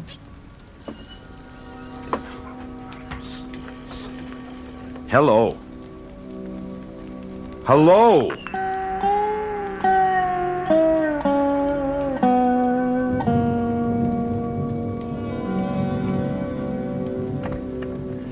Hi. How is he?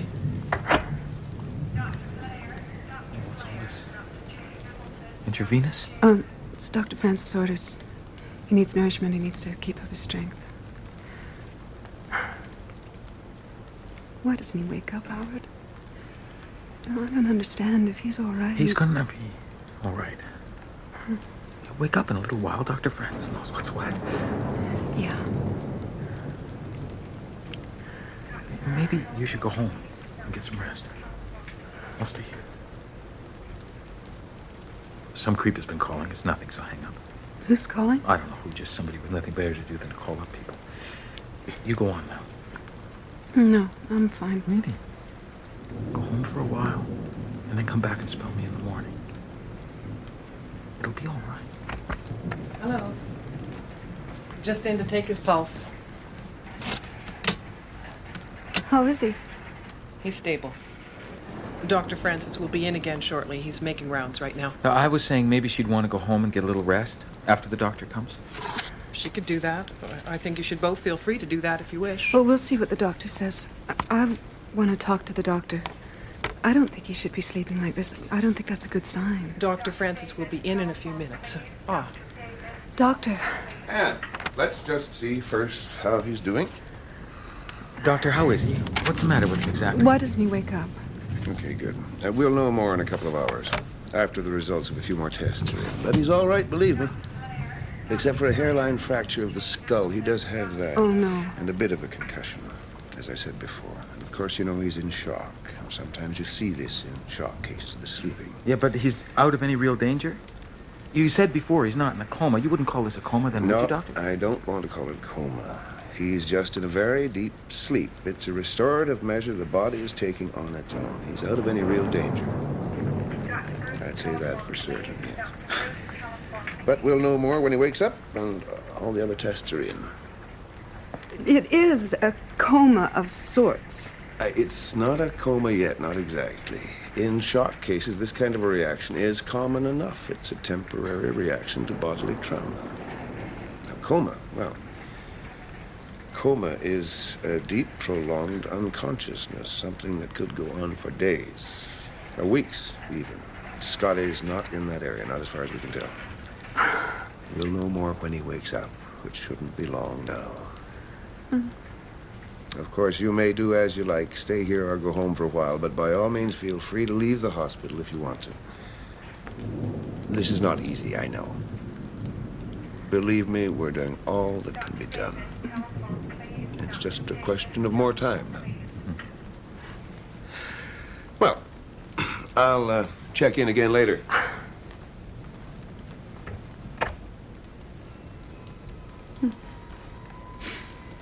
Well, at least he doesn't have a fever. My God, he feels so cold, though. Howard, is he supposed to feel like this? Feel his head. Well, he's in shock, remember? If the doctor was just in here, he would have said something if Scotty wasn't okay. Yeah. I've been praying. Yeah? Yeah, I almost thought I'd forgotten how. But it came back. All I had to do was close my eyes. Please, God, help us, help Scotty. Yes. Oh, hello. I'm Dr. Parsons from radiology. We're going to take him downstairs for some more pictures. What? We need to do some more pictures, and we want to do a scan. What's that? A scan? I thought you'd already taken all your x-rays. Oh, I'm afraid we need some more. Nothing to be alarmed about. We just need some more pictures, and we want to do a brain scan on him. Oh, God. It's perfectly normal in cases like this. We just need to find out for sure why he isn't back awake yet. It's normal medical procedure and nothing to be alarmed about. We'll be taking him down in a few minutes. My God.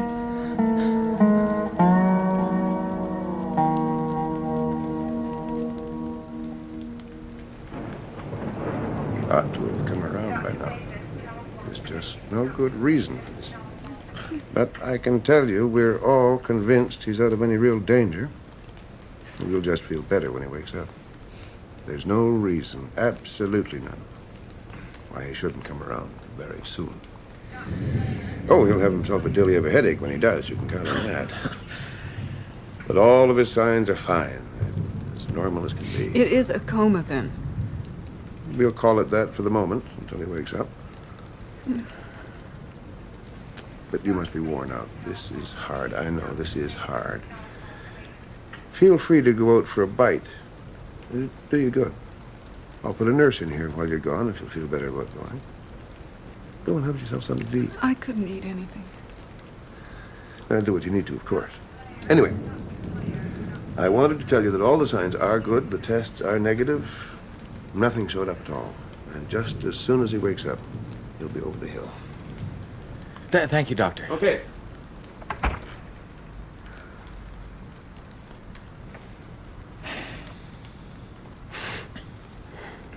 I suppose one of us should go home and check on things. Slug needs to be fed, for one thing. Call one of the neighbors. Call the Morgans. Anyone will feed a dog if you ask them. All right. Honey, why don't you do it? Why don't you go home and check on things and then come back? It'll do you good. I'll be right here with him.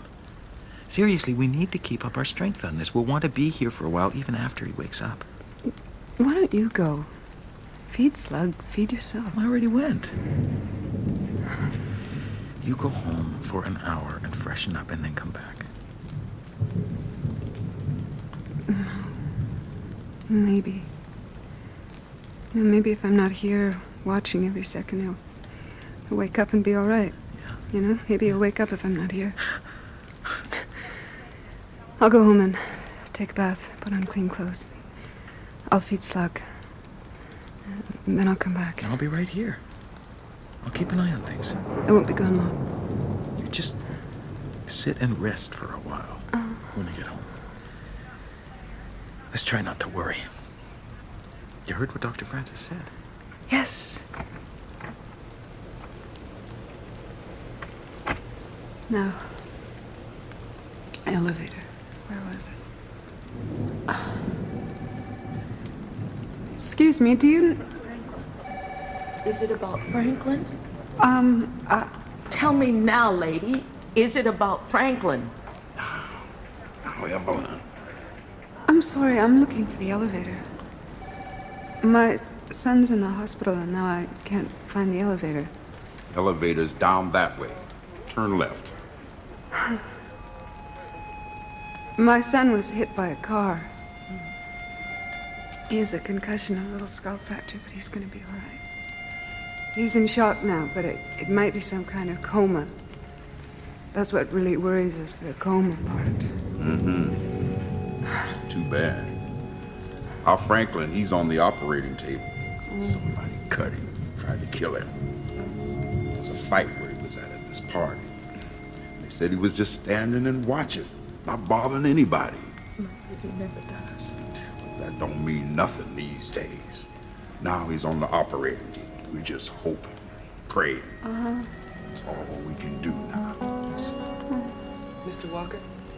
Yes. What is it, nurse? Tell me. I'm sorry. Oh. Oh.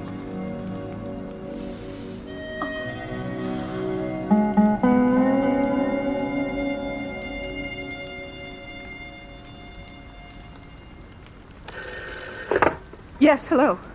Mrs. Weiss. Yes, this is Mrs. Weiss. What is it, please? Is it Scotty, for Christ's sake? Scotty. It's about Scotty. Yes. It has to do with Scotty. That problem? Have you forgotten about Scotty? Oh, my God.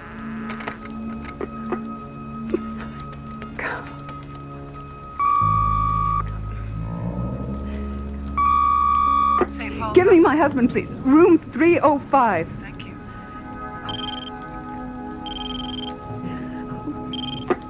Hello? Howard. Somebody just called here. He said it was about Scotty. Scotty's fine. I mean, he's still sleeping. There's been no change. This man called. He said it was about Scotty. Honey, just rest for a little while. It must be the same caller I had. Just forget it. Come back down here after you've rested. Dr. Francis is coming back again at 8 o'clock this morning. He's gonna have something to tell us then. Something more definite. I was drinking a cup of tea when the telephone rang. They said it was about Scotty. There was a noise in the background. Was there a noise in the background on that call you had? I don't remember. Maybe the driver of the car. Maybe he's a psychopath and found out about Scotty somehow. But I'm here with him, so just rest like you were going to. Come back by 7 or so, and we'll talk to the doctor together when he gets here. It's gonna be all right, honey. I'm scared to death.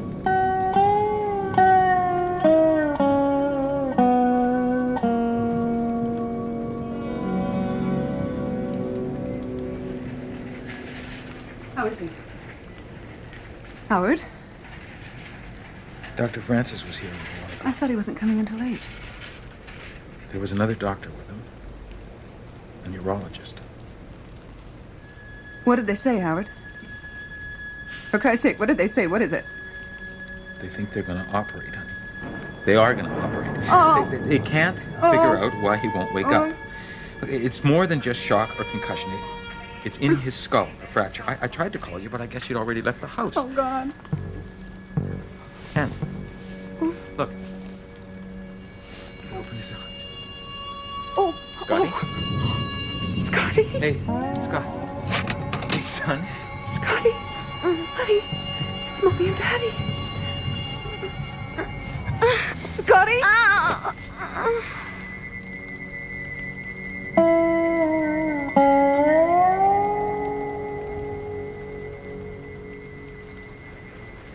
A hidden occlusion. It's so unlikely. Perhaps if we had detected it somehow and operated immediately, but even then. And what would we have been looking for? There was nothing in the x-rays.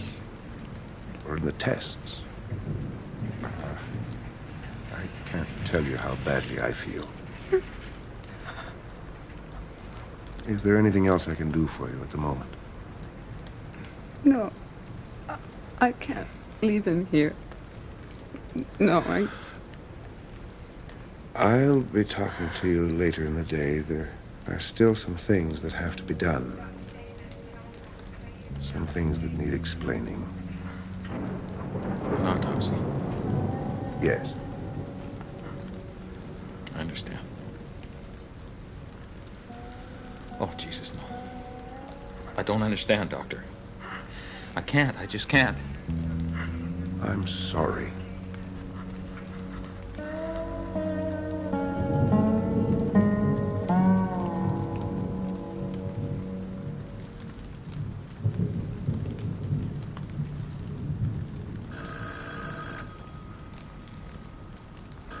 Howard, can you get that? Howard?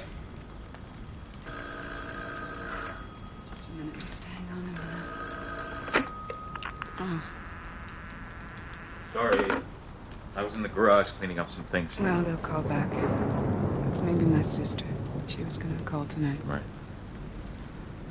These toys, I want to get them out of the way. Hello. Hello. For God's sake, who is this? What is it you want? You're Scotty. I got him ready for you. Did you forget him? You evil bastard. Yeah. How can you do this, you evil son of a bitch? Who is it? Scotty. Have you forgotten about Scotty? Hello, who is this? Hello? Hello? It was him. That bastard. I'd like to kill him. I'd like to shoot him and watch him kick. Could you hear anything? In the background. A noise, machinery, something humming. I think there was some radio music. Yeah, there was a radio going. That's all I could tell. I don't know what in God's name is going on. If I could get my hands on him. Wait. Howard, drive me down to the shopping center. What? It's the middle of the night. I know who's calling. I know who it is. It's the baker. I had him bake a cake for Scotty's birthday. That's who has the number and keeps calling us up to harass us about the cake. The baker. That bastard.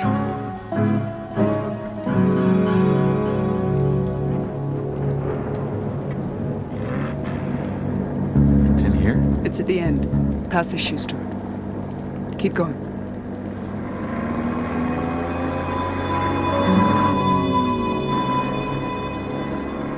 I don't see any lights. Go around the back. Yeah, here. Stop.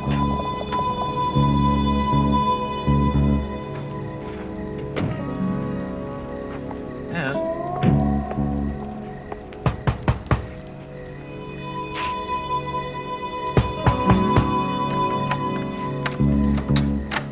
I'm closed for business. What do you want at this hour? Are you drunk or something? It's you. It's me. Scotty's mother. This is Scotty's father. We'd like to come in. I'm busy now. I've got work to do. Hey! It smells like a bakery in here. Doesn't it smell like a bakery in here, Howard? Yeah. Yeah, it does. What do you want? Maybe you want your cake. That's it. You decided you want your cake. You ordered a cake, didn't you? You're pretty smart, baker. Howard, this is the man who's been calling us up. Is that right? Now, just a minute here. You want to pick up your 3-day-old cake? That's it. I don't want to argue with you, lady. There it sits over there, getting stale. I'll give it to you for half of what I quoted you. No? You want it, you can have it.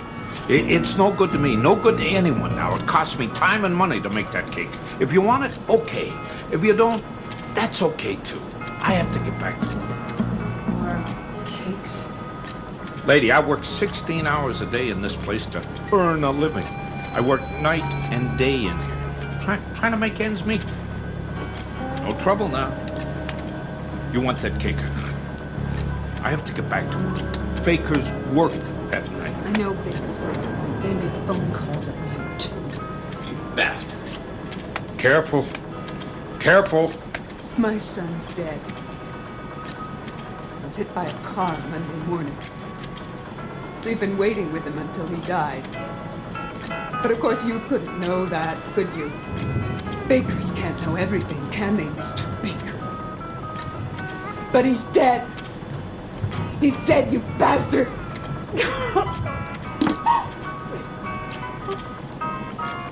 Please.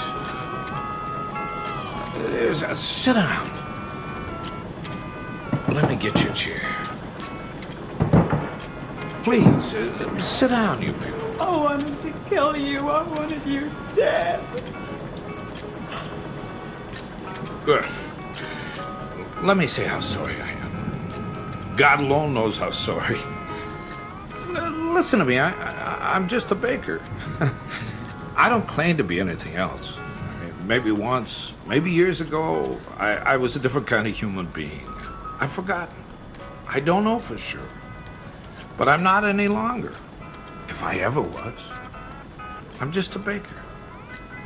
That don't excuse me doing what I did, I know. But I'm deeply sorry. I'm sorry for your son. And I am sorry for my part in this. I don't have children myself.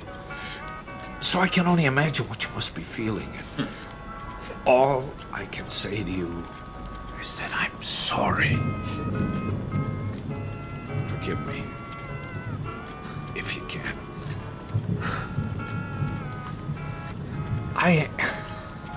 I'm not an evil man. I don't think. Not evil like you said on the phone. You gotta understand what it comes down to is I don't know how to act anymore, it would seem. Now please, let me ask you if you can find it in your hearts to forgive me.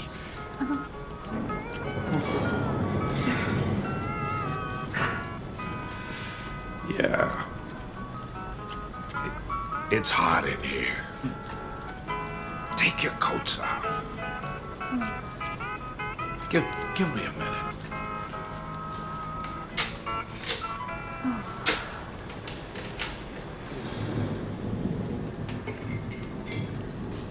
I got some coffee here. Cream. Sugar. There you go. You probably need to eat something. I hope you'll eat some of my hot rolls. You like cinnamon? Yeah, try them. They're hot, right out of the oven. Have one. Oh. Yeah. You like it? It's good. Thank you. It's good to eat something. Here, try this. Have a smell. It's heavy bread, but rich. Try it. Molasses, coarse grains, can't beat it. It's a better smell than flowers anytime. Yeah. I'm glad I'm not a florist. It's better to be feeding people. You have to eat and keep going. Eating is a small, good thing in a time like this. There's more. Eat up. Eat all you want. There's all the rolls in the world.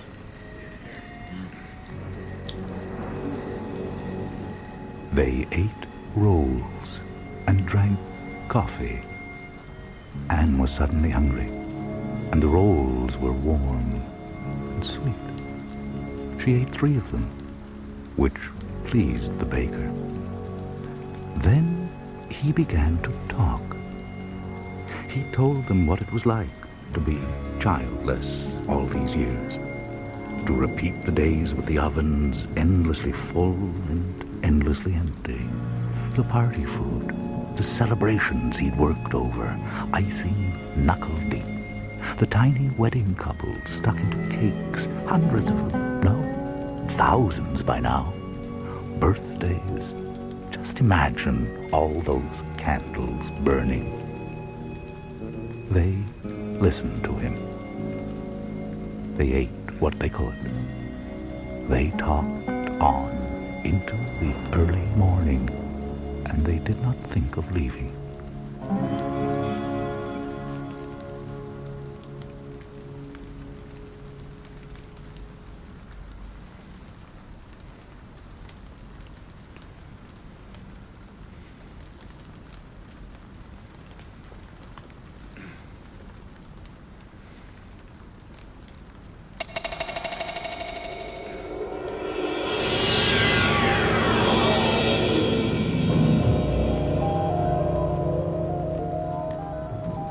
Listen. Did you hear it? No. Listen more closely. There. Wasn't that nice? The sound of absolutely nothing. It's the loudest thing you're likely to hear with your ear pressed up to the vanishing point.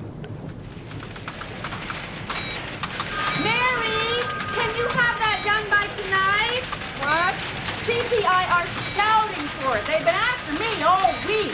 What did you say? Can you finish that tonight? No, I can't. There's too much of it. I'll come in early Monday. I can't stay. I promised Nick I'd be home by 5. Home by 5? Well, I'll tell them Monday afternoon. They'll send somebody over to pick it up. I don't suppose you can give me a ride, Laura? Well, I'm not leaving for another hour or so. Thanks anyway. Just the subway. All those people pushing and trying to get on the train at once. You could wait for me. I promise, Nick. See you.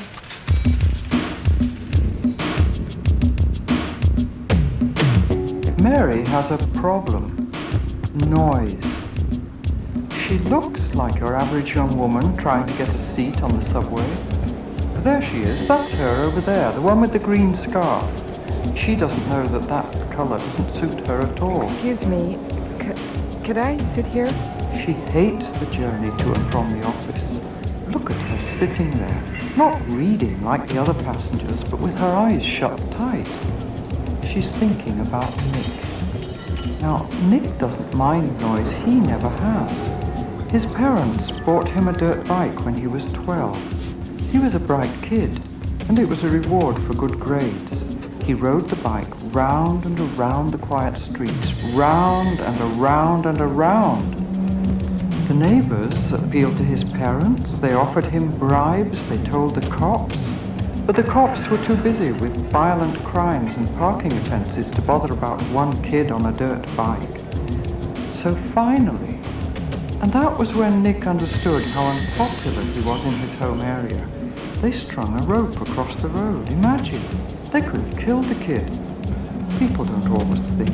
The bike was a write-off. Nick was only scratched and mad. The miracle is that Mary, sitting there with her eyes closed and her hands over her ears, never knows when it's her stop. It's instinct, you know, that leads her back to Nick. She's like a homing pigeon going back to the roost.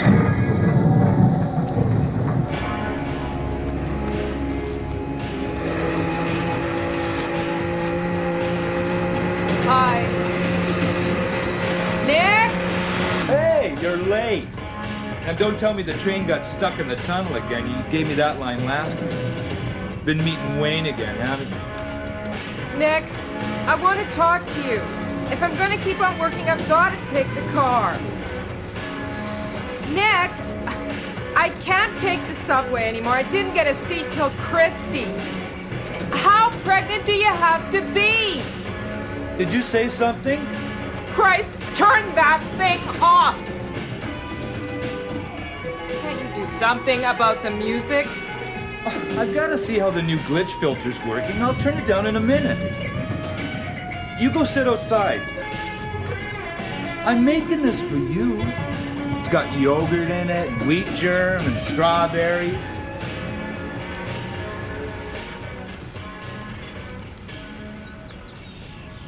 Now then, taste that. Oh, it's lovely. Thanks, Nick. Oh, it was awful at the office today. There's more work than we can handle, and deadlines we can't really meet. Well, you won't have to work there much longer, honey. What do you mean? Have they given you a raise? Promoted you? No, they fired me. Did she hear him? Oh, no. She's too busy trying to figure out what he's really put in that drink. Strawberries, you said. And wheat germ. And yogurt. So, what are we celebrating? Well, I want for us to have a healthy baby. Healthy mother, healthy child. Hey, your mother called me at the office today. Yeah? What did she want? Just to give us a crib and some blankets and a high chair and a christening gown. Do we have to have the baby christened? Wait a minute. Hey, Joe, will you turn that thing off? You've got 24 hours a day to cut your grass, and you decide to do it. Well, I'm trying to tell my wife I lost my job today. So maybe you'll have time to cut your lawn. It looks like a goddamn hayfield. And the weed! I'll cut it when I'm good and ready. When Nick was 17, his parents gave him some money and he went right out and bought a Harley Davidson. He stopped going to school and set out to ride to Vancouver to see life and find himself. Listen to that engine. There's nothing like it, is there? Mary wrote to Nick every week, but never knew if he got the letters or not. Dear Nick, the ring you gave me before you left. Dear Nick, my tennis game is improving a lot. Dear Nick, I miss you very much. Dear Nick, last week I went to the school dance with Janice and Al and Wayne. After 2 years of adventure, lucky still to have the bike and the clothes he stood up in, he came roaring back across the country and went to work in a body shop and garage. He hadn't found himself, but he had learned a lot about engines, and he was just great at taking things to pieces. To protect his ears from the appalling sounds in the shop, Nick wore his Walkman all the time. And one day, a couple of years after he got back, sitting beside Mary in the park, both of them listening to Brass Knuckle, he lifted off her earphones tenderly and said, "Will you marry me?" Yes. So you said yes. Yes, of course I said yes. Who wouldn't have? He's tall and dark and has a big, friendly family who eat dinner together twice a month. It was like being welcomed by a pack of dogs. Nice dogs with soft paws and wet noses. His parents were so pleased he was getting married that they gave him a room full of stereo equipment, including a synthesizer, and he spent the entire honeymoon composing wild music.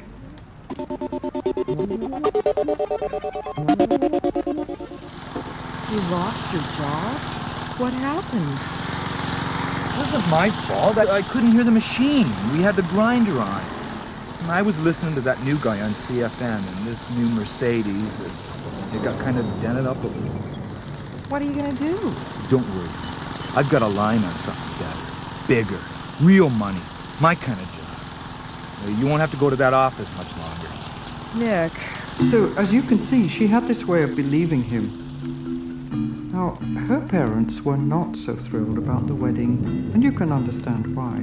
They did pay for the flowers and the champagne, but they didn't exactly join in the festivities. They were quiet, studious people who wanted their girl to go to university and spend lots of time in the library. But Mary was 19. And at that point in my life, end of grade 12, I'd read all the books I wanted to read. And he had this way of kissing me that drove me right out of my mind.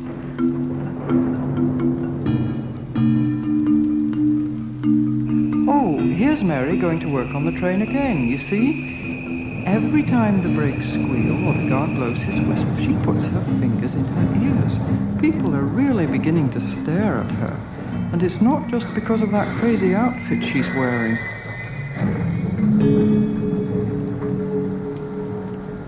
Mary?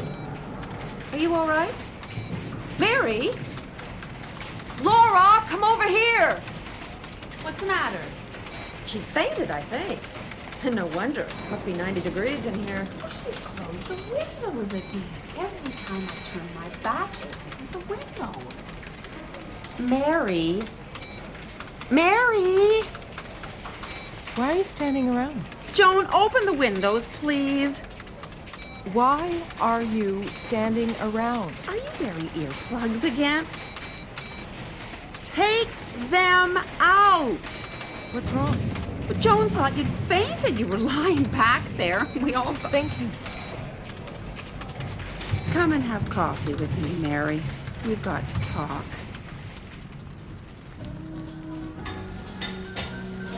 Did something happen over the weekend? Nick lost his job, that's all. Oh. Coffee? Juice, please. Well, he'll be all right. He'll get another job. I keep trying to talk to him. He never hears me anymore. You've got a very quiet voice, Mary. You've just got to make up your mind what you want to say. I know what I want to say. Then say it. And he'll listen. Find a quiet place and then have your talk. Is there a quiet place, Laura? Now listen, Mary. You've got to get this in perspective. You're not the first woman who's had a baby. So you and Nick are having a few problems. It happens. Few problems. He stopped working at the garage. He's jealous every time I'm half an hour late. He's suffering the first pangs of fatherhood. Now listen. You take him out to a nice restaurant. Candles, wine, steak. No, if I thought that would work. It works. Believe me. Now, let's get on with the CPI material. They wanted yesterday. Mary, you are coming back to work after the baby, aren't you? After your leave? You've got your career to think of. You've done so well the last 5 years. You can't just let it go. I can't go on working here. I need to be able to think.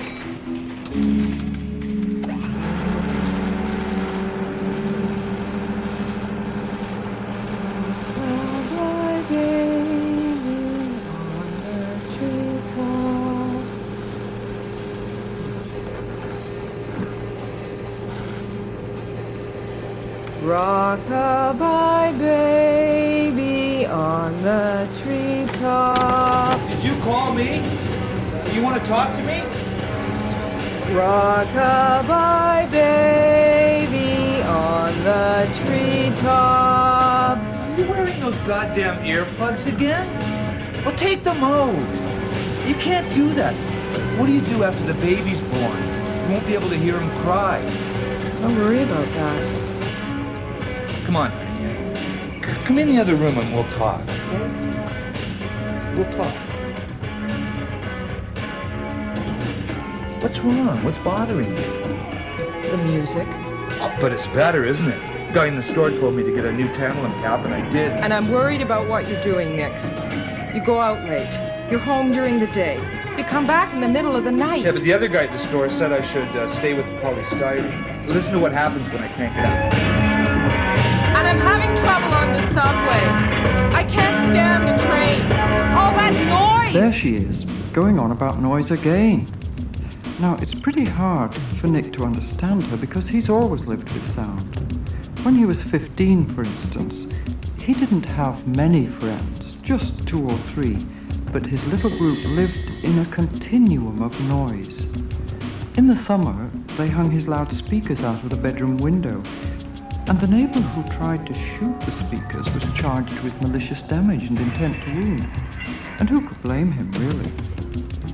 Mary, on the other hand, had lived in a very quiet home. She mistook all that noise for real life and true passion. Nobody had ever raised a voice in her house. And so now she reveled in shouting at the top of her lungs. Oh my God! Oh. You're terrific! Oh. Nick! I love you! Nick! We can talk here, Nick. This is a nice place. I'm gonna get the baby a crash helmet. He won't, or she won't, be able to ride a bike for a year or two, Nick. Shrimp cocktail for you, sir. Thanks. Salad, madam? There's so much I want to talk to you about, Nick. We used to do our talking at bedtime, but now when I come in, you're fast asleep. You come in so late, Nick. You never used to go out in the evenings. We went to bed at the same time. Where do you go? I'll tell you, when I'm ready. Did you bring me here just to... You wanted to get me trapped in this corner. Can you trust me, Mary? I'll be able to tell you next week. I'm doing it for you and for the baby. It's all right. Why can't you tell me? Well, and while we're asking questions, a guy I know knows Wayne. Said he'd seen the two of you together. I told you about that, Nick. I met him on the street. Of course we talked. We were at school together for 10 years. Yes, we stayed at school, so he's smart. We came here to talk, Nick, not to rake up the past. You started it. With your crazy questions, why can't you believe me? Trust me. Wait and see. I don't ask crazy questions. You ask. Every day you ask crazy questions. Is everything all right here? Enjoying your dinner? No. You stay here, Mary. Finish the wine. Well, I'm not drinking wine. Well, finish your meal. I've got to meet somebody. I'll be back later. Nick? Nick? We ordered steaks, Nick. They got married and lived in a tiny apartment until the super asked them to move. Other tenants had complained about the music and the way they shouted when they made love. You see, Nick being her only lover so far, Mary had no idea that you could make love quietly and whisper the words. And so his parents offered to help them out and put a down payment on a house in a quiet suburban street, way beyond Nick and Mary's means. A mistake. Nick saw Mary as a princess and wanted her to have everything his sisters had. It was simply a matter of pride with him. And of course he got into debt. But she was happy. Her parents could see she was happy and came to visit every 2 weeks. They brought little gifts for the house and made a real effort to like Nick. Now, one day, after 4 years of living in the house, Mary realized that she and Nick never really talked to one another. They listened to music together, ate meals together, used the Cuisinart and the dishwasher and the coffee grinder together, but... Nick, listen. I'm worried. I want us to talk to each other. Nick, come and talk to me. Honey, don't worry. I'm here. Come on. Lie down. Here, beside me. There. He reassured you, didn't he? And look what happened. You got pregnant. I get this feeling, Doctor, that I want to go away to a desert island. There's so much noise everywhere. The baby won't be able to hear me sing.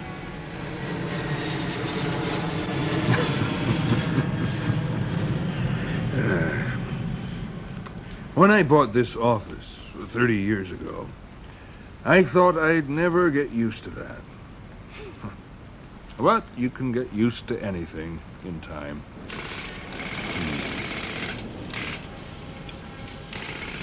Just a minute. I'll close the window. I don't like going downtown anymore. The subway trains are driving me crazy. And the traffic on the streets. And all those people yelling at each other. Pregnancy can affect a woman in a variety of ways, Mary. Some women just want to eat all the time. Others sleep all the time.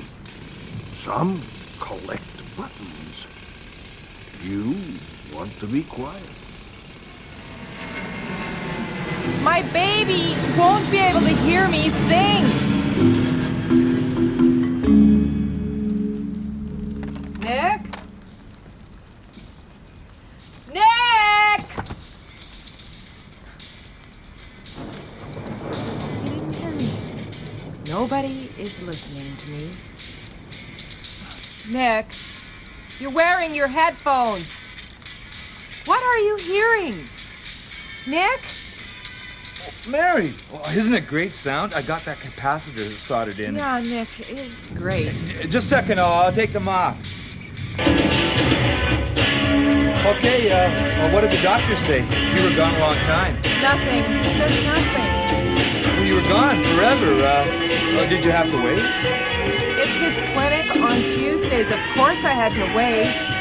Always the same. It's all right, Mary. You don't have to go into detail. Nick, I went to the doctor's. I waited. And then you stopped off for a drink with Wayne. No! All right. I've said I'm sorry, Mary. I can't help getting jealous. I mean, look at you. You do look about 16, you know. Nick, it's all right. It's okay. But Nick, do we have to go to your parents' place? I'd rather stay home. Oh, we always go on Victoria Day. They'll be hurt if you aren't there. They pat my belly and make me feel like a prize cow. We always have a good time. I'll drop you off and say hi to the folks. Where are you going? Well, I have to pick up some stuff for a friend. I'll be back later. Laura will be there. You won't be on your own.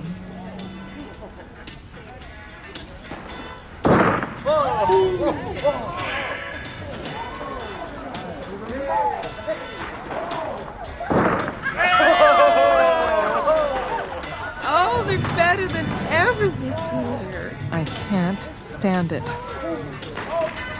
Why doesn't Nick come back? Look at that. Oh, it's beautiful. It sounds like World War III.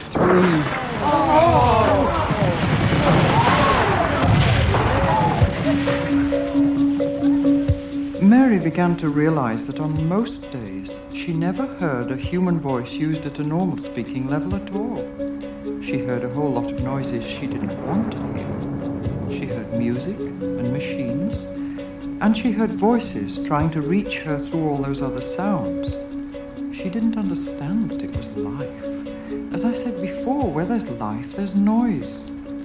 She started seriously to look for a quiet place, and took a cab one morning out to the Leslie Street Spit, and called home to tell Nick to meet her there. Mary? What is this, Mary? Why aren't you at the office? It's quieter here, isn't it? I could do without those damn seagulls. If you'd wanted a trip to the lake, you should have said. Going to your family's cottage for a quiet weekend is about as close to Bedlam as you can get. Okay. So why here? I'm getting worried about the baby, Nick. All this noise everywhere. I can't hear his heartbeat. And there's so much other sound. Babe, listen to me. You're getting unreasonable. I thought pregnant women only wanted weird things to eat like pickles and chocolate sauce, but you want a quiet, peaceful place. I mean, come on, Mary. How will our kid ever learn to live in the real world if all he ever hears is peace and quiet? Maybe he'll be sensitive. Maybe he'll like reading. Maybe he'll listen to other people. You're making him sound like a sissy. And a man came to the office today asking questions about you? Nick, where were you last Monday? You know where I was last Monday. Next year, we'll get a boat. We'll keep it at my folks' place till we get a cottage of our own. The kid will like that. Come on, Mary.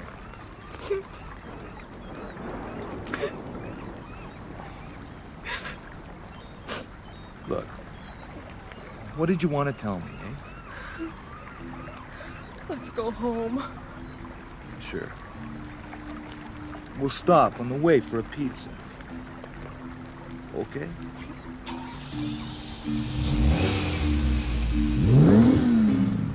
Then she found an even quieter place, right there in the house, under her nose, so to speak. The crawl space.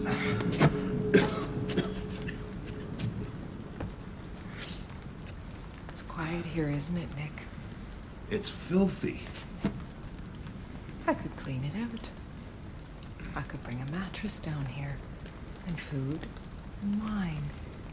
We could lie here sometimes and have a drink and talk. We've got a whole nice house, Mary. I do not want to live in the crawl space. The baby likes it here. We come here often, he and I. Stop it, Mary. He's not born yet. We can't know what he likes. He likes it here. Come on, Mary. Now, you got me down here for a reason. Tell me what it is, and then I'll go up and make us some coffee. To get here, I had to climb over all those boxes. They weren't here last week. It's like an obstacle course. A woman in my condition shouldn't have to climb over boxes, Nick. By the weekend, they'll be gone. And you don't have to come down here, Mary. I'm going back upstairs. Come back. There's all kinds of things I have to tell you. What? What do you want to say, Mary? I can't remember. Oh, come on, honey. Come back upstairs with me. The baby likes it here. All of us need quiet some of the time. Mary just needed more of it than other people. And she found it in the end. She found what she was looking for. The only truly quiet place in the whole city. The hospital. The signs outside read, Quiet, Hospital. Notices in the corridors request people to walk softly. So Mary lay back in the bed in her little room and waited for the quiet to begin. Nick! I gotta hide. You can't come in here. Police! Nurse! I'll be there in a minute, Mary. You can't come in here. This is a quiet place. I can't have my patients disturbed. Get out of that closet, you! Shut up! Nick, you can't stay in there. Be quiet, Mary. Police! You can't disturb my patient like this. It's all right, Mary. You don't have to talk to them. We saw him come in here. We've been following him. He's in the closet. Leave me alone! You got no evidence! A warrant. Get out of here. Dr. Bryant! Oh, Mary! They promised me there would be quiet here. That has to happen. Quiet! All right, we'll just come back and ask her some questions later. The stolen things are in the basement. In big boxes. About 10 of them. Mary! Goodbye, Nick. Anything you say will be held against you in a court of law. You have the right to counsel. If you can't afford one will be furnished you by the court.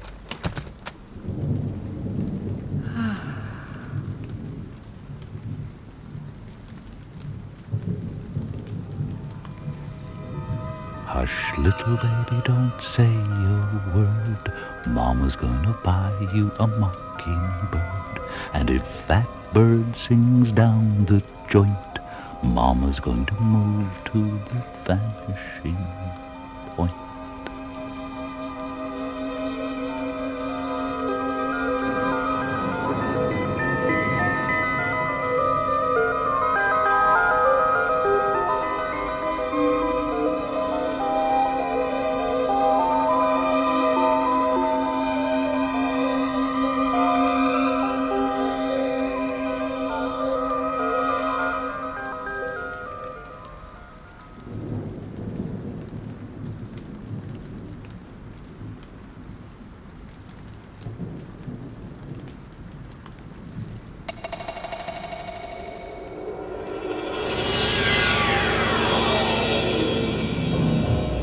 Insomnia? Try one of these. It won't make you drowsy. On the contrary, it may keep you up a little longer than you expected. Oh, one more thing. Do exercise caution when driving. That's what it says right here on the side. Not that side. This side of the Vanishing Point.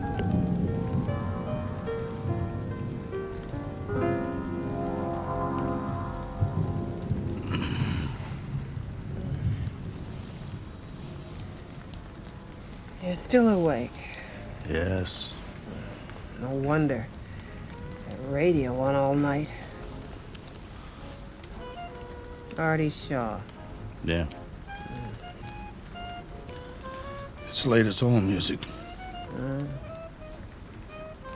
No talk, no commercial. You have any idea how long it took me to find this station? I can imagine.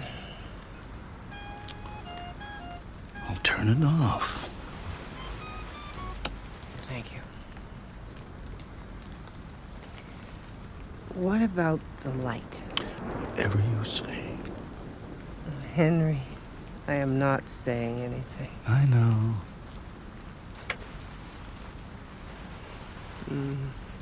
Who are you? I know. Satisfied? Absolutely.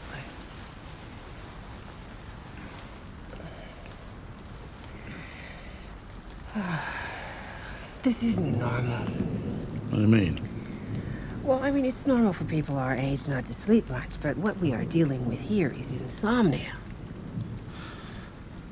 How come you're always so smart? It's Tom, isn't it? I wish that guy up ahead would just pull over. Or at least show me the courtesy of letting me by. God, look at him. He must be smashed out of his mind. Just stay back. I'll pass him when I get a chance. I've got the thermos. Want some coffee? Yeah, sure. Thanks. So, how are the kids doing, Julie? They're okay. They're asleep. It is Tom, isn't it? Oh, Henry, stop worrying about him and let me sleep. He'll be here tomorrow. 23 hours on the road is too long at one stretch. There's all kinds of maniacs on the road this time of night. They probably stopped at a motel. Oh, not likely. Once Tom gets an idea in his head, he won't listen to anybody. There is nothing you can do about it now. He drives too fast. I am going to sleep.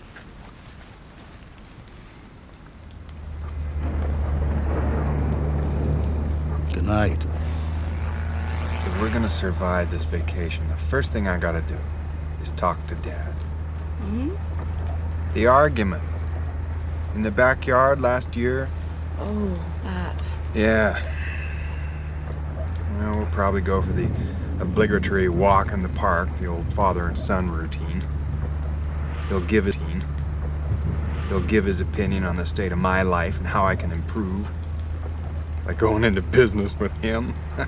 Is he still writing you about that? Hey, if I came home with a Nobel Prize, he'd still find a way to say I could have done something better. I know. Tom, is this how you're planning to stay awake tonight? If you are so concerned about the driving, then why didn't you offer to fly them all down? Don't start that. Why? Well, I'll tell you why. Catherine. Because that would be admitting you were wrong. And you're too much of an asshole to ever concede that you were wrong. Tom was the asshole, not me. You were both assholes. I've never seen anything like last summer. Ugh. Two grown men stalking each other around a backyard, waving silly little croquet mallets at each other. He's never listened to reason. He's never listened to me or anybody. Shut up, dear. You're not as worried about him driving as you are about what you're going to say to him when he gets here. That is utter bullshit. Will you just try to be good this time? This time? What do you mean? I'm always good. You know what I mean. A whole year. We haven't even phoned each other. He hasn't phoned me either. Henry? All right. A little chilly, Henry. Come here. There. I think it was you who had to stay up driving all night. Exactly. I'm gonna pass the bastard. Be careful. Aw, great. Now he decides to do 140. Son of a... Pull back! There's a car coming the other way.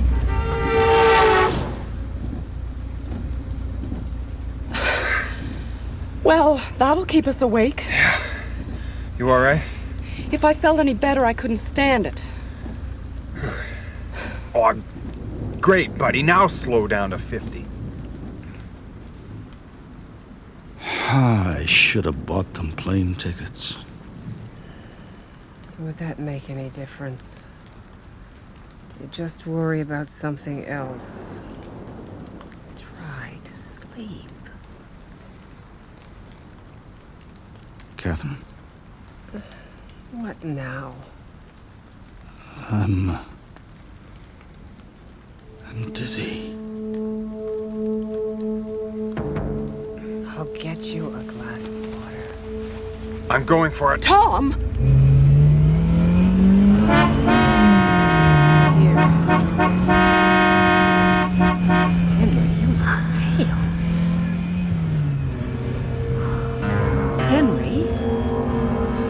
Henry?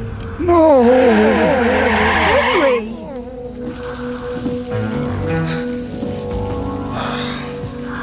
I don't know how we didn't get hit.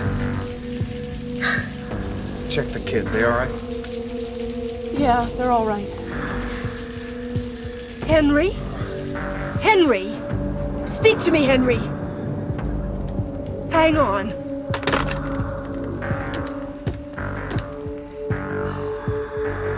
Hello? Emergency?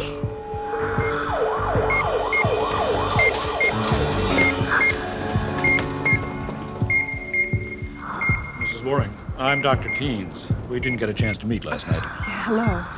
Now, I have the results of the CAT scan. That's a... Yes. We don't know a lot about this kind of stroke. The internal hemorrhage is most likely around the brainstem at the back of the neck. We don't know the extent of the damage. Now, did he open his eyes at all during the night? No. Thank you. Mr. Waring? Mr. Waring? What is it? Well, all we can do is wait and see. He's opened his eyes. Henry, dear. Henry! Excuse me. Mr. Waring? Can you hear me? I hear you. You don't have to shout. No response. He never sleeps. He hasn't slept soundly for 40 years. You see, he just takes his time when he's waking up. He's not quite awake yet. Henry! Oh, Henry, I'm so embarrassed for him. Well, let's check his reflexes. Anybody home? There's very little response. Mr. Waring, can you see anything? As I move my finger, can you follow it with your eyes? I'm trying. No response. Where's Tom? My husband's, well, you see, my husband, he's always done everything for himself. My husband is very tired. Well, he might not have heard us, Mrs. Waring. Oh. He's closed his eyes again. Yes. You don't think he's aware of us? Well, we don't know how... But he opened his eyes after you talked to him. Yes, but that may simply be a reflex action. In other words, a coincidence that he opened his eyes just then. It is early. Things may change. Talk to him if you like. It won't hurt in any case. I'll check in later.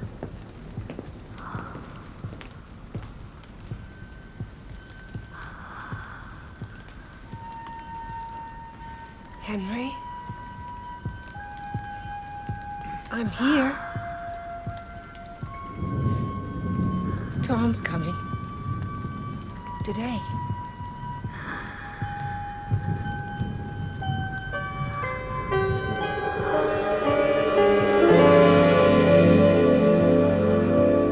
You didn't wake up all day? Not since this morning. He just lies there. Like that. Mhm. I think it's best the kids don't see him like this. Yeah, right. Julie's got him downstairs. Look, I'll stay here tonight. You go down and she'll take you home. In a minute.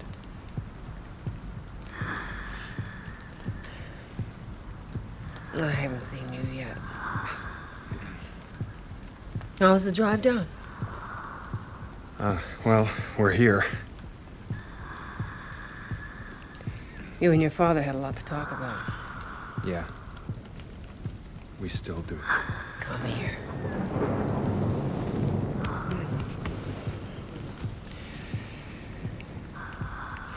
Well, I'll see you in the morning. Right. Good night, Henry.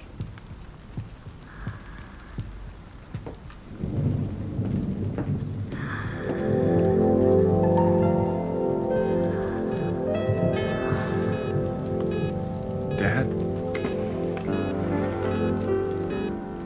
Dad?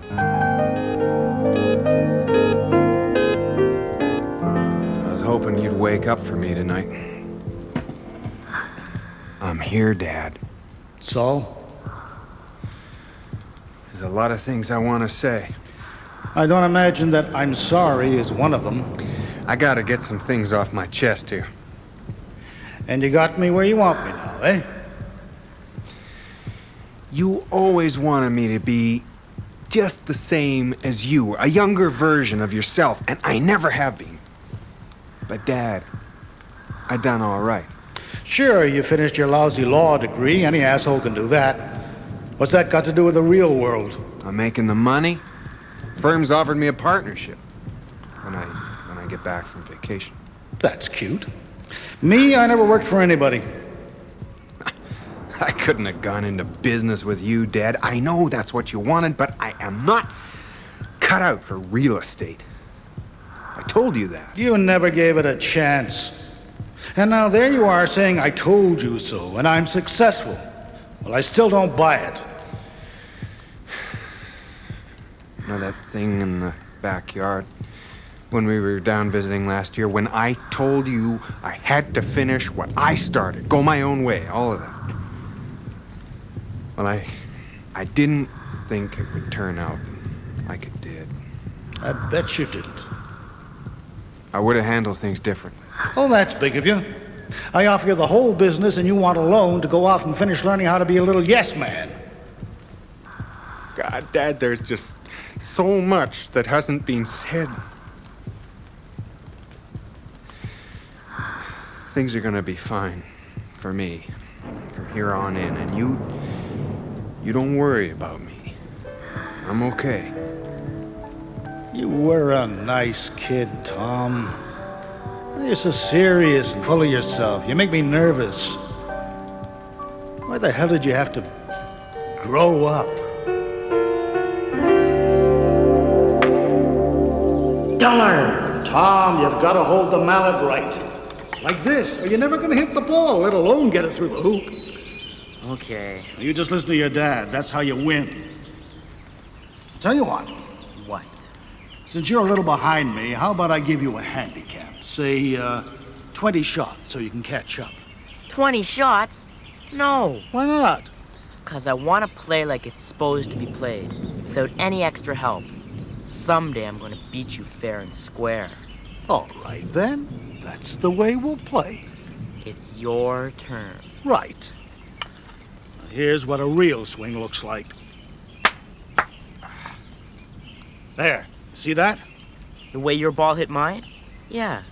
Well, in a situation like this, I can take my ball and put it right up against yours. See? Then I can put my foot on my ball and knock your ball right out of play, wherever I want. Like this. It went right out of the yard. Right. And you'll have to start all over again. But I've still got another shot. All right, then. Fair and square.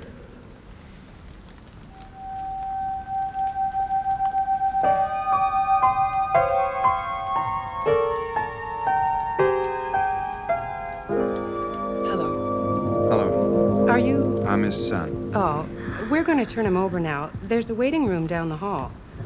Yeah, well, I'll let you do your work. Okay. You ready? Ready. 1, 2, 3. Ah, the IV fell out. There, his right hand. I've got it. There. Nice perfume, girls. Who's that? Oh, it's Mrs. Green again, next door. Help me, nurse. She just wants attention.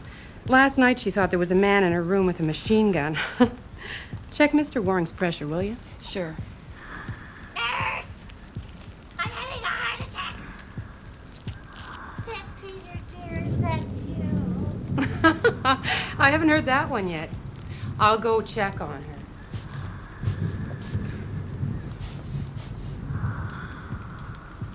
There. I'll tell your son that we finished. Not bad, girls. Good work. You each get an A, for now. Ask me in a month or a year. I'm a prisoner in here. Hello, dear. It's me again. It's nighttime now, Dad. Good morning, Henry. Nurse! Nurse! These halls are strange at night. Sleep, dear. Sleep. Just checking his pressure. I'm with you, Dad. Can't offer any hope. If you could only just talk to me. Hang on, Dad. Just hang on. How long can this go on? I know what you're saying. You think I haven't been thinking about it? I'm sure you have. I'm sorry. You would hate this. I believe the appropriate word for this, for what we are talking about, it's dignity. Thank you, Catherine. It's for the best, I think. Have you talked to anyone about this? No. You should. We'll take him off the equipment and notify the staff not to attempt reviving him. The IV will remain. That's where we draw the line. We'll have papers for you to sign in the reception area. Thank you. Yes, thank you. I'm here to relieve you, Mum. Hello, Tom. You'll want to talk. I'll be outside. Talk? About what? About the situation. It's the best thing. That sounds like a quotation. Tom, it is not fair to keep him. Fair? He wouldn't want to live this way. Wait. You don't know that. How do you know what he wants? Tom, listen to me. There's no handicap now. Fair and square, remember? Remember the game? I'm sorry, Tom.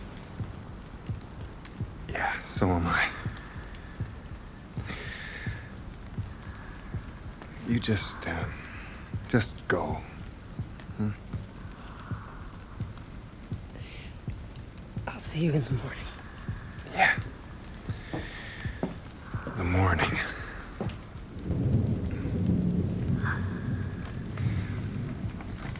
Well, if you're gonna live, you have to do it without any extra help. Did he hear me? I told you when I first got here that I wanted to talk to you. Here we go again.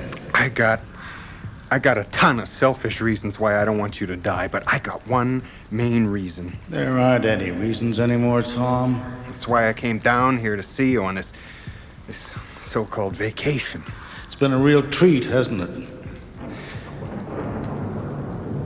Dad, I gone over every minute I ever spent with you, and all we ever did was fight, so let's not kid ourselves about that.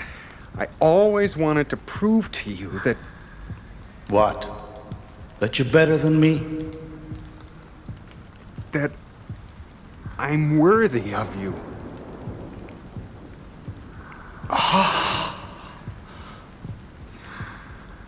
And I'm looking at you like this in your eyes with no expression and just, you know, well, you never said anything, you know, to encourage me. And now, when you can't speak, well, I guess it's time that you and me came to some kind of agreement. Yeah, you're right. So, let's forgive each other. Yeah. And ourselves. We're a lot alike. That's why I can tell you this. I haven't told anyone yet, but I have to. And you're the first. Okay. Dad, I'm dying.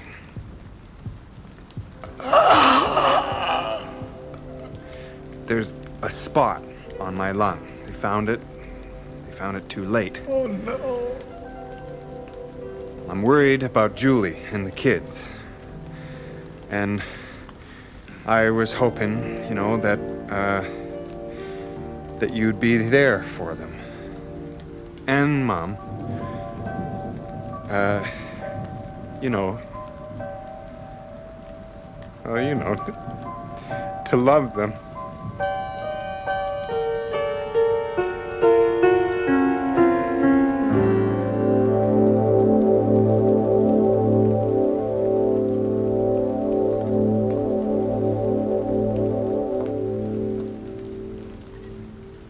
There you go, Mr. Waring. Thanks for the perfume, girls.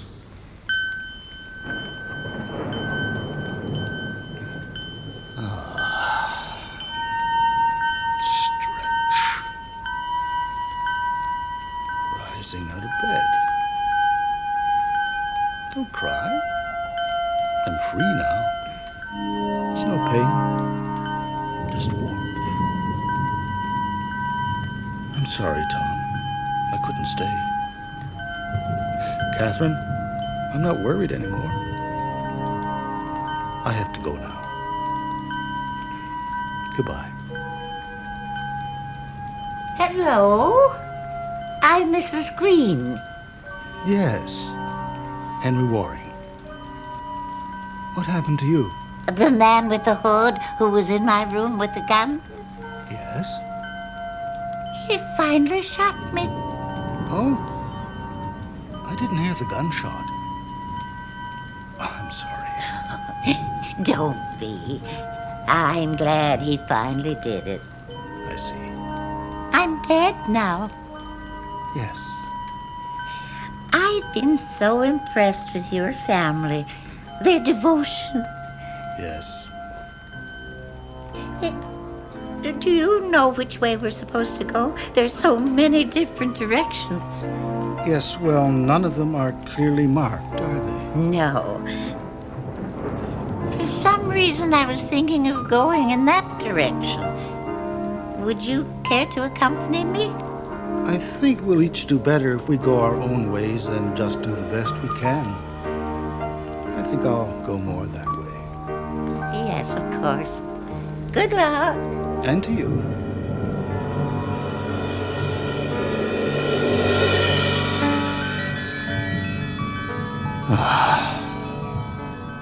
Miles and miles of open fields and gardens. Beautiful. Fragrant. Tom's gonna love this. What a great spot for croquet.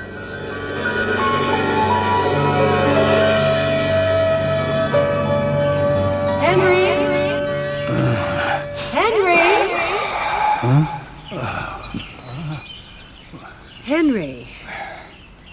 Tom's coming today. Would you like some breakfast? Yes. Bacon and eggs and a stack of toast. I was worried about you last night. Remember? You were so dizzy. I got up and I got you some water. You finally went to sleep. Yeah, I remember. Oh, the paper's here. Would you like to read it? Yes, I would. Anybody we know who's died? Apparently not. My name's not here. Henry. You sure you're feeling all right this morning? Absolutely. I'm fine. Catherine, do we know a Mrs. Green? No. Why, is she in the obituaries? No, she isn't. Should she be? No. You want me to get you some breakfast? Yeah, I'll be right down. I'll take that as a promise.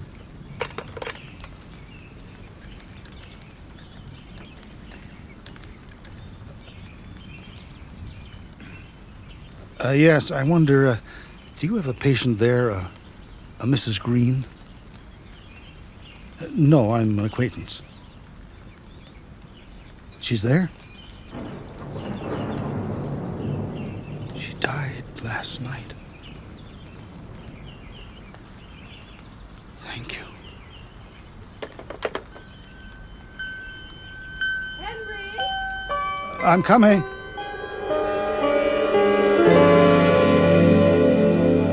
Heavens, I haven't seen you eat like that for years. Well, I haven't had solid food for some time. It was not since last night. Oh, yeah.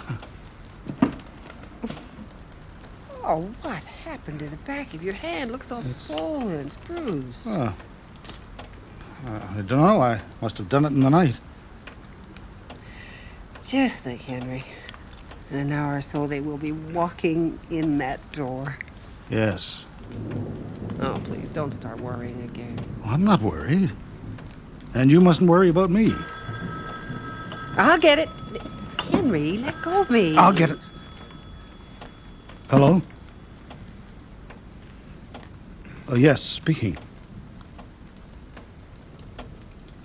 Yes, I do. Oh. What is it? Oh, where was this?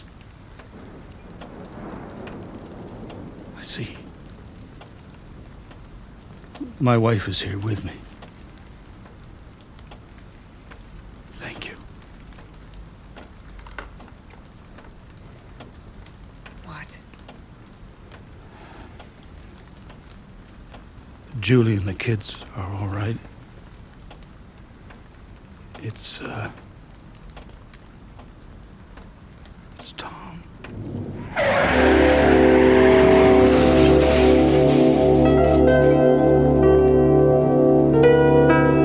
Who was driving to whom? Or did Tom and Henry finally manage to meet halfway? Some lonely place in the middle of the night where differences melt away. Vanishing Point.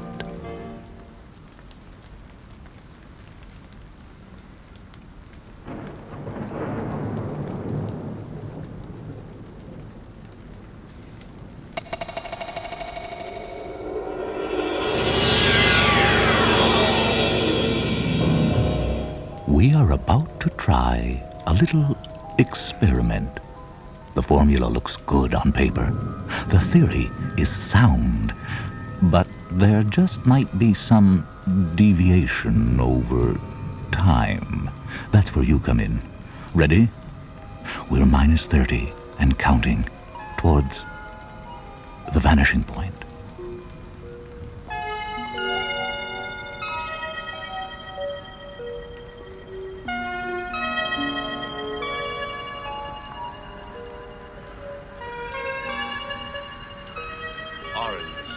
Here, put them away.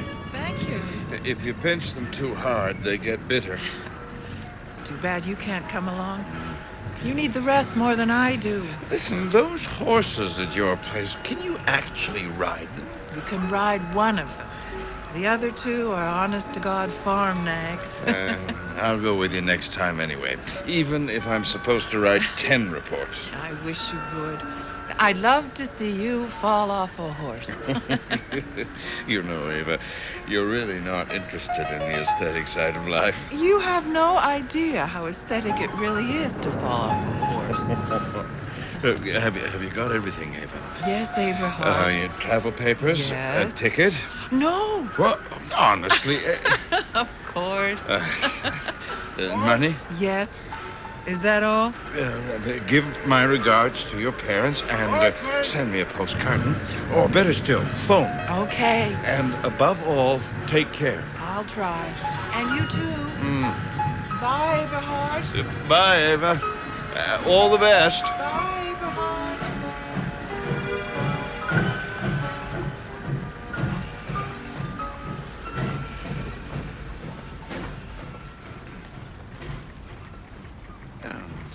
Now, a few examples just to make the whole thing a little less abstract. Like that train thing was good. What must be considered as definite is the speed of light representing the constant factor. And everybody ought to get that. Imagine a train moving in a straight line. In the middle of the train are situated a source of light and an observer. Through complicated mirror and measuring devices at the front and the back of the train, the observer can establish the fact that the beams of light at both ends of the train arrive at their destination at one and the same time. But a second observer, who's watching the train as it passes him by, will be lit up by the beam of light at the back of the train sooner than by the beam of light at the front of the train, because the train is traveling in the direction of the light beam from the back of the train. That's good. Now, from there, I move over to the argument that time also is only a relative idea, that is, that time is subject to motion. As an example, I'll use the spacecraft idea, throw in a little science fiction, and so make it more interesting and colorful. If a craft is moving in space at half the speed of light, controlled by an atomic clock on board, then actual time passes by 2/3 slower for the crew of the spacecraft than time on the planet Earth, which in turn means that if the crew spends a full year in space, after their return, a year and a half would have elapsed on Earth. Therefore, there is no such thing as absolute simultaneity. One moment, please. Let's see. The system possesses more or less its own time dimension. Yes. And then in passing, I'll mention that these facts also used to occupy the minds of physicists like Einstein, Lorentz, Minkowski, Ernst. Good evening. I'm Police Inspector Miller. You are Eberhard Kowalski? Yes, sir. May I come in for a moment? Certainly. I'm afraid I have to ask you some questions. Yes? Approximately 20 kilometers out of Recklinghausen, a young woman was found dead on a path in the woods.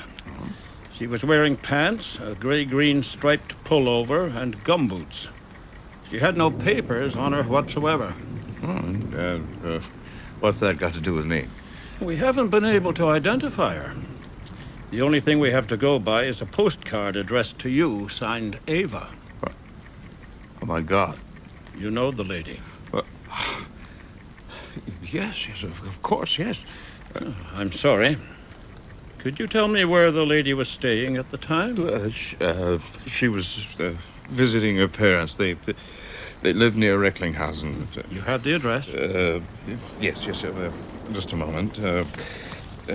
Here. What happened to her? Well, at the moment, it looks like poisoning. Homicide is still investigating. What sort of poisoning? The post-mortem will make that clear. Thank you. The lady was not married? No. Her name is Schneider, her parents' name. And her present place of residence? She lived here with me. I see. Well, thank you very much. I think that will be all. Goodbye. Goodbye, Inspector. Dear Eberhard, arrived safely, pressed for time, must go shopping. Will phone with all the news. All my love. Yours, Eva. Hello. Hello, Eberhard. Eva. Eva! Oh, thank God. I had a terrible scare, but it's okay now. I thought you were dead. Some idiot of a policeman was here just now telling me you were dead. I'm so glad. I was frantic. I was all mixed up. Eberhard, I am dead. It was either a case of mistaken identity or somebody was trying to play a joke. A silly joke, if I may say so. Eberhard, it's not a joke. Have you any idea how they managed to get hold of your card? Of course. They found the card on me. Listen, Eberhard, we can only talk to each other on the phone for 30 seconds. Found. Half a minute. Stopwatch. It's a plot. Somebody is trying to put me on. Kidnapped. Eva, are you being threatened? No, Eberhard. What the policeman told you was true. I was poisoned by some mushrooms.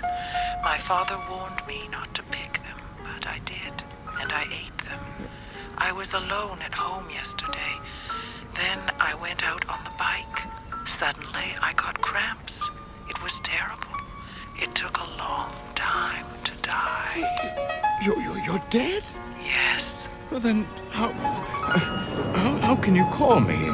I don't know. I simply can. But only for a short time, because it weakens me a lot. I lose energy. I'm only calling you to tell you that I love you very much, and to ask you to think of me now and then. Of course I'm thinking of you. This is my last chance to be in touch with you. We've got to stop now, Eberhard. The 30 seconds are nearly over. I'm losing too much energy. We've been talking now for over a minute. There's something wrong here. I can hardly hear you. All the best, Eberhard. Goodbye, dear. Eva!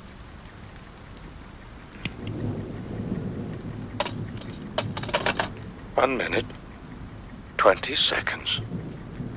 Half a minute, she said. Wait a minute.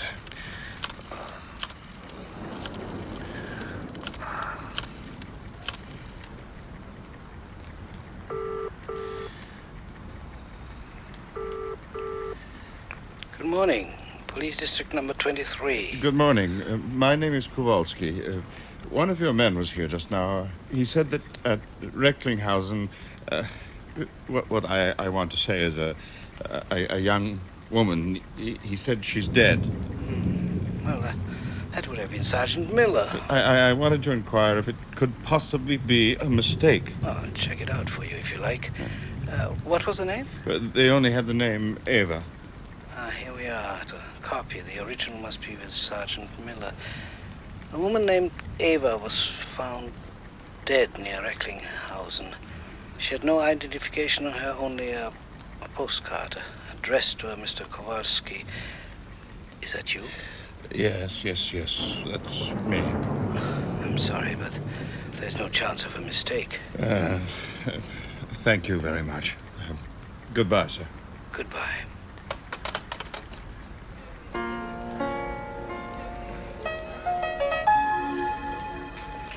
Professor, could I see you for a moment?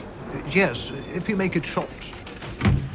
You'll think I'm crazy. Professor, what explanation is there for the fact that somebody insists 30 seconds have passed when my watch says 80 seconds? One of the watches is faulty. But what if you eliminate that possibility? In that case, the watch that shows the lesser time of the two is working in a non-stationary system. T equals T stroke divided by the root of 1 minus V square above C square. Yes. You ought to know that. Thank you. I only needed your confirmation. Surely you weren't just inquiring about the formula. Have you discovered any deviations? None concerning the Lorentz transformation. But... somebody who's dead called me. That's interesting. And at the same time... Time passed for the caller by 2/5 slower. The caller said we could talk to each other on the phone for half a minute, but then it became 80 seconds. According to your theory, then, the dead are in a constantly moving system. Yes, providing your axioms are true. But I am no theologian, so quite unable to comment on your theories. He thinks I'm crazy, and I don't blame him. I don't blame him. He'll be quite right if I go on like this. Yet, I'm afraid I have one more question, sir. Yes. Let us assume a body moves in a straight line under constant speed away from point P. A second body is to catch up with it and then move alongside the first body at the same speed. Is that possible, despite the fact that no energy is given off during the flight? Well, if everything depends on the initial impulse, we will have to imagine an asymptotic approach. Mass times acceleration. If I'm not completely crazy, then it must be possible to join Ava. All right, let's pretend I'm not crazy. Because Ava's spirit is in motion, it follows that during the act of dying, energy is being released. Energy exists in proportion to its impulse. If you die slowly, a great deal of energy is used up. If you die quickly, a lot of energy is conserved. If energy is in direct proportion to the later speed, then one divides by delta T as in proportion to V. Therefore, if I die quickly, I'll catch up with Ava. But I'll race by her. I must prevent that. Why don't you come to my lecture? It's called the asymptotic approach. That's when I go into the problem in great detail. Thank you very much, sir. Oh, not at all. So, as soon as I reach Ava, we'll simply melt into one single body. But I'll still try an asymptotic approach. What I actually need is a quick way of committing suicide. Shooting, jumping out of a window, dynamite. Too messy. Electrocution. But first there may be another way.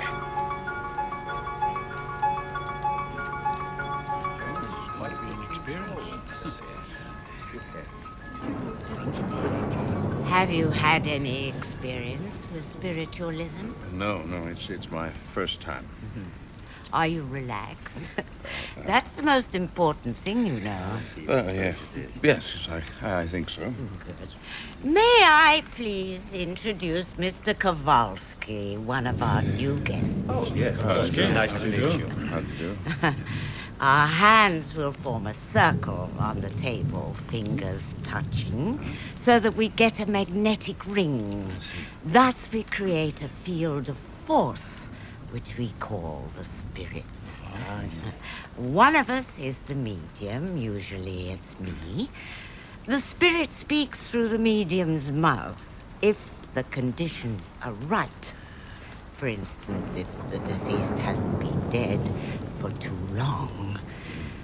You mustn't be frightened. If you do, the spirit goes away. Well, we're all here then. Now, let's light the candles and put out the light. Take your places, please. Now, let us close the circle and all relax.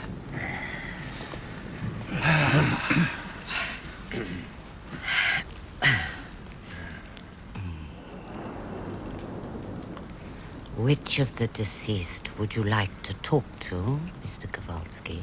I want to talk to the spirit of Ava. Let us concentrate on the spirit of Ava. Let us give it the opportunity of visiting us. Through our concentration, let us make it possible for Ava's spirit to materialize by proxy. Ava. Ava. Spirit of Ava, we call you.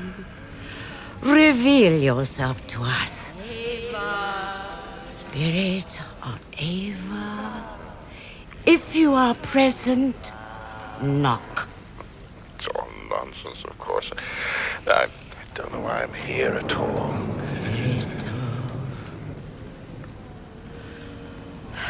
There's one among us here who's not concentrating. Huh? Ava's spirit has found an obstacle in her way. I'd better concentrate. Ava. The obstacle has been removed. Ava, do you hear us? Give us a sign. Here I am. What? Is it you, Ava? Yes. Are you losing energy? No. Everybody's concentration is sufficient. So you can absorb external energy? Yes. Can you give off energy? Yes. Have you balanced your energy again? Yes. Good. Now, listen. Do you move in space? Can you move in several directions? No. Why do you ask all that? I can feel a vibration. A spirit is approaching us. We call you, Spirit of Ava. Is it you? If it is, knock. No, why not please her? Give her her knock. Is it you? Now they'll be happy. Spirit of Ava. I'm going to join you, Ava. Don't kill yourself, Ava. Why not? I move on an entirely different time level than you do. You could never reach me. I think I could. By dying slowly, you've lost a lot of energy. If I die quickly, I'll conserve energy, and I'll be able to catch up with you. You'd better tell them that you're actually here. Oh, there she is. Quiet, please. Ava's spirit is among us. Spirit, have you any messages for us? We have the mother of little Beatrice among us, and she is very worried. But wouldn't you just race by me? As soon as I reach you, I'll transfer some energy to you so that our speeds will equalize. And if it doesn't work? No, of course, it's risky, but it's worth it. Better think about it again, Ava. The theoretical preparations are finished. Now, the practical experiment. Do you know anything about little Beatrice? Have you no message for her mother? Is she all right? What a nuisance. All right, I'll knock again. And you don't even know these people. Never mind. It will please the mother. Yes. You know, Ava, sometimes I think I've gone completely crazy. Maybe it's all my imagination. No, it isn't. You just have to concentrate on me, on what I'm thinking. If you do, I'll talk out of your mouth. You'll have plenty of witnesses here. A rocket explorer named Wright once traveled much faster than light. He set out one day in a relative way and returned on the previous night. Wonderful. That used to be our favorite rhyme. That's right. I'm losing my concentration. Did I just recite a limerick? Oh, yes. Ava just said a limerick out of your mouth. You're an excellent medium, Mr. Kowalski. You are. I was most Isn't it impressed. wonderful? Well, I'm not crazy after all. My theories are correct. Now, shall we put the light on and have a little liquid refreshment? Oh, yes. Come along.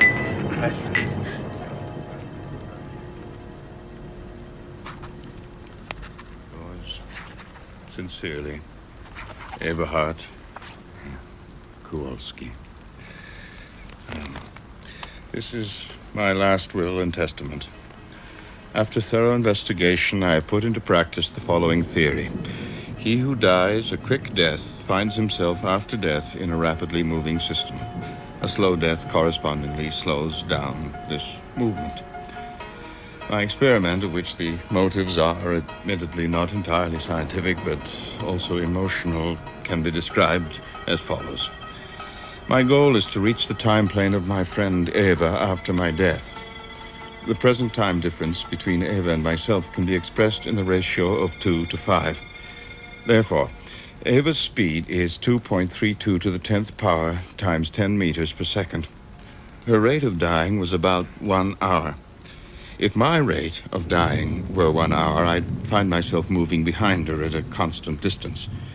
It shouldn't be difficult to decide on a quicker way of dying. I have now decided to die by high-voltage electrocution. For clarification, I'm enclosing a diagram which explains graphically the relationship of the speed factor between the start of the death process and the moment of death. If my rate of dying is 5 seconds, then my rate of death is 99.9861% above that of Ava's, which means 4.6367 to the 10th power times 10 meters per second. Therefore, Ava's present distance is 1.152 to the 10th power times 13 kilometers.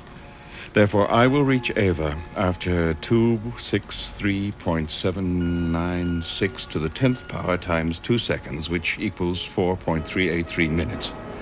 After that time, I'll be able to transfer enough energy to Ava for us to move along in a parallel orbit, hoping that my theory will be of some benefit to mankind. Yours sincerely, Eberhard Kowalski. Good. Ava's been dead for 5 days, 7 hours, 58 minutes. My experiment begins in 2 minutes. I must hurry.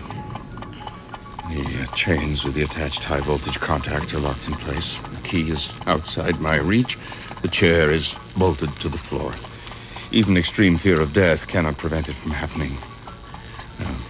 Relax and wait. The margin of error is not more than plus or minus 5%.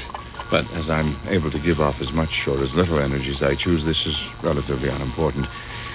Everything's ready. The current transformed to 10,000 volts. Experience with the electric chair shows that there's no brain activity after approximately 5 seconds. Another 20 seconds. Oh my God. What a nightmare. I've got to get out of here. I've got to wake up. It'll all be over right now. Maybe I will get to Ava. The calculations are correct, but The rest is madness. Stop the clock! Help! nobody hears me. Help!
redeemed in another time dimension? Or merely fried? It's all a question of impulse and proportion. Eberhard has made an impulsive choice, the sanity of which is indirectly proportional to his accelerated approach towards the vanishing point.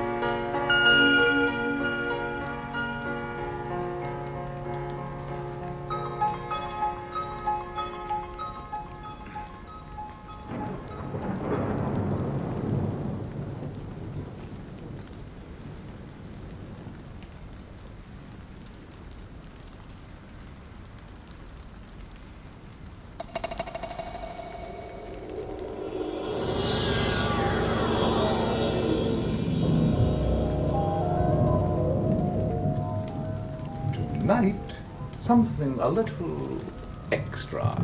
First, check your head. Screwed on tightly? Good. Now, put on your headphones. Some of the wires disconnected, you say? You're only receiving me in the left ear? Perfect. Just what I intended. And now you are experiencing me around. Turn away, and I'll whisper to you in your right ear. Like this.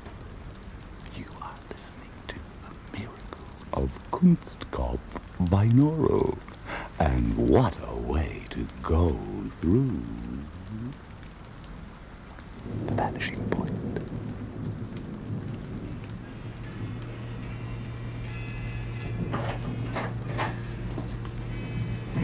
So, you must be Mr. Mason. Uh-huh. Tim? Yes. I'm Dr. Zengel. This is Debbie, my assistant. Hi. Hi. Relax, Tim. You look nervous. Is this Mr. Mason's first visit? Yes. You better make it a good one then, eh? Yes. You remember I spoke to you about Mr. Mason, his wife phone? Oh, yes, I remember now. You're lucky to have a wife who cares about your dental health. Yes. Look, just try and relax if you can. I won't be starting for a few minutes yet. Oh. Did you fill out some forms for me, Tim? Here they are. Ah, good. Now, let's see. It says here you haven't been to the dentist in 12 years, Tim. How'd that happen? Yeah, that's right. The last time I went, I was 15. After that, my mother couldn't force me to go anymore. I see. You're a dentophobe.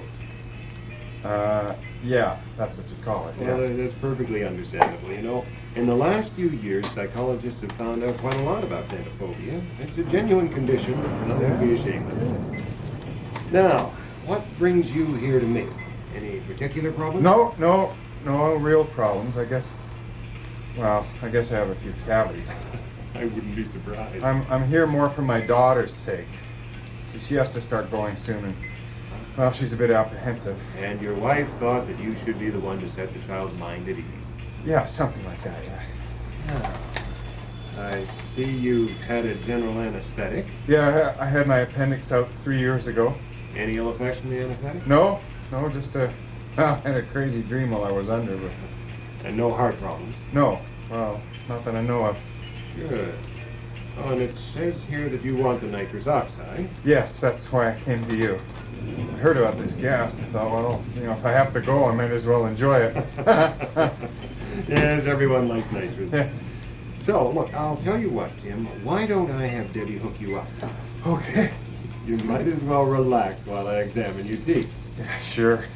Might help. Now, how much work would you like me to do today? Just keep going till I tell you to stop, okay? Just put your head back. That's it. Now, this fits over your nose. Comfortable? Yeah, fine, thanks. Breathe through your nose. Deep breaths. That's good. setting would you like? What's he at now? 45. Put him at 50 for now. Now you'll begin to feel a tingling sensation in your hands and feet. Okay. Just let yourself go. Okay. Will you relax? Mm-hmm. Now, the first thing I'll do is count your teeth. Can you open up now? Open wide. Look at the mobile if you like. Do little fish. Let me know if you feel any discomfort. Okay. They're all there, Debbie. Quite a bit of plaque and staining. You smoke too? Uh-huh. You drink lots of tea. Uh-huh. Debbie, it looks like we have an occlusal on 12 and 14. 2 surfaces on 21. Occlusal amalgam on 23. 1 surface on 8. And 15. And 11. 2 on 18. Occlusal? No. You okay, Tim? Uh-huh. You can close now for a minute. Big, deep breaths through your nose.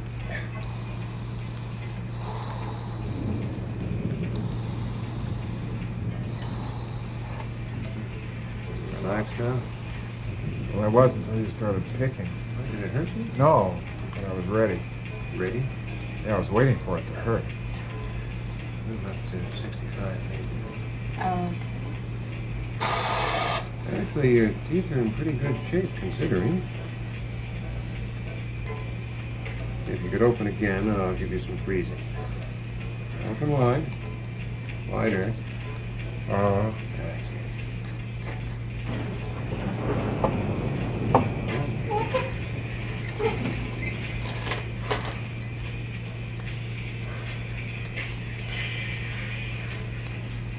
All right.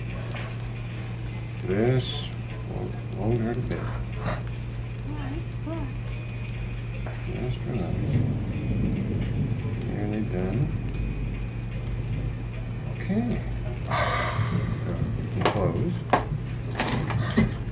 There now. Better push him up to 70, Debbie. That's quite a ride. I'm just elsewhere. Deep breaths, Mr. Mason.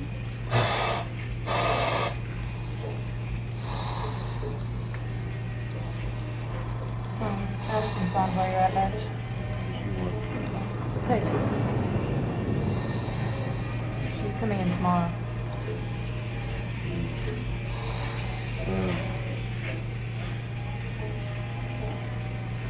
You still with us, Tim?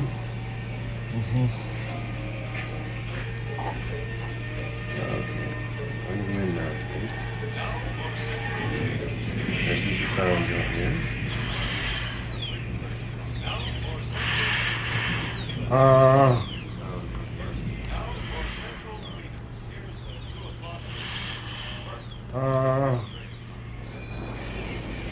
You all right there, Tim? I think so. I'll go slowly. Open, please. That's it. Open wide now.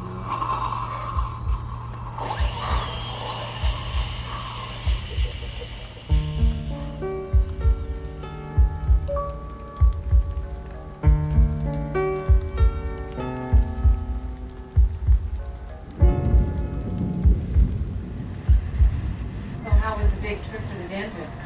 Oh, it's not bad. I'm going back, though. With a little less fuss, I hope. Okay, I was scared, I admit it. But I can't help it, you know. Dentophobia is a genuine condition. Why that freezing stays in a long time. I can hardly talk. What is it, Jenny? Well, I'll come just when I finish my coffee, okay, honey? And how was the famous gas? It was great. But it didn't work. I I could still feel everything he did. With freezing and gas? Oh, you'd never make it as a woman, Tim. Never. Hey. You know, I didn't know what he was doing. Once I was practically ripping the arms off the chair. I was hanging on so tight because I figured he was drilling right through this tooth up this one up here. See? Yeah. And it turned out he was working on this one at the front. And that gas really flattens you out. And I kept thinking that things were happening over and over again. Like what? Well, this guy on the radio, he said a particular line of news, and then the phone rang, and then he said it again. And then the sound of the drill, and a sensation of pain somewhere in my mouth. I tried to control what I was thinking, but I always lost track. Well, is this stuff safe? Well, yeah, it's supposed to be. I mean... Daddy, I'm still waiting. I'm coming, honey. I wanted to tell him to stop, but I figured I was there. I might as well just put up with it. You know? Don't tell Jenny any of this. You're kidding. It only went because of her. It's so stupid. I kept getting this feeling that I'd been there a long time or before or something. I don't know. I can't describe it. Felt great when he let you just lie there and take it in, though. Once you started up that drill, it got pretty dark in there. Well, come and show Jenny your fillings. Yeah, some air would do me good. Daddy, watch me. Watch what I can do. Okay, I'm watching. See? Hey, that's great, Jenny. Very good, dear. Now watch this. No, you better do that sitting down, Jenny. I can do it. Jenny, no, Jenny, don't stand on the swing. You'll fall. Jenny! Oh, my God.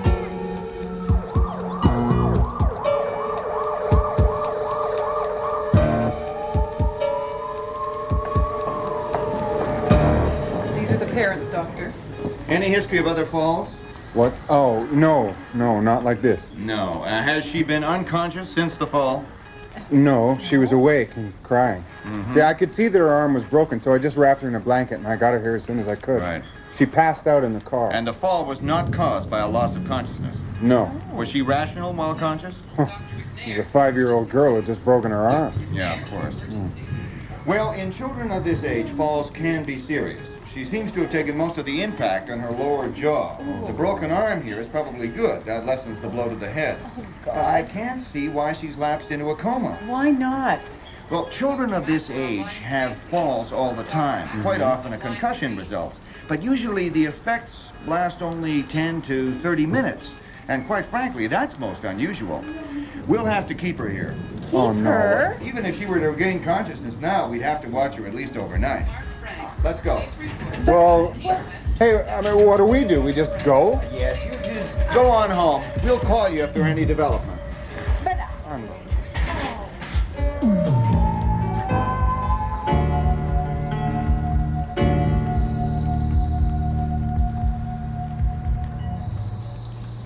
How do you feel, Mr. Mason? Okay. And the house family? My daughter broke her arm. Oh, dear. Okay. Open, please. Nice and wide.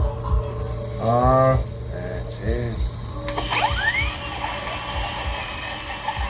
Oh, Mrs. Patterson phone.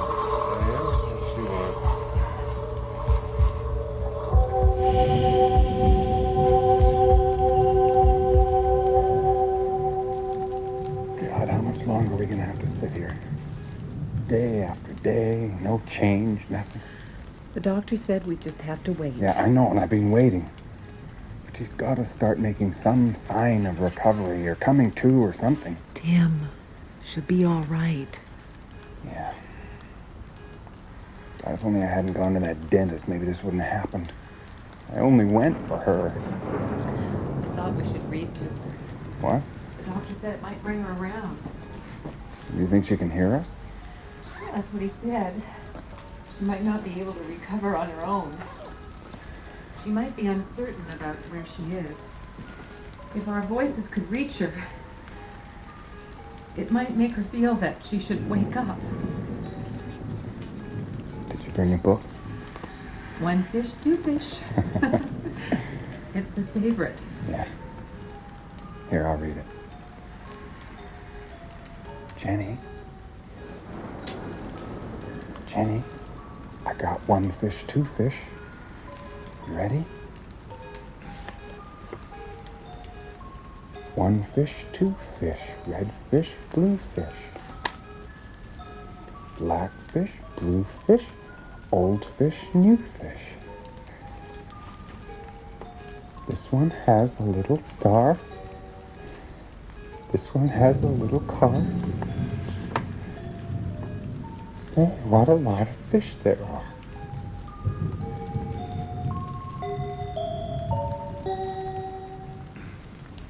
Whoa! Did it hurt you? I thought you jumped. No, it's just a gap. Well, enjoy it while you can. I'm almost finished here. Now open wide. Look at the mobile up here. Two little fish. They'll help you along. Maybe I'll need that big revolver in a shirt. How big? Biggest one you've got. Look, Doctor, please try and understand. My wife and I are doing the very best we can under the circumstances. I mean, our daughter has been lying here in some kind of coma for weeks now, and we Sorry, Mr. Mason, Mrs. Mason, but I'm only a doctor. What do you... Look, we are trying to live a normal daily life here. When we go to work, we shop, we go to the dentist, but we can't handle this situation because we don't know what the situation is. Now, isn't there anything, just anything you can tell us? I'm sorry, but I just don't know.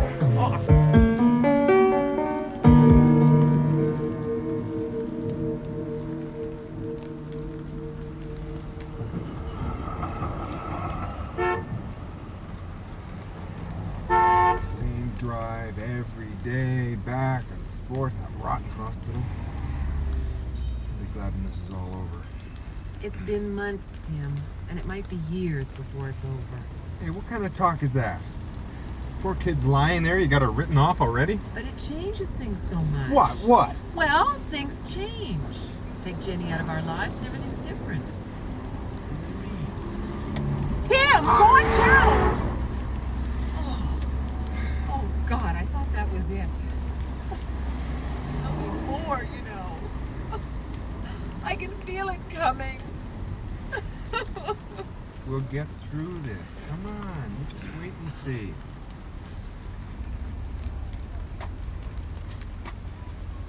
Well, here we are.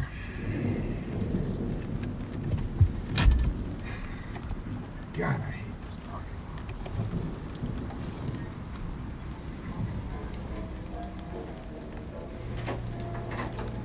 lot. And how are we today, Tim? I'm confused. You're too tense. Try and relax. No, but I know the worst is yet to come. The worst? Well, I don't understand what happens when I'm on this gas. I'm afraid of what might happen next. Maybe we've gone far enough. No, it's not the procedure. It's his fear. Cloudy and cooler. Should we try a tooth with no gas? No, please. No. I thought not. Don't worry. I won't hurt you. Now open wide. That's it. You remember the sound.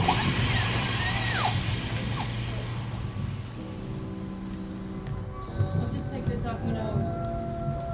There. There. And you're not Debbie. No, I'm Jill. So it can't be. Oh, sorry. You're not Debbie. I have to tell Debbie you were thinking about it. Well, no, I'm not really about her, really. It's just I've got this little theory about the nitrous gas. Everybody loves nitrous. Yeah, I get this strange sensation that everything that happens while I'm in the chair has happened before. You know, it's like I'm in a kind of spiral. Oh, and some people just lie there and laugh. yeah, well, must be just me. Since I've been coming here, my life's been a mess. You're not Debbie, and both these fish are green. I don't understand. It must be the gas. Maybe I should try a session without it. Don't worry about it. Everyone feels. There was a man in here yesterday who started calling out in the middle of a filling. He starts calling. Okay, you go ahead. So the doctor stops and asks him what he wants. And he says that his son asked him if he could use the washroom. And he hadn't? No. The kid had gone home with his mother about an hour before. I'm sure I had it all figured out. Maybe next time. Do you know when you come back? Yeah, a week from Thursday. Debbie should be back by then. She's in North Carolina, right? Did she tell you? I don't know. I better go clear my head. Bye.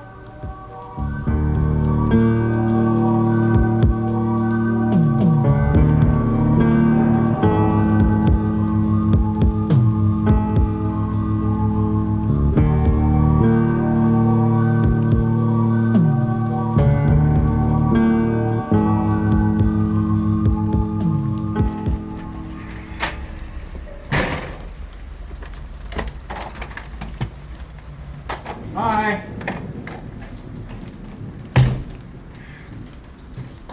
Donna, I'm home. Donna? You upstairs?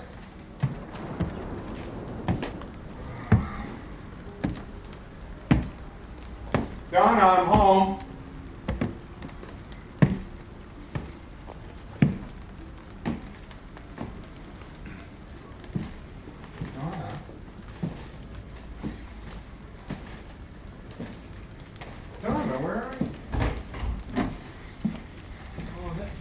Oh my God!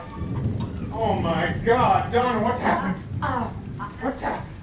Okay, stay calm.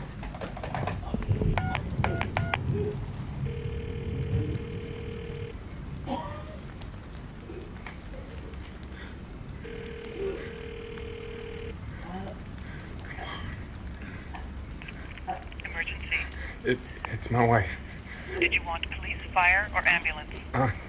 She's been hurt. You want an ambulance? She's been shot. And the police. Could I have the address, please? It's 1980s.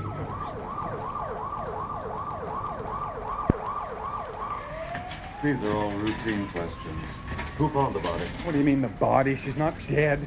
Right. Who found your wife? I did, but And what did you do with the gun? Look, I didn't shoot her. I just found her there. Do you own a gun? No, of course Do you not. know of anyone who'd want to kill your wife for any reason? No. Why would anyone want to do this? Well, that's something we ask ourselves every day on this show. Well, thanks for your help.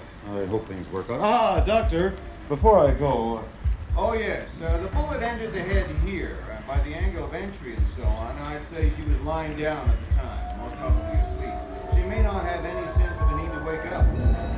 Very tricky. Thank you. Oh, Mr. Mason. You don't need to go anywhere, but you're home, do you? No. Good.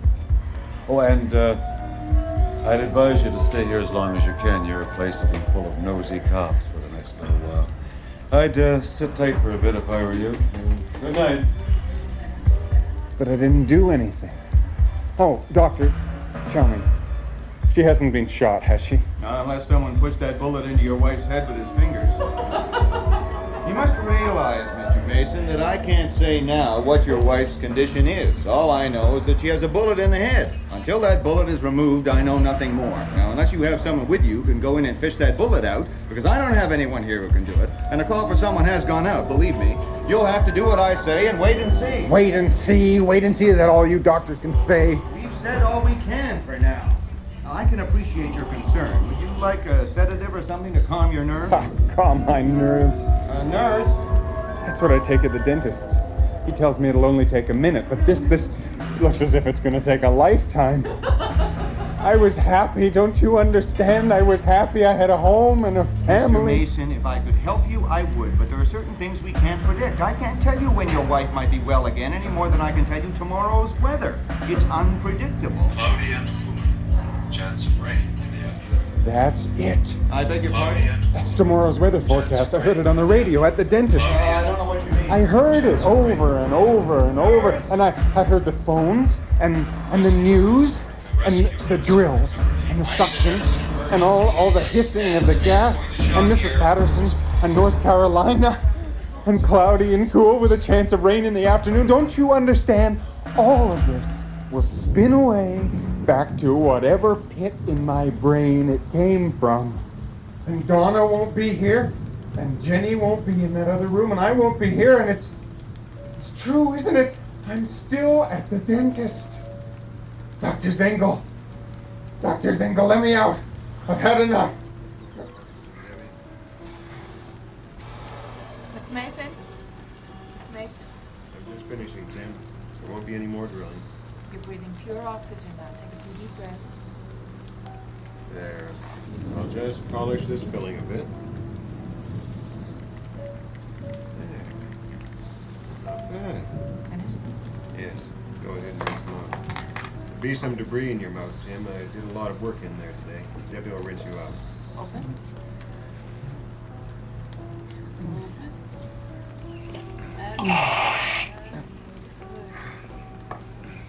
How long have I been here? All afternoon. How many times have I been here? Well, once. Why? And you haven't been to North Carolina? Going next month. And what about Mrs. Patterson? She's coming in tomorrow. You heard us talking about these things while you were in. Thank God. Is everything all right? It all makes sense now. A concussion, bullet in the brain. Pardon? Oh, but it was so bad. It was so bad, I thought it must be real. I'm sorry I left you under so long, but I wanted to do all of them today. You see, you wouldn't relax. But didn't you know that it was in agony? God, no wonder people are afraid to go to the dentist. You get us in here and you just barge ahead and you do whatever you feel like with no consideration Now, for Mr. what Mason, please, before you go getting all worked out, let me remind you that you asked me to do as much as possible today. And when your wife called to make the appointment, she also wanted me to do all that was necessary in one session. She knew you wouldn't come back, and I can see now why. Now, if it was unpleasant for you, I apologize, but don't blame dentistry. Okay, I'm sorry. It was a bad experience. I can't explain. Yeah, you better get that, Debbie. It's probably Mrs. Patterson again. How many times did she phone? More than once. Oh no, he's just fine. But tell me the truth now. Did you experience any pain in your teeth? No. Yes. And that's the worst part. There was no pain in my mouth at all. But all this other stuff in my mind. I guess it's because I was afraid it would hurt. No, he came through it with flying colors. I feel so foolish In fact, about he's it. right here. If you'd like to talk to him. Simple trip to the dentist, but I don't think I've ever been that frightened in my life. Right. Okay, I'll tell him. Bye. Well, nitrous oxide can do strange things.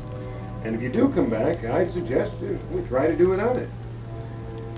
Yeah, probably you're right. That was Mrs. Mason on the phone. Oh, boy, will I be happy to see her. Just remember, your teeth are fixed now, so take good care of them. Okay. That way, it's all been worth it. It's worth it just to get out of here. No offense, but my real relief is waiting for me at home. Yes, your wife said to hurry home. Don't worry, I will. She says your daughter wants to show you a trick she can do on the swing.